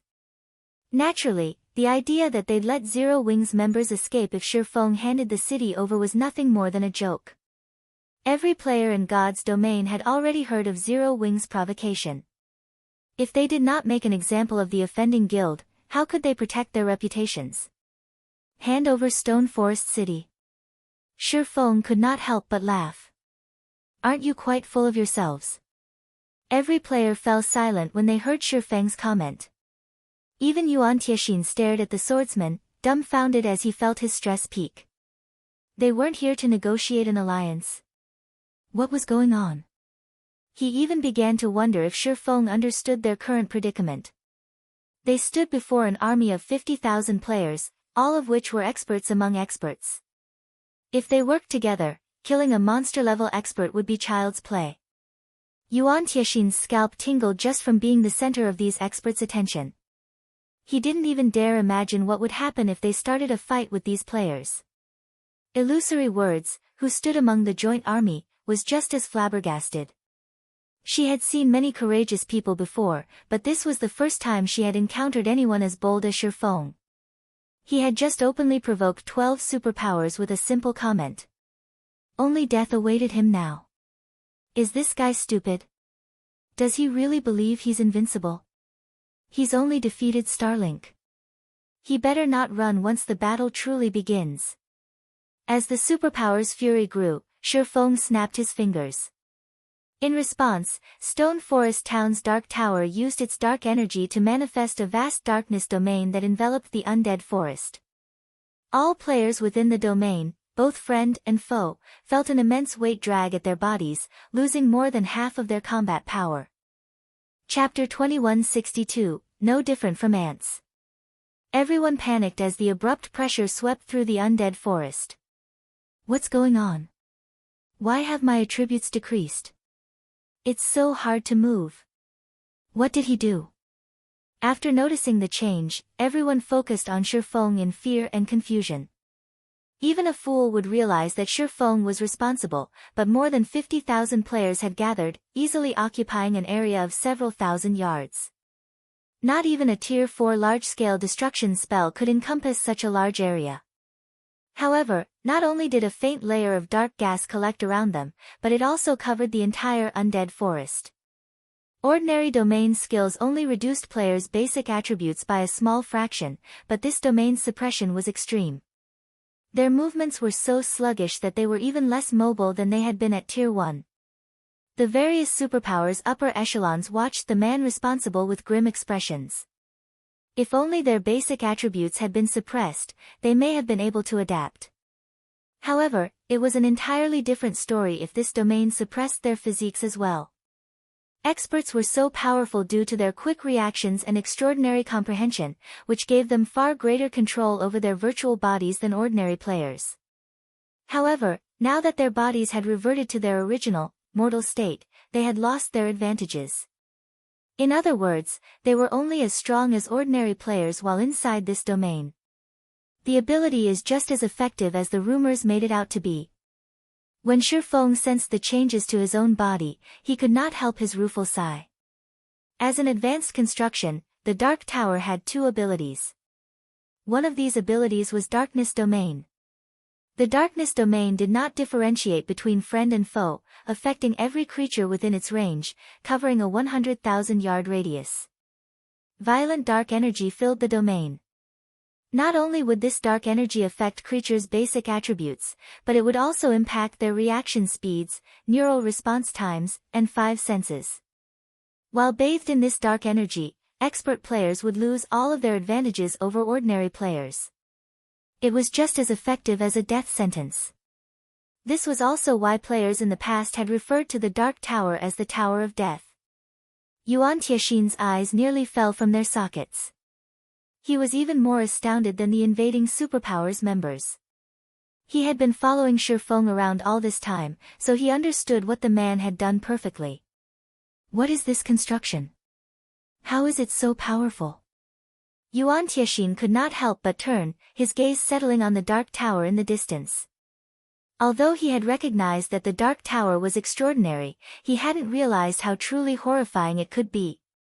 The Dark Tower could actually level the playing field between expert and ordinary players.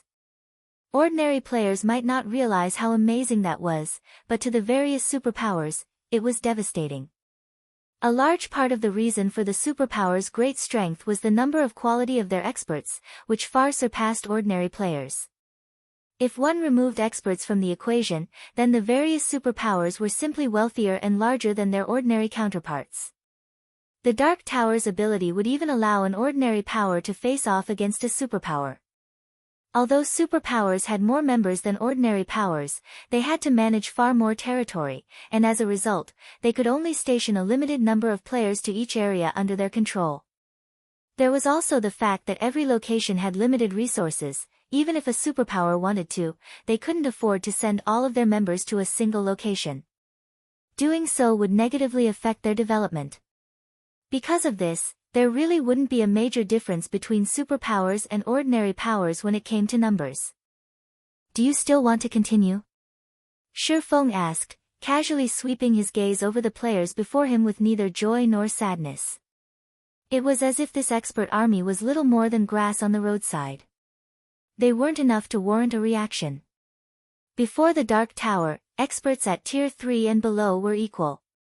The tower would even heavily suppress Tier 4 experts, significantly reducing the difference between them and ordinary players. This was why the Dark Tower was only second to peak constructions. The tower would have qualified as a peak construction if it recognizes friend from foe. Moreover, it would have been one of the most powerful defensive structures in the game. As Shifeng's gaze rested on each of them, fear began to overwhelm the superpowers members. The ability to transform 50,000 expert players into ordinary mortals was simply unheard of. However, the various upper echelons quickly stepped forward to salvage the situation. Do you think we only plan to rely on our expert players, Black Flame? That's right. You might have suppressed our experts, but we have more than players to besiege Stone Forest City. If Starlink could employ 3 mythic monsters and a dark seed, why wouldn't superpowers of their caliber be able to do anything less? Even if their expert players had lost their strength, their guilds could still launch a terrifying assault if they worked together. However, these threats were empty. In truth, they lost any intention of attacking the city. Even if they used everything in their arsenals to attack Stone Forest Town, they'd pay a high price to capture the city without the ability to rely on their experts. None of them could afford this outcome. It seems that it won't be long before another superpower rises in God's domain, Illusory Words said, smiling bitterly at Shifeng's serene expression. Recognizing that none of these superpowers had any desire to take action, it was clear that capturing Stone Forest City was no longer possible. They were merely trying to salvage what little pride they had left, hoping to gain a little profit off of Zero Wing through intimidation. Now that Zero Wing would hold Stone Forest City, it was guaranteed to become a superpower very soon. Crimson Emperor had strived over several decades to become a super first-rate guild. Zero Wing, however, was on the cusp of becoming one after just a couple of months, and that success was purely due to Shifeng. To think Stone Forest Town has such an ability. It's no wonder why he dared to approach us. Even Crimson Gate looked upon Shifeng with envy and admiration. He had lost any desire to refute Illusory Words. After all, she only spoke the truth. The conditions to become a superpower were not as harsh as those required of a super first-rate guild. As long as a superpower had enough financial strength and experts, it could rise as a superpower. As for a complete legacy, that wasn't very important. Now, as long as Zero Wing offered a portion of Stone Forest City's benefits, the various superpowers would withdraw, and the guild would retain the city's shares. Naturally, the city would generate astounding profits with the benefits it could offer, and based on the strength and potential Zero Wing had displayed, it would attract many powerful corporations interested in investing in a guild. Zero Wing would easily fulfill the financial requirement to become a superpower. Of course, it could amass enough experts with money. However, as Crimson Gate fell silent, Shifeng took the stage once more. Since you still refuse to leave, you can remain here forever. Shifeng said as he revealed a 7 Luminaries crystal, activating the Dark Tower's second ability. Demon God's Phantom. The 7 Luminaries crystal immediately turned to dust, and a gigantic magic array formed beneath Shifeng's feet. The array released an endless stream of dark energy that enveloped Shifeng. After a short moment, a 10-meter-tall giant emerged from the black smoke. It wore pitch-black armor, and 2 icy, blue flames flickered through the gap in the giant's helmet. The giant's horrific aura bathed its surroundings in death and cold. Chapter 2163, Ancient God's Descent. Although the demon god Shifeng had transformed into was only 10 meters tall, a far cry from the size of Grand Lord and mythic-ranked monsters, everyone gasped when they saw his new form. The aura Shifeng radiated was far too powerful. If an ordinary mythic monster's aura was seawater, Shifeng's was steel. Most of the experts in the superpowers army couldn't even move when Shifeng's aura washed over them. To them, the swordsman felt like an ancient god that had just stepped onto the mortal plane. They were afraid and awestruck. None of them even dared to consider resisting this man. How is this possible? As the various superpowers upper echelons took in Shifeng's new form, who loomed like the incarnation of an ancient god, they felt more than just the unprecedented pressure, they also felt their life ratings suppressed. Not even archaic species-ranked monsters radiated such an intense pressure. These upper echelons felt as if the person before them wasn't a player at all, but a true god. Tier 4. Just how many cards has he hidden? Yuan Tiexin was utterly flabbergasted when he saw Shifeng's new form. For a moment, he even wondered if he were dreaming. Although the darkness domain Shifeng had activated was horrific, it was insignificant compared to this ability. After all was said and done, might was right in God's domain. Take the great demon Malphins, for example. The various superpowers hadn't even dared to set foot in the undead forest due to the great demon's presence, yet even after they had been swallowed by the darkness domain, they had remained adamant of taking a cut of Stone Forest City. However, now that Shifeng had transformed into a Tier 4 being, he posed an even greater threat to these superpowers than the great demon Malphins. By this stage of the game, expert players had realized how frightening the tier system was. Even at the same level, a 1-tier difference resulted in a massive combat power boost, not to mention a 2-tier difference. The gap between their combat powers now was like the difference between heaven and earth. Moreover, the more familiar an expert player was with their Tier 2 body, the more acutely they understood the power of tiers. This was no longer a matter of basic attributes, but the extraordinary boost to players' physique. Even if 2 players had the same basic attributes and combat standards, a Tier 2 player could easily defeat a Tier 1 player. Naturally, the higher the tier, the greater the tier's physique boost would be. Right now, Sorrowful was a bona fide Tier 4 player. His physique had reached an unimaginable level. Even if his basic attributes were no higher than the rest of these players, he could likely slay a domain realm expert as if he were slaughtering helpless sheep. Furthermore, Sorrowful had the basic attributes of a Tier 4 player. To ordinary players, Sorrowful's transformation might not seem like much. The various superpowers had already slain many Tier 4 mythic monsters by now. How hard would it be to kill a Tier 4 player? However, these superpowers members knew better. A mythic monster was cute compared to a Tier 4 player. Unlike monsters, players could use the full potential of their strength. Some players could even surpass their limits in combat. Players also possessed a large number of skills, and most importantly, they knew how to fight other players. They wouldn't give their opponents time to prepare, nullifying attacks as soon as they had the chance. Tier 4. How does Zero Wing have such a foundation? Crimson Gate's eyes nearly fell from their sockets as he stared at Sorrowful from afar. A 1-tier difference resulted in such a massive combat power gap. Now that Sorrowful had a 2-tier advantage, he was basically invincible. He could kill Tier 2 players as easily as stepping on ants. You win this time, Black Flame. We'll retreat. The superpowers upper echelons realized that they had no hope of capturing Stone Forest City after seeing Sorrowful's transformation. Retreat was their only option left.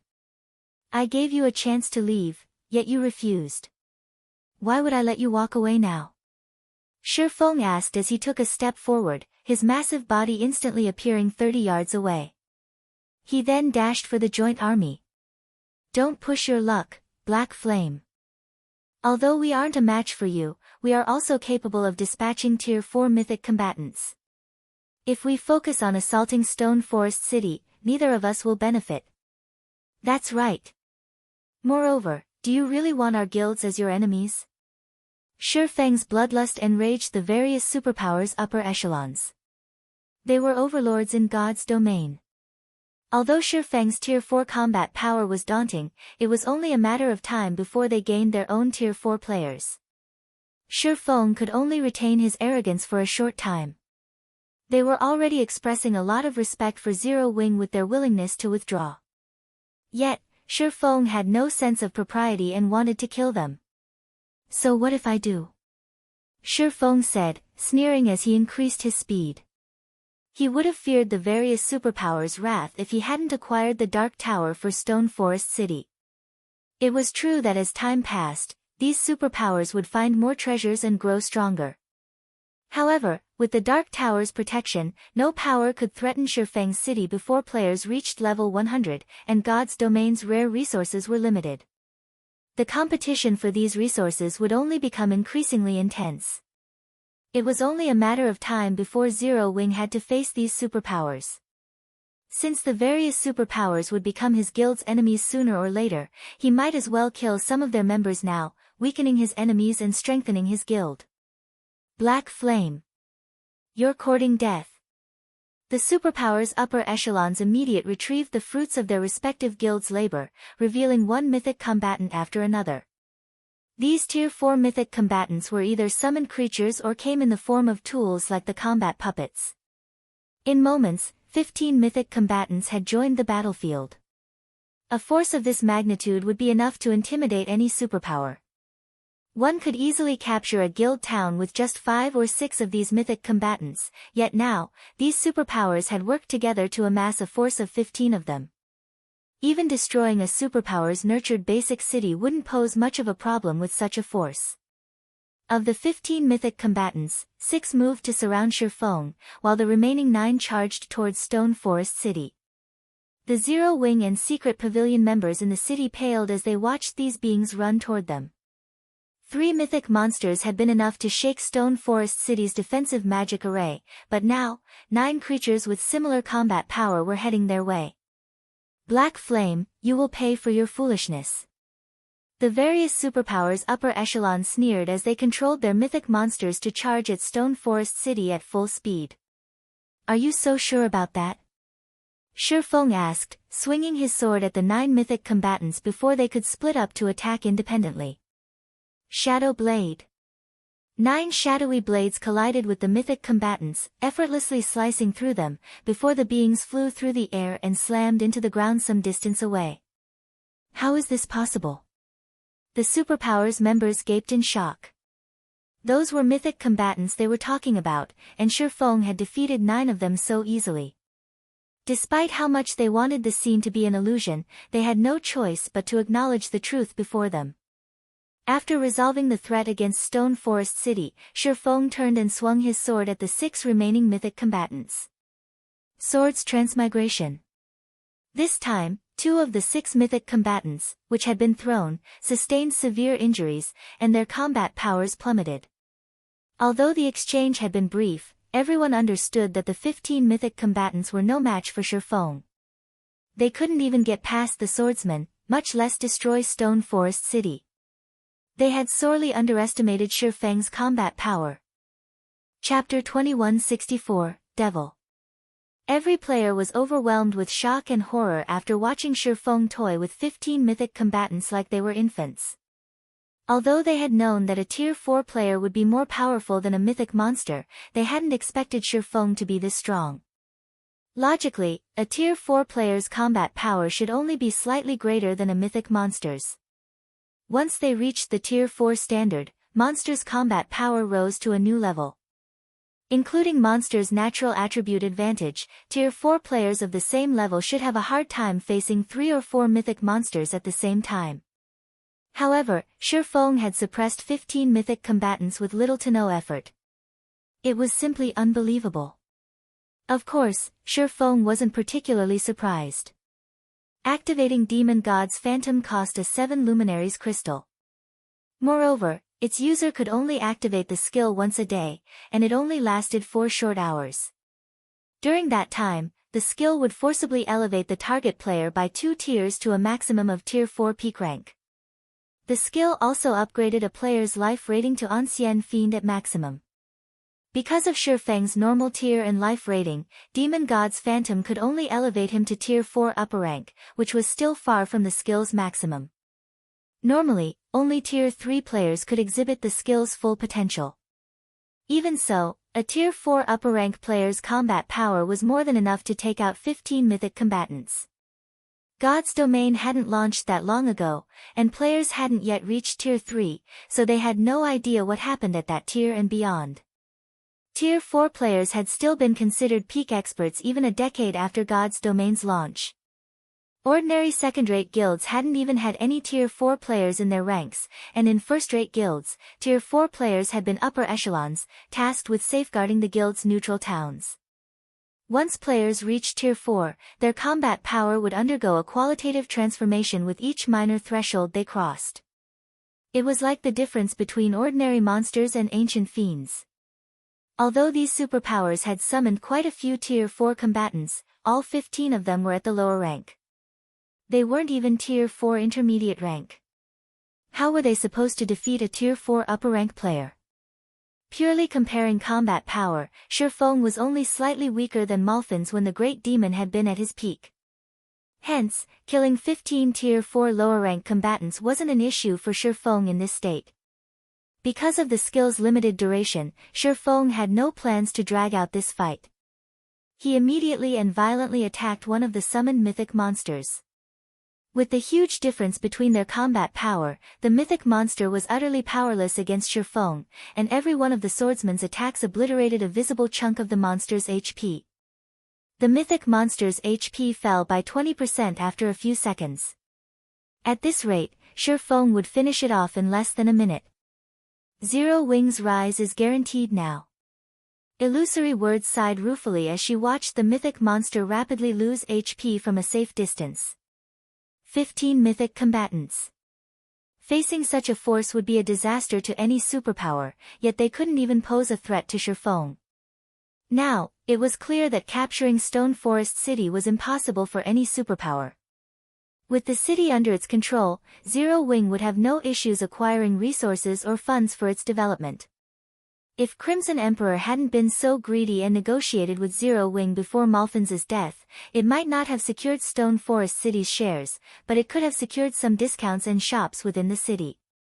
Unfortunate the guild would have to leave empty-handed. In contrast, the powers that had formed a close relationship with Zero Wing were truly blessed, especially Unyielding Soul. With Stone Forest City's help, Unyielding Soul could stand on the same stage as Starlink in the Dark Knight Empire in the future. Retreat. Everyone, retreat immediately. With one of the mythic monsters so close to death, the superpowers' upper echelons hastily commanded a retreat. If not even their mythic combatants stood a chance against that monstrous swordsman, their players wouldn't fare any better. Shifeng was still occupied with the 15 mythic combatants. If they waited until these beings died, they would lose their chance to escape. As soon as the upper echelons issued the command, the army of 50,000 experts spread out and ran for the Undead Forest's exit. They're finally retreating. Yuan Tiexin released a sigh of relief as he watched the invading players flee. Although he understood that these superpowers had lost any hope of capturing Stone Forest City the moment Shifeng had proven capable of single-handedly suppressing 15 mythic combatants, he couldn't help his shock at watching the 50,000 peak experts run for their lives. Don't think you can get away so easily. Noticing the fleeing players, Shifeng threw the mythic combatants around him with a powerful blow before charging at the escaping army. Mythic combatants might be powerful, but even they would need quite some time to destroy Stone Forest City's defensive magic arrays. Moreover, these mythic combatants had been summoned with consumable items. They were as good as lost. Even if he killed them, the invading superpowers wouldn't suffer any more than they already had. Furthermore, these mythic beings wouldn't drop any items when they died. But an army of players was a different story. Even within their superpowers, these players were experts among experts. The offending superpowers would suffer dearly if these experts died. Since the various superpowers had banded together to attack Stone Forest City once already, there was no guarantee that they wouldn't do it again. Naturally, he needed to teach them a painful lesson to ensure they wouldn't cause trouble in the future. Black Flame. Do you really want to become our enemy? The superpowers' upper echelons panicked as they watched Shifeng dash toward them. They began to reveal one card after another, activating suppression and defensive magic arrays to slow Shifeng down. Some even used Tier 4 offensive magic scrolls against the incoming swordsman. So what if I do? Shifeng replied with a sneer, showing no intention of stopping. Whether it was magic arrays or Tier 4 offensive spells, all were useless against Shifeng. Current players simply couldn't hope to contend with a Tier 4 upper-rank existence. Shifeng brandished his swords, countering the magic arrays and incoming spells with a few hits. They then proceeded toward the fleeing mass of players, ruthlessly massacring everyone in his path. Even at their peak, these expert players were no match for Shifeng, but suppressed by the Dark Tower, they were utterly powerless. Lunatic. How is that a lunatic? He's practically the devil incarnate. He'll definitely regret this. The superpowers experts were horrified as they watched Shifeng slaughter their allies. They couldn't believe that this player actually dared to attack so many superpowers at the same time. Not even the secret pavilion would be so bold. On the other hand, Zero Wing's members in Stone Forest City felt their excitement and joy reach a tipping point. Reverence for their guild leader overwhelmed them, and their pride as members of Zero Wing reached new heights. All hail the guild leader. Our guild leader is invincible. One man suppressed 15 mythic combatants. One man made 50,000 experts flee for their lives. Who else in God's domain could possibly accomplish such a spectacular feat? Chapter 2165, Tide Changes. Dark Knight Empire, Dark Knight City. Vendors' cries filled the business district. Practically every item for sale was of exquisite quality. Many of the vendors sold level 60+ fine gold weapons and equipment, tier 2 skill books, and powerful master potions. Players who were visiting the city for the first time were mesmerized by all of the precious items for sale. Dark Knight City is amazing, Big Brother Ape. So many treasures are available for sale. A lot of vendors are even selling a wide variety of super rare tier 2 skill books. We'll be lucky to find any of these books in Ghost Rock City. A level 55 female elementalist named Flashy Leaf expressed her surprise and joy as she gazed at the various stalls hawking the tomes for magical classes. In God's domain, magical classes were easier to control than melee classes. The spells they wielded affected a large portion of their combat power. In comparison, melee classes didn't depend as much on their skills. That is only natural. This is the Dark Knight Empire's imperial capital, and a large number of experts visit the city. Naturally, this city has more resources than our city. With enough coins and magic crystals, you can even buy level 65 dark gold weapons and equipment.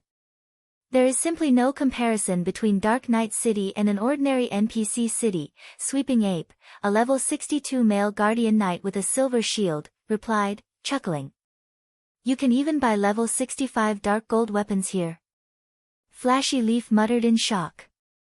Although many players had already surpassed level 60, monsters' drop rates was significantly lower after level 50 due to God's domain settings. As a result, weapons and equipment above level 50 were extremely rare, especially secret, silver rank and above. Now, such high-quality equipment was a status symbol for expert and wealthy players. Most ordinary players would be limited to bronze and mysterious iron equipment after level 50. Take Flashy Leaf, for example. She had only secured a full set of level 55 secret silver equipment due to her low level, and it had still cost her a lot of money to collect the whole set. She couldn't even imagine using level 65 dark gold weapons and equipment. Of course. However, you'll need a strong relationship with a large guild to get access to those items, Sweeping Ape replied. Proudly, he continued, our Eagle Eye Adventurer team is a well-known adventurer team in Dark Knight City, and we have a connection to a few first- and second-rate guilds. Now that you're a member of our adventurer team, Leaf, you can get your hands on one or two of these items if you save up enough coins and magic crystals. Moreover, you can tell any guild players you have trouble with in the fields that you're from Eagle Eye, and even first-rate guild players will step back out of respect. Suddenly, a commotion erupted on the street. Players moved aside, opening a spacious path as mounted players dashed through. Nobody dared to step in this group's path. They all acted as if they were watching a royal procession. These people dare to ride their mounts here. Flashy Leaf was astonished as she watched these players dash down the street atop their mounts. On the way here, Sweeping Ape had constantly reminded her that players were forbidden from using their mounts in Dark Knight City, and just as he had said, she hadn't seen a single mounted player within the city walls thus far. However, such a large group thundered through the business district on their mounts now. They are an exception, Sweeping Ape said, fear lacing his words as he watched the mounted group continue down the street. Why? Flashy Leaf asked. They're Starlink's members, this city's overlord. Not even super first-rate guilds like Crimson Emperor and Unyielding Soul are a match for Starlink, Sweeping Awe said in awe. Although, even Starlink's members normally walk in the city. This is the first time I've seen so many people on their mounts.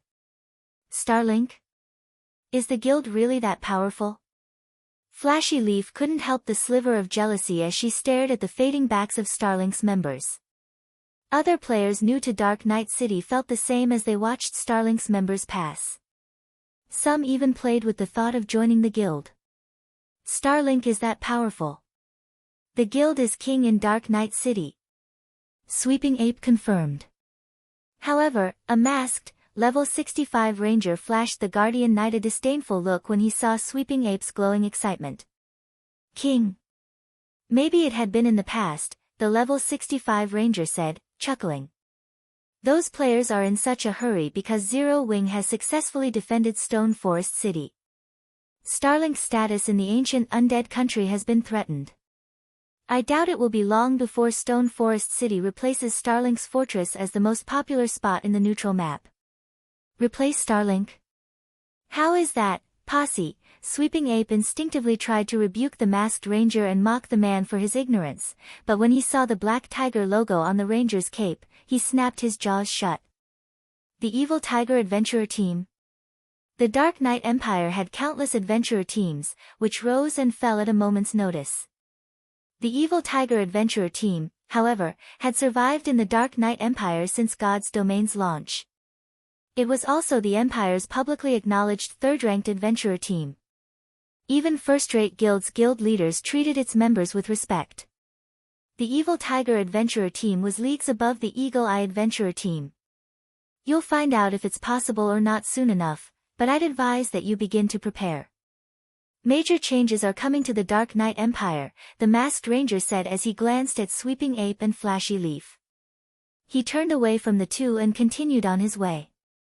Big Brother Ape, is he telling the truth?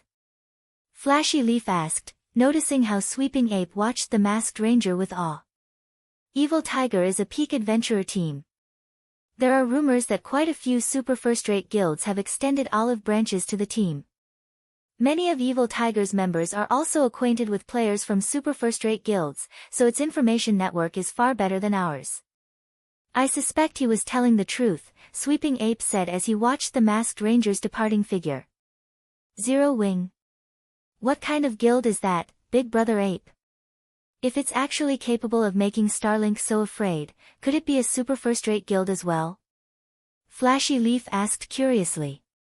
She was completely ignorant of the virtual gaming world. She had only joined this world out of curiosity since God's Domain had become so popular. The moment she had joined God's Domain, she had realized that there was no going back. This, uncertainly, Sweeping Ape said, I recall that Zero Wing is a new guild, strong enough to rival first-rate guilds. A new guild? Does that mean we have a chance of joining it? Flashy Leaf asked. Maybe, Sweeping Ape turned to Flashy Leaf, speechless. He had gone to great lengths to recruit Flashy Leaf for the Eagle Eye Adventurer team, and now, she was interested in joining Zero Wing. While Dark Knight City's players discussed the prior commotion and latest news, the various large guilds' residences in the Empire had fallen into utter chaos. Not long ago, they had learned that Zero Wing had defeated the various superpowers' joint army, slaying more than 10,000 expert players and solidifying its position in Stone Forest City. Chapter 2166, War's Conclusion. Star Moon Kingdom, Star Moon City. One team after another appeared in the teleportation hall, all comprised of level 65 or above experts. Even the weakest piece of equipment on these experts was level 60 secret silver rank. However, these players didn't linger in Star Moon City's teleportation hall, quickly moving to other platforms and teleporting to the kingdom's other cities. With careful observation, one would recognize these players as adventurer team members. Many were even from well-known adventurer teams. Other players in the teleportation hall were stupefied. They didn't understand why so many adventurer teams from other kingdoms and empires were visiting Star Moon Kingdom. While Star Moon City's players wondered about the odd flood of adventurer team players, a level 67 man sat in a top-floor VIP room in one of the teleportation hall's advanced restaurants. Quietly, he took this all in, envy and sorrow in his gaze. If the city's players saw this man, they'd likely be taken aback. He was none other than Galaxy Past, the Star Alliance's guild leader. By this point, the Star Alliance had become Star Moon City's king. After this battle's conclusion, it's likely impossible for anyone to pressure Zero Wing within Star Moon Kingdom, Galaxy Past enviously lamented as he watched the numerous teams teleport in and out of the teleportation hall. Feng had recently defeated the various superpowers' joint army, and news of his victory had yet to reach Star Moon Kingdom's general populace. However, as one of the secret pavilion's subordinate first-rate guilds, the Star Alliance had heard of the outcome almost as soon as the battle had ended.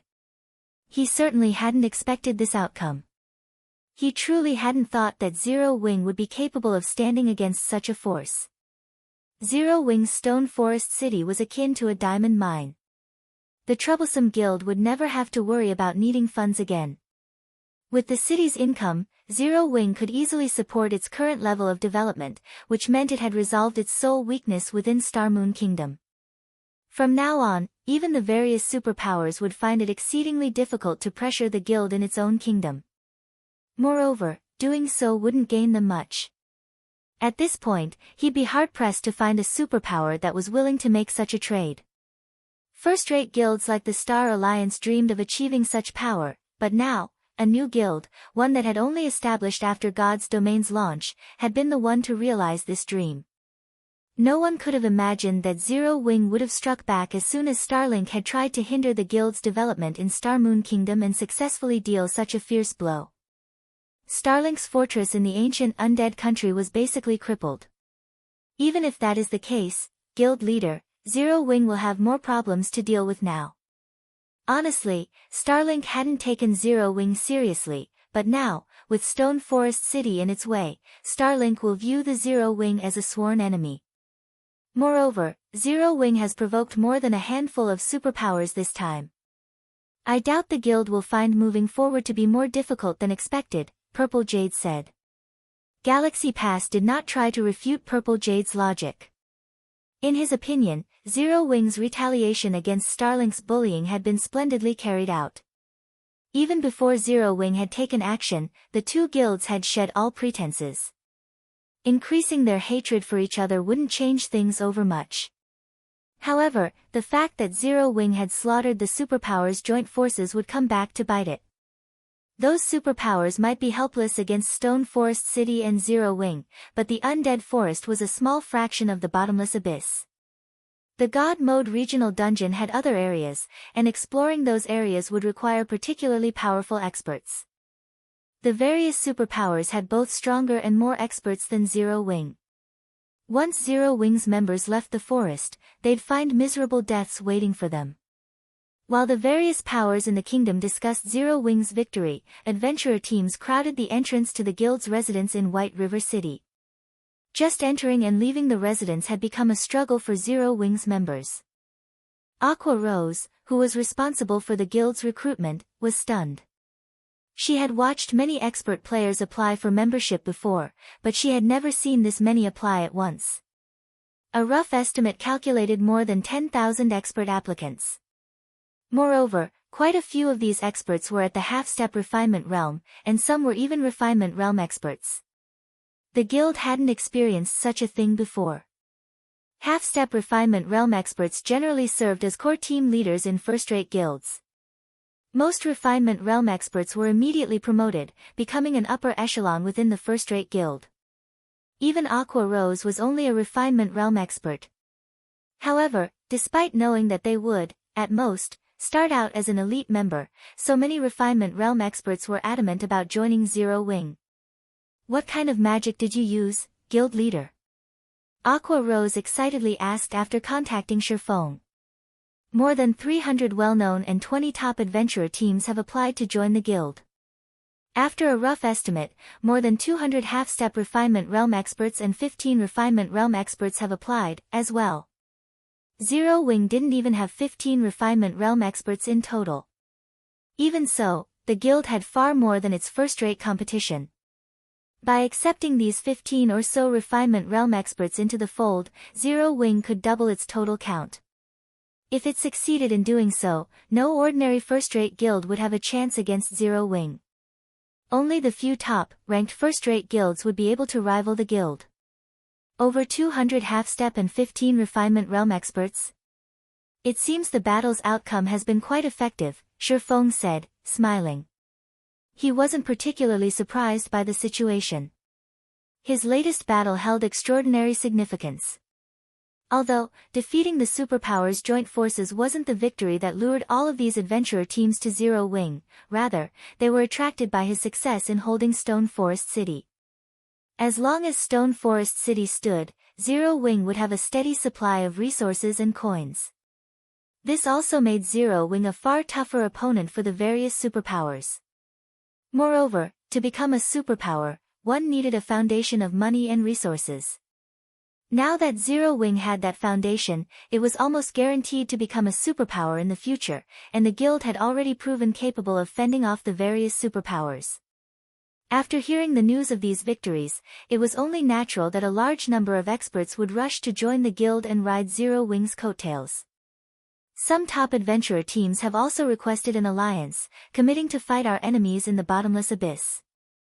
With a little hesitation, Aqua Rose continued, however, they want adventurer residences in Stone Forest City in exchange. Top adventurer teams possessed a lot of experts, and some were even led by Refinement Realm experts. There were also some that even superpowers feared. Meanwhile, Zero Wing had provoked quite a few superpowers this time, and because of that, it was fated to encounter many trials and tribulations within the regional dungeon. If the guild had to face these superpowers alone, it would likely struggle to establish itself in the bottomless abyss's other locations. It might even be trapped in the undead forest, which was only a fraction of the dungeon and had very limited resources. If they want adventurer residences for free, they can forget it, Shifeng said, shaking his head. Of course, if they're willing to pay, it's a different story. Each adventurer residence will cost 50,000 gold or magic crystals of equal value. Adventurer residences were similar to guilds' temporary residences. The team's members would be able to teleport in and out of Stone Forest City freely, but adventurer residences were a special type of building that could only be constructed in guild cities. Moreover, the ruling power could only construct a limited number. A basic city could only support 10 adventurer residences at a time. 5,000 gold. The amount Shifeng demanded startled Aqua Rose. Are you sure? One could afford a relatively good plot of land in an imperial capital with so much gold. Charging so much for an adventurer residence in a guild city was absurd. No adventurer team would likely agree to that price. That's right, 50,000 gold. If they're not interested, we won't force the issue, Shifeng firmly declared. I understand. I'll notify them of our price. Knowing Shifeng had made up his mind, Aqua Rose could only nod and agree. She could only hope that more opportunities to secure outside help appeared in the future. After disconnecting the call, Shifeng made his way to Stone Forest City's City Lord's mansion to open the city's doors to the public. Chapter 2167, Stone Forest City's opening. Unlike Zero Wing City, which had been a city upon its conception, Stone Forest City's City Lord's mansion wasn't a castle. It was merely a house atop a spacious compound. Thick, stone walls lined the compound, and the only entrance was through a set of sturdy, iron gates. 2 Tier 2 NPC soldier parties stood guard. When Shifeng arrived, the NPCs opened the gates for him and respectfully welcomed him to the mansion. Sure enough, this city lord's mansion is far more secure. Shifeng could not help his rueful sigh when he saw the water barrier beyond the gates. The isolation barrier. Not even Zero Wing City had this mechanic. The difference between a guild town and a guild city was massive in God's domain. The method to capture each was also different. To capture a guild town, one simply needed to claim the town token from the ruling guild's residence, but to capture a guild city, players needed to secure the city lord's mansion. While the difference between the two might not seem large, it was like the difference between heaven and earth. The first reason for this gap was the difference in their magic arrays. A guild had to set up the defensive magic array around its residence itself, and advanced defensive magic arrays were particularly difficult to acquire. However, a city lord's mansion came equipped with its own defensive magic array, and it was even stronger than the magic barrier that protected the city. Only, it stored far less mana, so it couldn't last as long as the city's defensive magic array. The second reason was that no guild residence, regardless of how powerful it was, could affect a city's performance, but the city lord's mansion would. The city lord's mansion acted as the city's heart. The stronger it became, the stronger the city would be. However, upgrading a city lord's mansion wasn't easy. Doing so required a lot of money and super rare resources. This was why guild cities' development in God's domain was generally quite slow. Guild towns, in comparison, only needed popularity, money, and players. Normally, guild cities that had grown from advanced towns were much stronger than directly built guild cities. Needless to say, a guild city promoted with a gold town promotion order would be even stronger. The isolation barrier before Shurfeng was the best proof of this. Shadow's guild cities in the past had only acquired an isolation barrier once they had become intermediate cities, yet Stone Forest City had gained one the moment it had become a basic city. Unlike defensive magic arrays, isolation barriers couldn't block incoming attacks, but they weren't any less important. An isolation barrier was capable of stopping unseen attacks and isolating the city lord's mansion from the outside world. If players entered the mansion without explicit permission, they wouldn't be able to contact others outside of the compound's walls. This ability had allowed guilds in the past to hold meetings within the city lord's mansion without having to worry about information reaching their enemies too quickly. Now that Stone Forest City's city lord's mansion had an isolation barrier as well, Zero Wing could use this place to discuss confidential matters. The guild wouldn't need to take the numerous precautions it usually did when preparing for an important operation, and it could afford to consider even riskier plans. Shurfeng entered the city lord's mansion, greeted by a garden filled with plants and flourishing flowers. Birdsong and floral fragrance filled the air. The garden had an easy-to-capture vibe, a stark contrast to Zero Wing City's heavily fortified city lord's mansion. But Shurfeng remained unperturbed. After all was said and done, Stone Forest City had only recently become a city. It would still take a lot of time, money, and resources to develop this city lord's mansion to rival that of Zero Wing City. This was also why the various superpowers had tried to capture Stone Forest City so soon after its promotion. The city lord's mansion was still undeveloped and at its weakest. Once Zero Wing fully developed the mansion, not even Tier 5 players could infiltrate it. Although he had defeated the various superpowers and defended Stone Forest City this time, repelling future attacks wasn't guaranteed. He needed to upgrade the city as soon as possible. Initially, the secret pavilion had suggested they wait for 2 or 3 days before opening Stone Forest City to the public. By then, most of the city's defenses would be operational. However, the secret pavilion wasn't aware that Shurfeng couldn't afford to wait that long. Silverwing Town, Stone Forest City, and Zero Wing's development desperately needed coins and resources, but due to the ongoing war with Starlink, Zero Wing severely lacked both. Even though Shurfeng had acquired quite a few top-tier weapons and equipment pieces from the various superpowers, it was a pitiful amount compared to what the guild needed, and selling the items would simply be foolish. Hence, to ensure Zero Wing's future, he had to open Stone Forest City to the public as soon as possible. Shurfeng soon arrived at the 3-story house within the compound. An elderly butler, the city lord's mansion's manager, waited for him. Although the old man was only level 10, he was invulnerable, no player could damage him.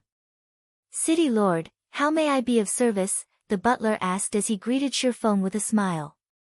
"I wish to remove the seal on Stone Forest City," Shurfeng answered. After its promotion, Stone Forest City had been sealed. Without the owner's permission, players would have to destroy the city's defensive magic array and walls to get into the city. If he wanted to attract visitors, he'd have to remove the seal. "I will see to it immediately, but once the seal has been lifted, how much would my lord like to charge as an entry fee?" the butler asked. With Stone Forest City's current scale, the lowest entry fee available to you is 40 copper coins. The lowest is 40 copper. Shurfeng could not help but chuckle. What about the highest? He had gone to great lengths to relocate Stone Forest Town to the bottomless abyss. He had even upgraded it into a city. Naturally, he couldn't charge the lowest entry fee. Currently, you can collect up to 3 silver per person. If you wish to raise the entry fee further, you will first have to upgrade the city, the butler explained. In that case, set it to 3 silver, Shurfeng decided without hesitation. Players couldn't set a city's entry fee to any amount they desired in God's domain. There were lower and upper limits, and the city's geographical surroundings and development determined these limits. When Zero Wing City had first established, the lower limit had only been 30 copper, yet Stone Forest City's was 40 copper. To attract more players to Zero Wing City, Shifeng had initially set the entry fee to the minimum, gradually raising it as more players arrived. Now, players had to pay 80 copper to enter Zero Wing City. However, Stone Forest City's situation was different. It rested on the Bottomless Abyss's first underground floor, and it was almost guaranteed that only a small number of players would visit. Unfortunately, that meant that he couldn't choose the lowest entry fee available. He wouldn't make any money if he did. Furthermore, Stone Forest City was the only rest area in the God Mode regional dungeon, and unlike Zero Wing City, this city was essential for the players that wanted to grind in the area. Understood. I'll get it done immediately. The butler bowed before leaving. In less than 5 minutes, a regional system announcement alerted all players in the Undead Forest that Stone Forest City was officially open. Chapter 2168, Not like a superpower, but superior. Once the seal on Stone Forest City had lifted, Shifeng began to draft a construction plan for the city. Although Stone Forest Town had already contained a lot of buildings, it had grown several times after its promotion. As a result, Stone Forest City looked empty and could, at most, only accommodate 1 million players. This was the downside to a promoted city. A built city, on the other hand, didn't have this problem. Although Stone Forest Town had more than enough buildings to accommodate visiting players, its visitors wouldn't be limited to experts as mainstream players reached higher levels and improved their equipment. Eventually, even ordinary players would be able to grind in the Bottomless Abyss's first floor with ease. It was necessary to plan the city's constructions ahead of time to ensure that players had what they needed to live and rest in Stone Forest City. Not only would careful planning increase the value of the city's shops and private housing, but it was also of the utmost importance for the city's development. While Shifeng planned the city's layout in the City Lord's mansion, the powers from the kingdoms and empires near the ancient Undead Forest received news of Stone Forest City's grand opening. For a time, these powers were in an uproar. Zero Wing is actually opening such a precious city to the public? Has the guild gone mad? How generous. That's a God Mode regional dungeon we're talking about. I can't believe Zero Wing is letting just anyone into the city. Just what is Zero Wing thinking? The many powers that had watched the battle for Stone Forest City knew how significant the city was. Whoever owned Stone Forest City would have a massive advantage when exploring the Bottomless Abyss. However, Zero Wing so willingly gave up this advantage, granting the public access to such a valuable city. Even the various superpowers were stunned by Zero Wing's decision. They had known that the guild would open Stone Forest City to the public sooner or later. Reaching the Bottomless Abyss's first floor wasn't particularly difficult, and even experts from first-rate guilds and peak adventurer teams would be strong enough to grind in the area after another 10 days or so. Once they were, Stone Forest City wouldn't be nearly as much of an advantage. Even if Zero Wing wanted to avoid doing so, it would have to open the city to the public to earn a little money. The city's potential income would be far more important to the guild than limiting access to its members and allies. However, the various superpowers hadn't dreamed that Zero Wing would open Stone Forest City's gates so soon. Essentially, doing so now was throwing away any advantage the city could provide. A God Mode regional dungeon. This is a perfect opportunity to strengthen our adventurer team. Zero Wing is truly amazing. It's giving up such a massive advantage. Not even superpowers would dare to make such a sacrifice. Since no one's explored the Bottomless Abyss yet, we can advance our guild's development if we can claim some of its treasures for ourselves. The various kingdoms and empires' powers sprung into action the moment they heard of Stone Forest City's opening. They all dispatched expert teams to the city. The various superpowers occupied most of God's domain's high-resource maps, and that should have been the case for the Bottomless Abyss as well. Superpowers had far better weapons and equipment for their members than ordinary powers, and by the time the ordinary powers were able to explore the regional dungeon, the various superpowers would have likely combed through the dungeon. Now that Stone Forest City was open to the public, however, ordinary powers could share the starting line with the various superpowers in the competition for the Bottomless Abyss's resources. Although the superpowers still had a massive advantage in terms of combat power and equipment standards, it was the fairest condition that ordinary players could hope for. If these ordinary powers got lucky in the bottomless abyss, they might be able to elevate their development to a new level. The regional dungeon was the current frontline in God's domain, and needless to say, the loot within would be among the best available at this stage of the game. Because of this news, Zero Wing's residence in White River City had become more crowded than ever before. Players joined the growing crowd outside of the residence's entrance almost as fast as the seconds ticked by. They filled the several streets around the residence, stupefying players who visited the city for the first time. Meanwhile, Unyielding Heart and Mu Lingsha, who had finally made it into the residence, couldn't stifle their rueful sighs as they observed the current atmosphere within. Although powers seeking refuge or alliances visited the various superpowers' residences as well, their traffic was nothing compared to the number of representatives currently in Zero Wing's residence. They had already counted more than 100 representatives thus far, including upper echelons from first- and second-rate guilds. First- and second-rate guilds might be insignificant to the various superpowers, but that was only true when 2 or 3 of these guilds gathered. If dozens of first- and second-rate guilds banded together, not even a super guild could afford to underestimate them. Unyielding Heart and Mu Lingsha even felt as if their positions had been reversed.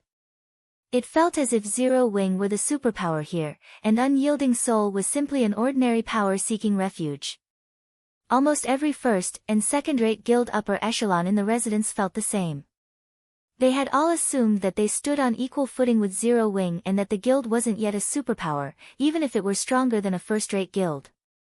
But looking at it now, they realized how naive the thought was. Although Zero Wing might not have the strength of a superpower, it possessed a foundation that no superpower could match. Despite its lower status, it was, in fact, more powerful. Bottomless Abyss, Stone Forest City. After working in the City Lord's mansion for nearly 2 hours, Shifeng received a call from Aqua Rose and Gentle Snow. Guild leader, over 100 powers have visited our residence in the Black Dragon Empire to discuss potential cooperation. 5 of them are first-rate guilds, and 17 are second-rate guilds. Should we agree to their offers? Gentle Snow asked. We're seeing roughly the same situation in White River City, Guild leader, although 2 superpowers have also visited. One of them is Unyielding Soul. Both superpowers are requesting garrison rights in Stone Forest City, and they've offered considerable benefits in exchange, Aqua Rose said, unable to contain her excitement. If Zero Wing accepted the benefits these guilds offered, the guild would undergo a qualitative transformation. Although it couldn't match a superpower's reach, it wasn't far off. So many powers have visited. Even Shifeng was a little surprised to hear the 2 vice guild leaders' reports. Although he had recognized how tempting Stone Forest City would be to the various powers, he hadn't expected it to attack so many. What should we do, guild leader? Aqua Rose and Gentle Snow asked, staring at Shifeng as they desperately waited for his answer. Too many powers had approached the guild for partnerships for them to handle. Even if Stone Forest City was a basic city, it couldn't accommodate so many guilds. It would be fortunate if the city housed a total of 5 guilds right now. Since so many powers have approached us, it would be a waste to turn them away. After giving the matter some thought, Shifeng grinned and said, the various superpowers have their own chamber of commerce. In that case, Zero Wing will establish its own. We'll call it the Candlelight Chamber of Commerce. If these powers want a partnership, they'll have to join our chamber first. Then, we'll cooperate as members of a chamber of commerce typically do. Zero Wing had certainly benefited from its membership with the secret chamber of commerce, but after getting kicked out once already, Shifeng knew that Zero Wing needed a chamber of its own. Zero Wing hadn't been able to fulfill the conditions of creating a chamber of commerce previously, but now that the ability to do so presented itself, he couldn't miss this opportunity. What if they demand to garrison in the city? Aqua Rose had already spoken with quite a few major powers representatives, so she knew that they aimed to secure a residence in the city for their guilds. Unfortunately, simply joining the Candlelight Chamber of Commerce wouldn't fulfill that wish, in which case, these powers might refuse to join. We'll follow the secret Chamber of Commerce's example then. They will only gain the right to garrison in Stone Forest City if they join the Candlelight Chamber of Commerce as advanced members. Normal members, on the other hand, will enjoy a 20% discount on the city's entry fees, Shifeng said, chuckling. The more they contribute, the more they will gain. I'm sure they won't have any complaints. Aqua Rose and Gentle Snow's eyes glowed with elation and realization upon hearing Shifeng's decision. This was undoubtedly a solid solution. If this plan succeeded, Zero Wing's sales channels would reach unprecedented heights. Not even ordinary superpowers would be a match for it.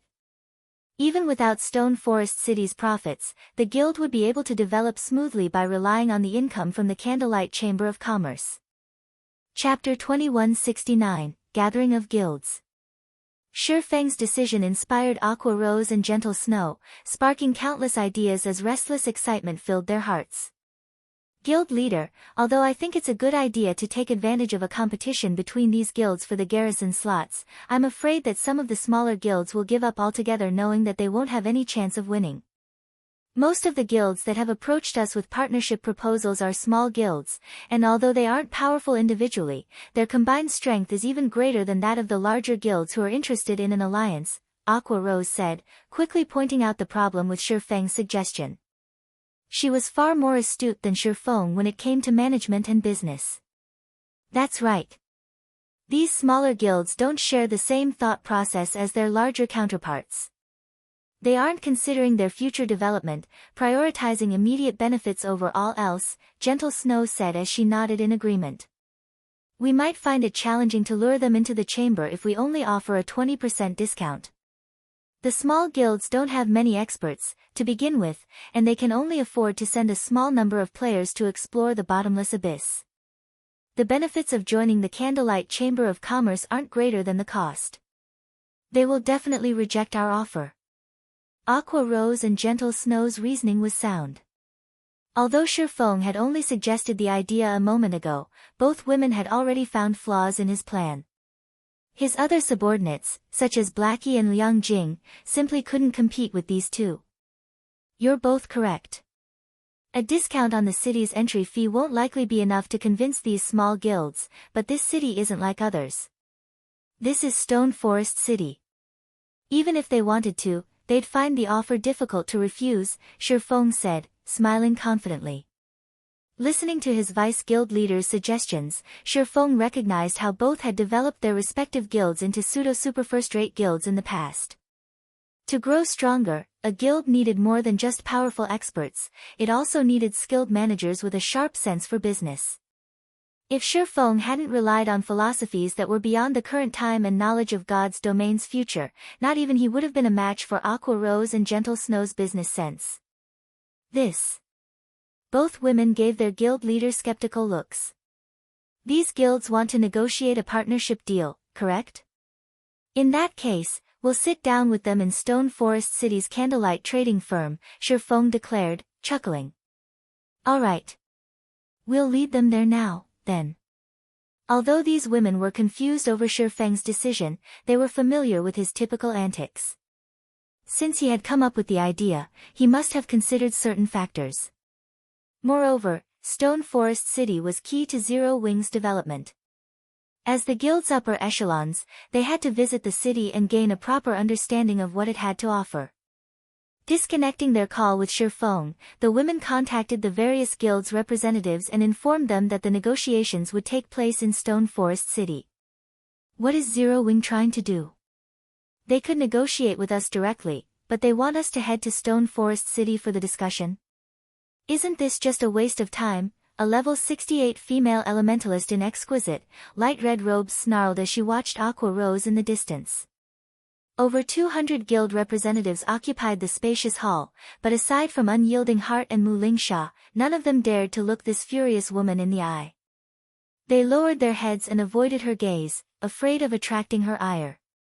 This woman was 16th Cloud, the second vice-guild leader of the recently promoted Superpower, Shining Tiger. She had also earned the nickname, Flame Empress. She had once been a peerless genius, nurtured by a super guild like the Dragon Phoenix Pavilion's Phoenix Rain, but she had left the super guild abruptly and joined Shining Tiger, performing many impressive feats for the new superpower. Although Shining Tiger was not as powerful as Starlink, it ranked near the top among recently promoted superpowers.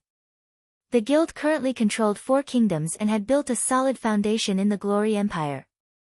It was even stronger than Unyielding Soul. We are here to gain an understanding of Zero Wing and see for ourselves if the guild is as impressive as the White Tiger Dojo claims, Vice Guild Leader. So please, endure this for now. The middle-aged man, a level 68 assassin, beside 16th Cloud tried to calm the woman, acting like her butler. It was obvious that he was used to the woman's hot temper. Unyielding Heart, who sat across the subservient assassin, kept his guard up against the man. This middle-aged man had an even greater backstory than 16th Cloud. His name was Sorrowful Silence, and he had risen to fame even earlier than Unyielding Heart had. Moreover, Sorrowful Silence was a bona fide monster. The man specialized in eliminating high-profile targets. Since God's Domain's launch, he had been responsible for the deaths of more than 6 superpower upper echelons. These assassinations had foiled many of the superpower's plans. How strange. Shining Tiger has clearly focused on its development in the Glory Empire. So, why is it here to discuss a partnership with Zero Wing? Initially, Unyielding Heart had been a little surprised to find 16th Cloud and Sorrowful Silence in Zero Wing's residence. Is Zero Wing already allied with Shining Tiger in secret? Although Shining Tiger had only recently become a superpower and had begun its development in God's Domain much later than Starlink had, it hadn't developed any slower than Starlink. Shining Tiger even had the support of the Radiant Corporation, an international corporation. Like Blackwater, the Radiant Corporation specialized in the fighting and security industries. Hence, Radiant had no lack of expert players and an advantage over its competition. If the Radiant Corporation hadn't waited so long to join God's Domain, Shining Tiger would have likely risen to rival Starlink and Blackwater by now. While Unyielding Heart wondered about the other guilds' presence here, 16th Cloud returned to her seat, no longer making a fuss. I know. I was just saying, 16th Cloud grumbled. She didn't have a great opinion of Zero Wing, which had neither a background nor any supporters. Since she had originally been a member of a super guild, she was very familiar with how powerful superpowers were. Although Zero Wing had made a name for itself by defeating the superpower's joint army, that didn't prove anything. Zero Wing had simply accomplished the feat by relying on some fortuitous opportunity. Such opportunities appeared randomly and were available to everyone. Throughout the virtual gaming world's long history, many guilds like Zero Wing had risen to great heights due to fortuitous opportunities, but very few had eventually become super first-rate guilds or super guilds.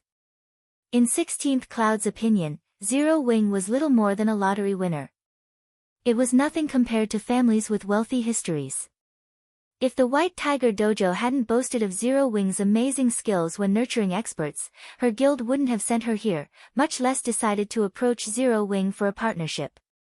Not long after 16th Cloud's tantrum came to an end, the various representatives calmed as they followed Aqua Rose toward White River City's teleportation hall. At the same time, Gentle Snow led her visitors toward the city from the distant Black Dragon Empire. Suddenly, several hundred powers representatives gathered in Dark Knight City, causing a commotion that spread throughout the Dark Knight Empire. Chapter 2170, Off the Charts. Amazing. Why have so many guilds gathered in Dark Knight City? They must be here for the same reason as those adventurer teams that showed up earlier, to discuss an alliance with Zero Wing. Zero Wing sure is impressive. If it allies with so many guilds, not even Starlink could afford to target Zero Wing rashly. That's not all. Do you see those people wearing Shining Tiger's guild emblem? The guild recently became a superpower. I've heard that it isn't any weaker than Starlink and far stronger than the declining Unyielding Soul. If Zero Wing partners with Shining Tiger, Starlink will find the guild to be a far more difficult target. If that happens and Zero Wing really intends to develop in the Dark Knight Empire, we're going to see a massive war erupt. Players from the Empire's various powers chatted amongst themselves when they noticed 16th Cloud and the other guild representatives in Dark Knight City's teleportation hall. Many of them could already imagine the battle between the Dark Knight Empire's countless guilds. Players like them wanted nothing more than that outcome. Heroes only emerged when there was trouble. No player or power dared to act up in the Empire while Starlink was in control, and most conflicts were limited to small skirmishes. Starlink would jump to quash any larger fights, and because of this, expert players struggled to make a name for themselves within the Dark Knight Empire. Of course, everyone paid more attention to Shining Tiger's presence than the potential turbulence.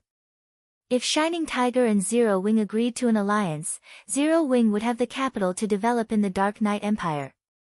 Partnering with Dark Knight City's other guilds wouldn't help the guild much in this matter, and no one even bothered to take into account the Secret Pavilion or Unyielding Soul. Unyielding Soul had constantly fought Starlink in the Empire, so whether or not it allied with Zero Wing, its situation wouldn't change. Furthermore, Unyielding Soul had already begun to decline. As a famous, transcendental power, the Secret Pavilion wouldn't involve itself in the struggle between God's domain's various powers. It focused solely on its business and finances. The potential profits that were at stake were the only reason that the Secret Pavilion had sided with Zero Wing in the battle for Stone Forest City. However, Shining Tiger was a different story. Shining Tiger was a foreign superpower to the Dark Knight Empire, and if it were dragged into the Empire's struggles, the resulting power shift would be significant. So, this is Starlink's main headquarters. These players' average standards are quite high. They're almost a match for those in the Glory Empire. I see now how Starlink has developed so quickly, 16th Cloud commented as she briefly evaluated the players in the teleportation hall. If Zero Wing intends to battle Starlink to the bitter end, we'll have to reevaluate our interest in an alliance. Overall, the Glory Empire was stronger than the Dark Knight Empire, and although the former didn't have a God Mode regional dungeon nearby, it had quite a few Azura Mode regional dungeons. These dungeons were more than enough for Shining Tiger's needs. The guild wasn't hard-pressed to secure the Bottomless Abyss's resources. If the guild elders hadn't expressed their slight interest in the Bottomless Abyss and White Tiger Dojo hadn't made such a strong recommendation, Shining Tiger wouldn't have been interested in Zero Wing in the least. Indeed. These players are certainly high quality. Obtaining fresh blood should be quite easy for Starlink. Including its possession of that item, its development speed should be astounding, Sorrowful Silence said as he nodded in agreement. However, since we are here, we should pay Stone Forest City a visit. Superpowers typically avoided provoking each other. Even if they had to do so, they weighed the potential benefits and costs before acting. Naturally, Shining Tiger wouldn't agree to challenge Starlink just for a particular grinding spot that it didn't even need. Of course. We will need a proper explanation for the guild elders, after all. 16th Cloud nodded. As Dark Knight City's players watched, 16th Cloud and the other guild representatives teleported to an NPC town nearest to the ancient undead country. Following Aqua Rose, the group crossed one neutral map after another. As their escort, Zero Wing's main force dealt with any monsters in their way. The main force members' performance surprised the various representatives. Once they had entered the ancient undead country, Zero Wing's main force had eliminated the level 60+ Great Lords they had encountered as easily as if they were chopping vegetables. Aqua Rose and Gentle Snow's performances were particularly eye-catching. Each of the women single-handedly took on several level 65 Great Lords at once, maintaining their upper hand in the battles. Only level 65 Grand Lords had proven strong enough to make Gentle Snow struggle. The various guild representatives were utterly astonished by these players' basic attributes. Aren't Gentle Snow's basic attributes a little too high? Not even our guild's chief berserker is quite as strong, 16th Cloud commented as she watched the woman in question tank a level 65 Grand Lord by herself. Although berserkers were famed for their strength, this was the first time 16th Cloud had seen a berserker that could solo tank a Grand Lord. Her basic attributes aren't her only powerful quality. I doubt I'd even be a match for her in a frontal confrontation. Sorrowful Silence said solemnly. Is she that strong? 16th Cloud gave her companion a skeptical look. Others might not know how powerful Sorrowful Silence was, but she was very familiar with the middle-aged man's strength. Even though Sorrowful Silence was an assassin, he had a peak legacy, the Blood Warrior hidden class. His strength was no lower than normal berserkers of the same level, and his agility was far above what normal assassins possessed. He certainly wasn't a weakling in PvP. Sorrowful Silence was even more of a threat on a lawless battlefield. Unlike in official competitions, domain realm experts could display their full potential on a battlefield without rules. 16th Cloud had watched Zero Wing's performance in White River City's auction arena, and while she could admit that Gentle Snow was strong, that had been an official competition. In a field battle, it would be a different story. I wish I were wrong, but she is truly that powerful, Sorrowful Silence answered with a bitter smile. He was very confident in his estimation of others' combat power. This ability allowed him to slay one superpower's expert after another. However, Gentle Snow felt like an extreme threat. He had also failed to mention the fact that she wasn't the only one to feel like that. Zhao Yueru and Violet Cloud, who stood beside Gentle Snow, felt just as dangerous, although they didn't seem as deadly as their vice guild leader.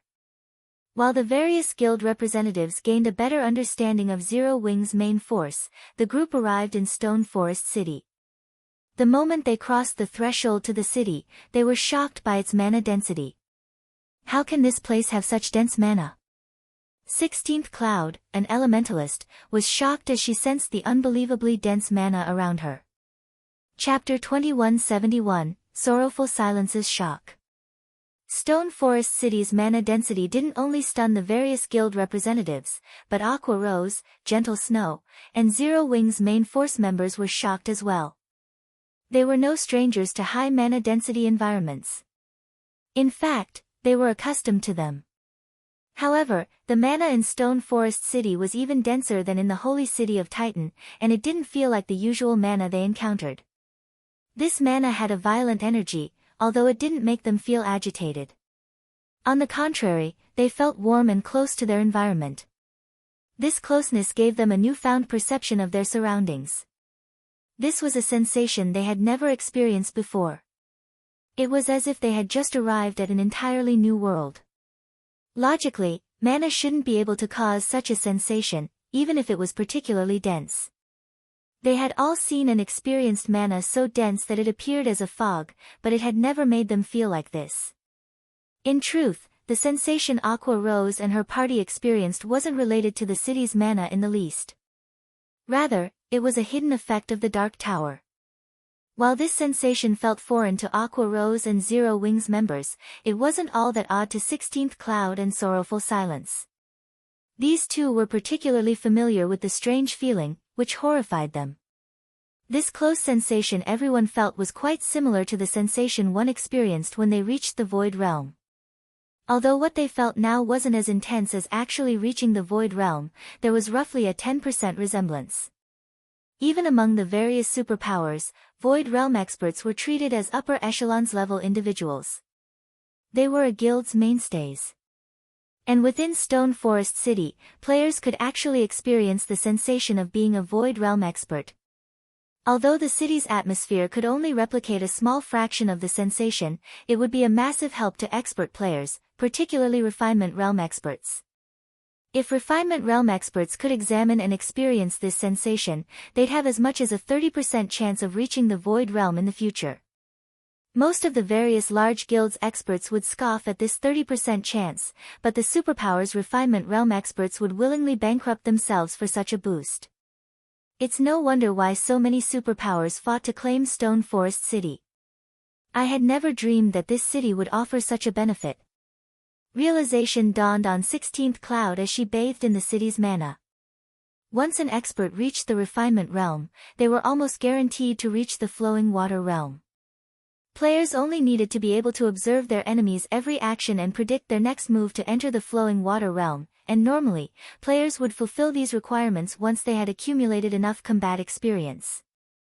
To put it simply, one merely needed to work hard to reach the Flowing Water Realm. However, climbing from the Flowing Water Realm into the Void Realm was a different story. This was a qualitative leap. Reaching the Void Realm was akin to switching one's focus from one target to several hundred. The achievement was beyond simply observing one's opponent. Players needed to view situations from a different perspective entirely.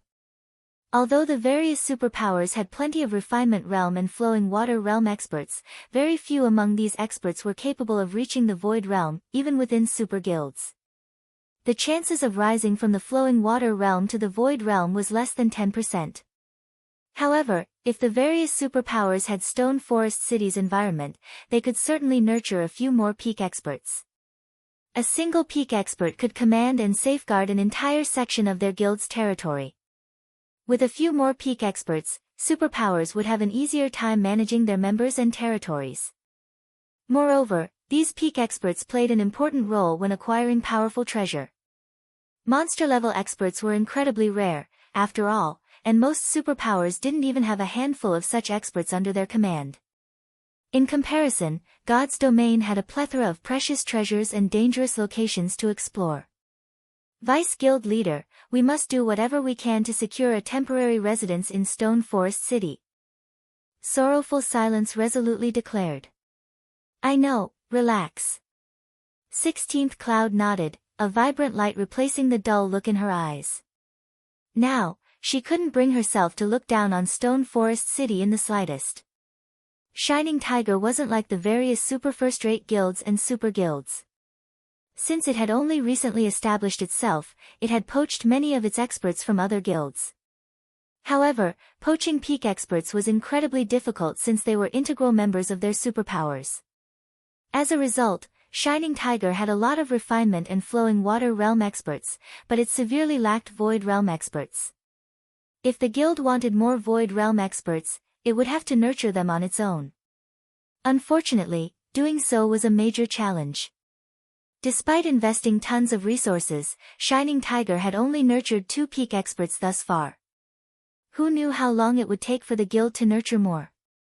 However, if Shining Tiger could use Stone Forest City's environment, it could ease the burden of nurturing peak experts. The guild could then expand its territory. Even Unyielding Heart's eyes burned with passion. He was overwhelmed with a desire to obtain a temporary residence in Stone Forest City. Unyielding Soul and Starlink had roughly the same number of Refinement and Flowing Water Realm experts. Unyielding Soul simply didn't have as many peak and monster-level experts as its rival. If Unyielding Soul could resolve that problem, it might become strong enough to continue its competition with Starlink. Furthermore, Stone Forest City was located within the Bottomless Abyss. With the resources Unyielding Soul could obtain from the regional dungeon, the guild could certainly continue duking it out with Starlink. Before anyone had realized it, the crowd had arrived before the city's Candlelight trading firm. Although Stone Forest City's Candlelight trading firm was no match for the shop in Zero Wing City, it was still a 10-story building that was as large as a sports arena. It could easily accommodate tens of thousands of customers at a time, easily outmatching White River City's Candlelight trading firm. Unfortunately, this shop had yet to open its doors to the public, still in the midst of its renovation. When Stone Forest Town had been upgraded to a basic city, the shop had been promoted as well, and it was in dire need of a reorganization. As the guild representatives entered the shop, they were stunned by the items that were already on display in the first floor hall. Level 60 to level 80, 8-piece dark gold set equipment. How is this possible? Sorrowful Silence cried out when he saw the equipment on display in one of the glass counters. All of the various guild representatives were dumbfounded, their mouths hanging open as they stared at the set equipment in shocked silence. Aside from epic equipment, the best available in the game right now was level 65 dark gold rank, but due to such equipment's rarity, one could count the number of experts in full sets of level 65 dark gold equipment using the fingers on one hand, including those in the various superpowers' main forces. Fully geared in level 65 dark gold equipment, players would have no problems diving into level 70,100-man team dungeons. And yet, a complete level 60 to 80 dark gold set equipment glittered before them. Moreover, it was an 8-piece set. Why wouldn't they be shocked? 8-piece dark gold set equipment was only inferior to epic equipment of the same level. However, that wasn't even the most important aspect. What truly shocked these guild representatives was the set equipment's level. If players could wear this dark gold set equipment by the time they reached level 70, they would breeze through level 70,100-man team dungeons. Moreover, this set equipment was plate armor and wasn't restricted to a specific class. Even an MT could equip this set. If their guilds could get their hands on this set equipment, they'd have a massive advantage over their competition when raiding level-appropriate team dungeons. Chapter 2172, Complete Legacy. The appearance of the crystal light set stupefied everyone present. Some of the guild representatives shuddered slightly upon seeing it. While the various powers were still vying for level 65 dark gold set equipment, Zero Wing had already obtained an entire set of level 60 to level 80, 8-piece dark gold set equipment. With such a frightening advantage, everyone could imagine how much of a lead Zero Wing would have when it came to raiding team dungeons. In fact, before level 80, Zero Wing would be able to steadily secure its position as the overlord of the bottomless abyss. Moreover, this still wasn't the most horrifying part. It might be fine if Zero Wing only had one crystal light set, but there were currently 3 crystal light sets in all on display inside the first floor hall. This meant that Zero Wing could obtain more crystal light sets. The impact of one person equipped in dark gold set equipment and that of an entire team equipped with it were as different as heaven and earth. No matter how powerful an individual player was, there was a limit to how much they could contribute inside a team dungeon. However, if every player in the team was equipped with such equipment, the team's overall performance would skyrocket. After all, the main impediment most powers faced in raiding a team dungeon was their inadequate equipment standards. This was especially true for the various superpowers. So long as the superpowers teams met the required equipment standards, raiding team dungeons would be a piece of cake for them. It's no wonder Zero Wing dares to provoke Starlink. It seems Zero Wing isn't all bark, after all. 16th Cloud's eyes glowed brightly as she looked at the crystal light sets on display. If Shining Tiger could secure a temporary residence in Stone Forest City, in addition to the crystal light set, she believed that it wouldn't be long before Shining Tiger developed into the number 2 power of the Glory Empire, second only to King's Return. After everyone was done admiring the crystal light sets, Aqua Rose and Gentle Snow led the crowd to the shop's top-floor reception room, where Shifeng had been waiting for quite some time now. Currently, Shifeng wore a suit of pitch-black armor paired with a dark gray cape. When the various guild representatives saw Shifeng's figure through the opened doors, they found that he gave off a very plain and approachable feeling, without even the slightest tinge of strength. He also did not act haughty the way overlords of kingdoms generally did. However, the instant everyone set foot inside the room, they immediately realized that they were mistaken in their assumptions of Shifeng, terribly mistaken. Sorrowful Silence even gasped involuntarily when he stepped into the room. Monster. This word simultaneously appeared in everyone's mind. The various guild representatives reacted this way because the moment they stepped into the room, a horrifying pressure had assaulted their bodies. Moreover, this pressure didn't originate just from a difference in basic attributes but also a massive difference in life ratings. At this moment, everyone's gut instincts were blaring their imminent death. It was as if the person sitting before them wasn't a player at all, but a living demon king instead. Didn't they say that Black Flame is only a domain realm expert? How is he so powerful?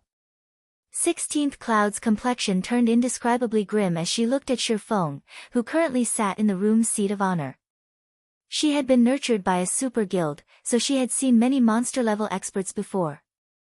Although her current self had yet to reach the domain realm, she was very confident of putting up a fight against an actual domain realm expert. However, when she stood before Shifeng, she actually felt helpless.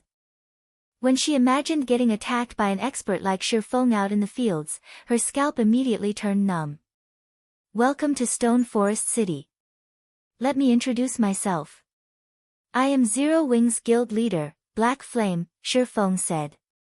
When he saw the various guild representatives' darkened expressions, particularly 16th Cloud's and Sorrowful Silence's grim expressions, he felt very satisfied with himself. In reality, he wasn't as powerful as everyone thought. The reason why everyone was having such a misconception about him was simply the side effects caused by Demon God's Phantom. After Demon God's Phantom's duration ended, he would continue exuding divine might for the next 12 hours. When monsters were subjected to this divine might, they would instinctively run away from him. In return, however, his body would be suppressed to a mortal state, his combat power reduced drastically. Of course, unless players fought him, they would not be able to tell that he was actually incredibly weak right now. They would only be frightened by the divine might he exuded. Meanwhile, after Shifeng introduced himself, everyone present, particularly Shining Tiger's 16th Cloud and Sorrowful Silence, no longer dared look down on Zero Wing even in the slightest. The current Zero Wing might lack peak experts and capital, but its growth potential was extremely frightening. Not to mention, there was even an expert like Shifeng protecting it. If Shifeng devoted himself to ambushing the upper echelons of superpowers, the superpowers would most likely be helpless to stop him. To the various superpowers, even losing hundreds of refinement realm experts would be considered a recoverable loss.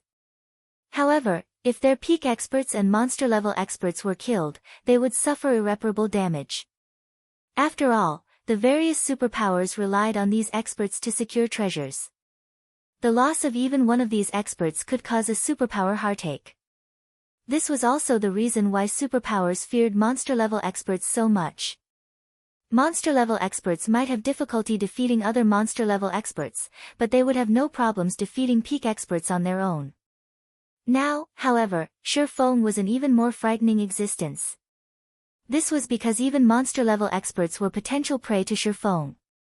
Previously, Shining Tiger had collected plenty of information on Shifeng.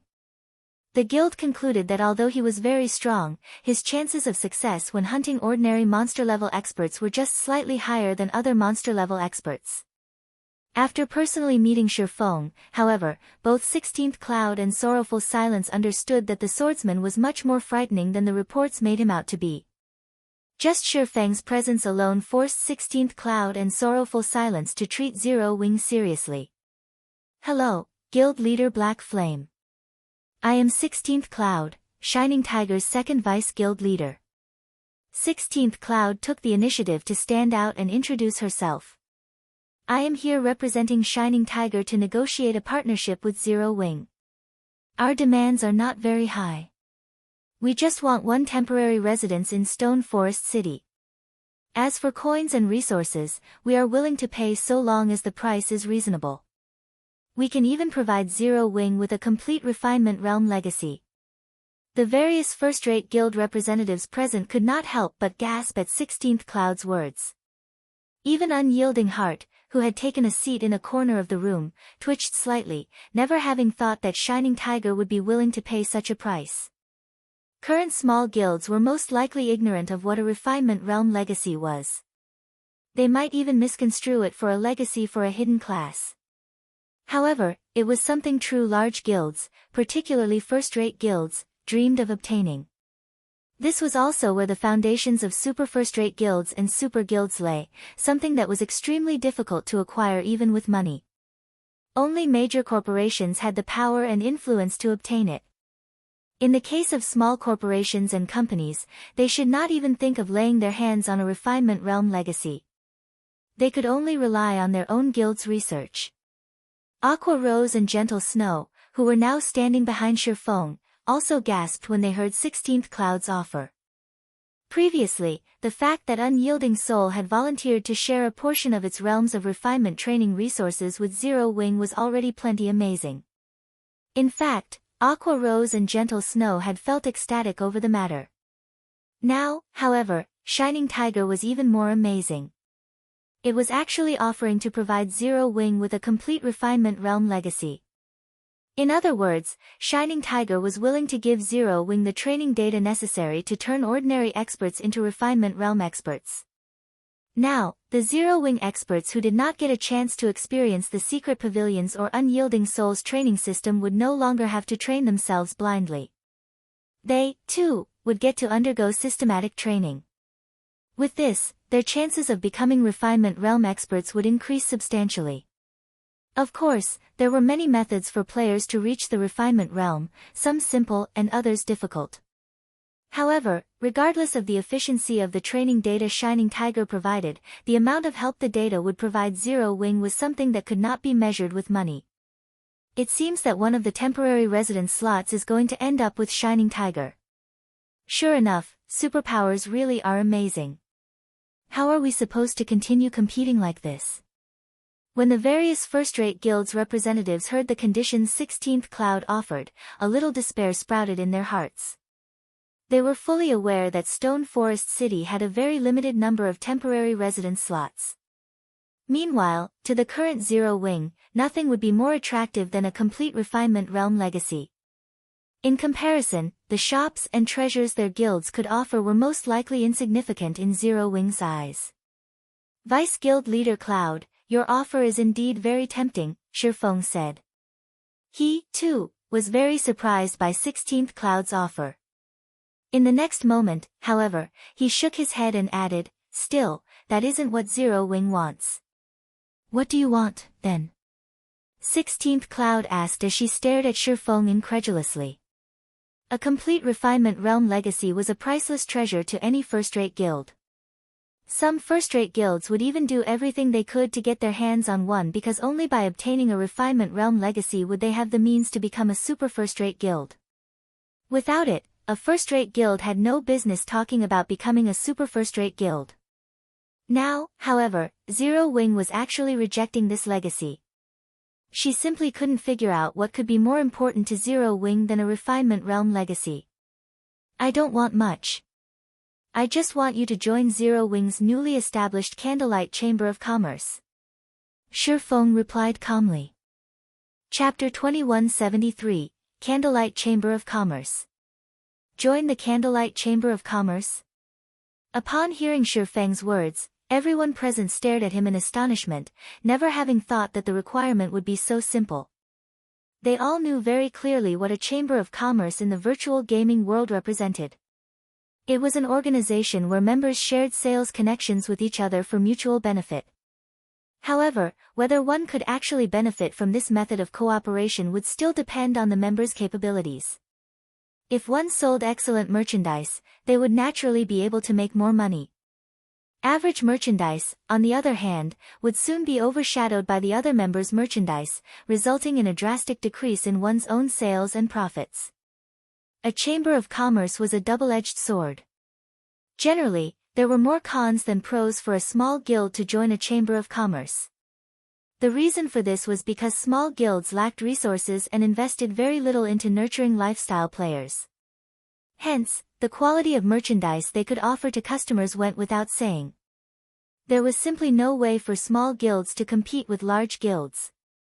For a small guild, joining a Chamber of Commerce was akin to opening the doors for large guilds to earn money in their territory. However, if it meant being able to obtain a temporary residence slot in Stone Forest City, then joining the Candlelight Chamber of Commerce definitely had merit. After all, with sufficient strength, a small guild could not only earn a large amount of rare resources but also nurture its experts in Stone Forest City. Guild leader Black Flame, are you saying that, so long as we join the Candlelight Chamber of Commerce, we'll receive a temporary residence in Stone Forest City? 16th Cloud pressed Shifeng for confirmation. She wasn't particularly surprised that Zero Wing would attempt to establish a Chamber of Commerce. After all, there were so many guilds currently seeking a partnership with Zero Wing. If Zero Wing could pool the strength of these guilds together, then even superpowers would grow fearful. If Zero Wing wished to continue competing with Starlink, then establishing a Chamber of Commerce was, indeed, the best decision to make. A complete refinement realm legacy might allow a guild to nurture many refinement realm experts, but accomplishing this required a lot of time, which just so happened to be the resource that up-and-coming guilds like Zero Wing lacked the most. Hence, rather than aim for an uncertain future, it was much better for Zero Wing to further enhance its current strength. That's not entirely correct, Shifeng said, shaking his head. To be precise, only advanced members of the chamber will receive a temporary residence slot in Stone Forest City. As for how you can become an advanced member, that will depend on the amount of contributions you make. So, that's the case. Realization immediately dawned upon 16th Cloud. Inwardly, she cursed at Shifeng for being a sly old fox. Originally, only a few guilds should be able to partner with Zero Wing. Now, however, every guild present would do so. Moreover, these guilds would all desperately contest for the limited temporary residence slots, which would allow Zero Wing to obtain the maximum amount of benefits possible. Meanwhile, when the various guild representatives heard Shifeng's condition, they understood the implications right away.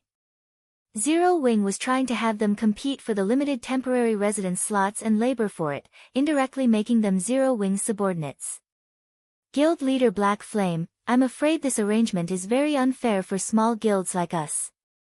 Compared to the strength and resources large guilds possess, what small guilds have is insignificant. In the end, these residence slots will still land in the hands of large guilds. If that's the case, small guilds like ours might as well give up on competing right off the bat since we already know we won't win. Moreover, we will even end up working for Zero Wing for free. That's right. Small guilds like ours can't compete against large guilds at all. With your arrangement, how are we even supposed to compete? We might as well head back home now. For a while, a few representatives of small guilds stepped forward and voiced their disagreement. These representatives even tried to get the representatives of other small guilds to leave the venue with them. Aqua Rose and Gentle Snow frowned upon seeing this scene. Although they had expected that these small guilds would react this way, they hadn't anticipated such an organized refusal. As for the representatives of large guilds, they were gleefully watching this scene play out. After all, the fewer competitors they had, the better. In fact, they hoped that every other guild present would stand up and quit the venue. Zero Wing's ambitions are quite large. Unfortunately, it lacks the ability to control these small guilds, Sorrowful Silence commented as he watched the representatives of small guilds prepare to leave the room en masse. At the end of the day, Zero Wing's foundations are still too shallow. If it were a superpower making this offer, these small guilds would have most likely agreed without hesitation. At this moment, aside from Sorrowful Silence, Unyielding Heart also felt this way. Zero Wing simply had too few territories under its control right now. The number of territories and sales connections it possessed couldn't even compete with that of veteran first-rate guilds. A weak chamber of commerce like Candlelight just didn't hold any attraction for the various small guilds. On the contrary, membership in the Candlelight Chamber of Commerce would let Zero Wing bleed them dry. However, just when the representatives of the various small guilds were about to leave the room, a calm voice penetrated everyone's minds. What you're saying is correct, but let me say this first. So long as you become a member of the Candlelight Chamber of Commerce, you'll enjoy a 20% discount on Stone Forest City's entry fee. Moreover, you'll get to purchase items that the Candlelight trading firm does not sell to the public, Shifeng said, smiling calmly as he looked at the small guild's representatives. As soon as Shifeng was done speaking, the departing representatives fell into a daze, their breathing becoming slightly heavy. Items not sold to the public? Does this include the crystal light set displayed on the first floor? A small guild's representative could not help asking Shifeng. The discount on Stone Forest City's entry fee might be very tempting, but a 20% discount was basically negligible to the various powers. However, Candlelight's merchandise was a different story. After all, they had seen the 3 crystal light sets displayed in the first floor hall. Those could tempt even superpowers into action. That's right. Including the crystal light set, Shifeng affirmed, nodding. The moment he nodded his head, the entire reception room fell deathly silent. Even 16th Cloud and Sorrowful Silence, who were originally planning to watch Zero Wing make a fool of itself, reflexively widened their eyes as they stared at its guild leader. That was level 60 to level 80, 8-piece dark gold set equipment they were talking about. They had believed that Zero Wing was merely flaunting its strength before the various guilds present by putting the crystal light set on display. Now, however, Shifeng was telling them that they could actually buy those crystal light sets. How could this not excite them? As for the various small guilds' representatives, their minds momentarily froze. They simply could not understand what Shifeng was thinking, to be willing to sell such precious set equipment. However, after a moment of silence, everyone inside the room stopped wondering why Shifeng pulled such an insane move. Instead, the various small guilds' representatives promptly returned to their seats and expressed their willingness to join the Candlelight Chamber of Commerce, afraid that he would regret his decision if they waited any longer. What no one present knew was that Shifeng had never intended the crystal light sets to be exclusive to Zero Wing. He had always planned to sell them as merchandise. This was because, as players continued leveling up, the crystal light set would quickly fall obsolete, uncompetitive with epic items. Hence, he naturally had to sell the set while it was still valuable, converting it into coins and resources for Zero Wing's development. The various small guilds present eagerly applied to join the Candlelight Chamber of Commerce, their eagerness surpassing even that of the large guilds present. Zero Wing is really ruthless, actually offering to give away set equipment like the crystal light set just to attract these small guilds. Sorrowful Silence marveled at Shifeng's generosity. In Zero Wing's shoes, Shining Tiger would never choose to sell the crystal light set to others. No pain, no gain. While it might seem as if Zero Wing gave up a huge advantage by selling the crystal light set, Zero Wing obtained the strength and sales connections of more than 100 guilds in return, 16th Cloud said when she saw the eagerness of the guild representatives around her. Meanwhile, now that Zero Wing has gained such strength and connections, the various superpowers will have to think twice before targeting Zero Wing in the future. At this point, 16th Cloud could already foresee the appearance of another powerhouse in God's domain. Chapter 2174, Frightening Stone Forest City. Within the magnificent reception room, Shifeng began to sign contracts with the various guild representatives. Any guild that joined the Candlelight Chamber of Commerce would qualify to participate in the auction for the crystal light sets, which would take place once every 3 days. Candlelight would offer 3 to 5 sets in each auction session, and the guilds would only be allowed to win a single bid. In addition, the Candlelight trading firm would offer other precious items, such as exotic stamina potions, stamina gemstones, advanced mana armor kits, rare master potions, and more. Each member of the chamber could even earn the rights to purchase miniature ballistas, depending on their contributions to the chamber. With this revelation, every guild representative was ecstatic, especially those from the various small guilds. At this point, obtaining a temporary residence in Stone Forest City didn't matter much compared to the items Zero Wing was willing to sell. After 3 short hours, the Candlelight Chamber of Commerce had nearly 200 members, and Zero Wing had secured a massive alliance. Among these guilds, Shining Tiger and Unyielding Soul had instantly become advanced members. Both guilds had presented an offer that Shifeng couldn't refuse. Not only had Shining Tiger offered to open 2 kingdoms markets to the Candlelight Chamber of Commerce, but it had also agreed to give Zero Wing the complete Refinement Realm legacy and a large stock of special materials.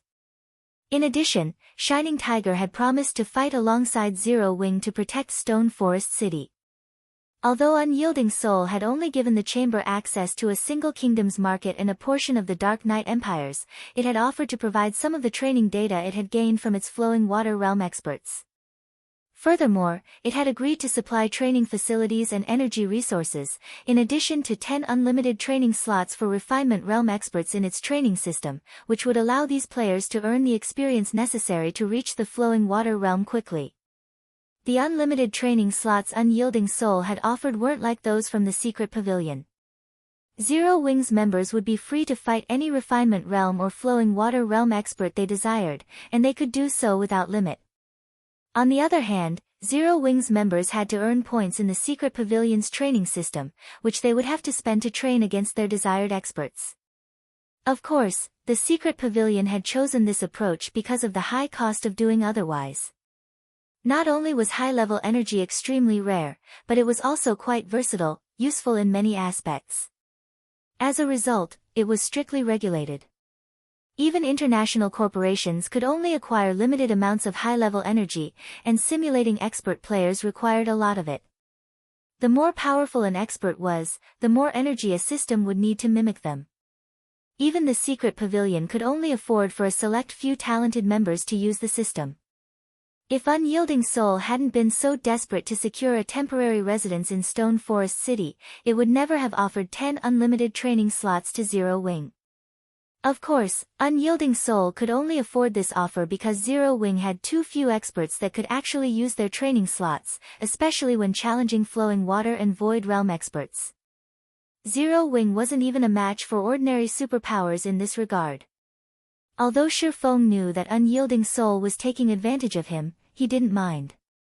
Many of Zero Wing's experts, including Aqua Rose, Gentle Snow, Fire Dance, Violet Cloud, Shadow Sword, Flying Shadow, Alluring Summer, and Cola, were stuck in the refinement realm.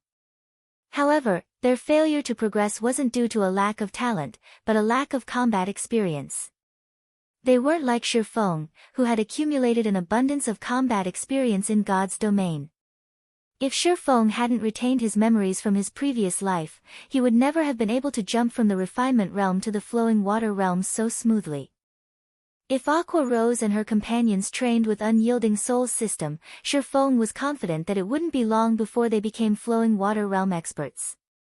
Then, they'd be able to help Zero Wing far more than ever before. Overall, the 10 unlimited training slots Unyielding Soul had offered were even more valuable than Shining Tiger's complete refinement realm legacy. However, Unyielding Soul and Shining Tiger's offers weren't the greatest harvest Zero Wing had obtained. The partnership with so many small guilds was worth far more. With these small guilds in the Candlelight Chamber of Commerce, Candlelight had gained access to the markets in 12 kingdoms and 3 empires. Although these small guilds couldn't offer quite as much access as Unyielding Soul and Shining Tiger, it was more than enough for the Candlelight trading firm for now. Zero Wing even surpassed ordinary superpowers in terms of sales connections after this deal.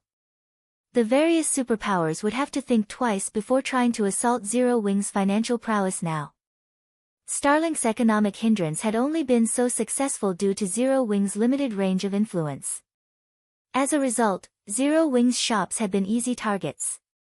However, now that Zero Wing could reach across over a dozen kingdoms and empires, not even superpowers could hamper its financial development.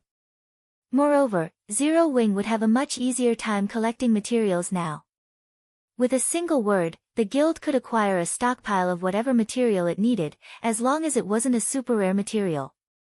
This would be a great help to the Candlelight trading firm. Once Shifeng had signed all of the contracts with these guilds' representatives, he left the rest to Aqua Rose and Gentle Snow.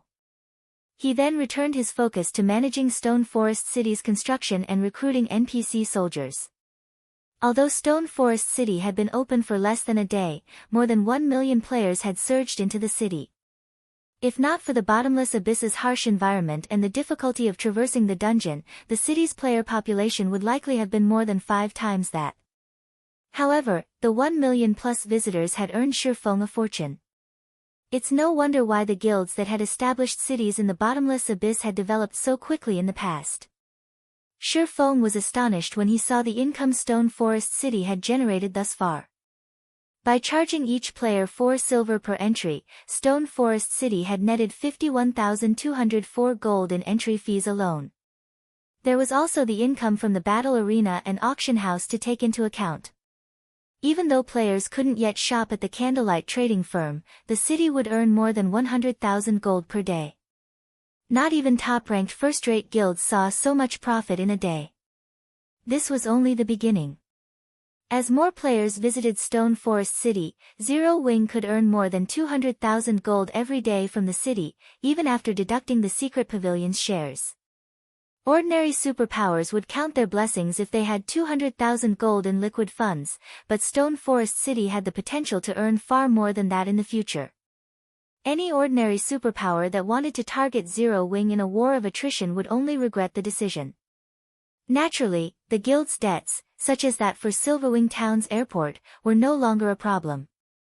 The sudden influx of so much money gave Shifeng the freedom to consider plans he hadn't been able to attempt due to a lack of funds. For example, he could finally retaliate against Starlink on the Dark Knight Empire's market, while also developing the Lost Town and Silverwing Town. Usually, insufficient player populations and popularity were the greatest problems a guild faced when developing its towns, but neither was an issue for Zero Wing. Rather, Zero Wing struggled with needing enough funding to develop its towns. Shifeng used the money Stone Forest City had earned so far to construct shops, hotels, restaurants, bars, smithies, and private housing within the city.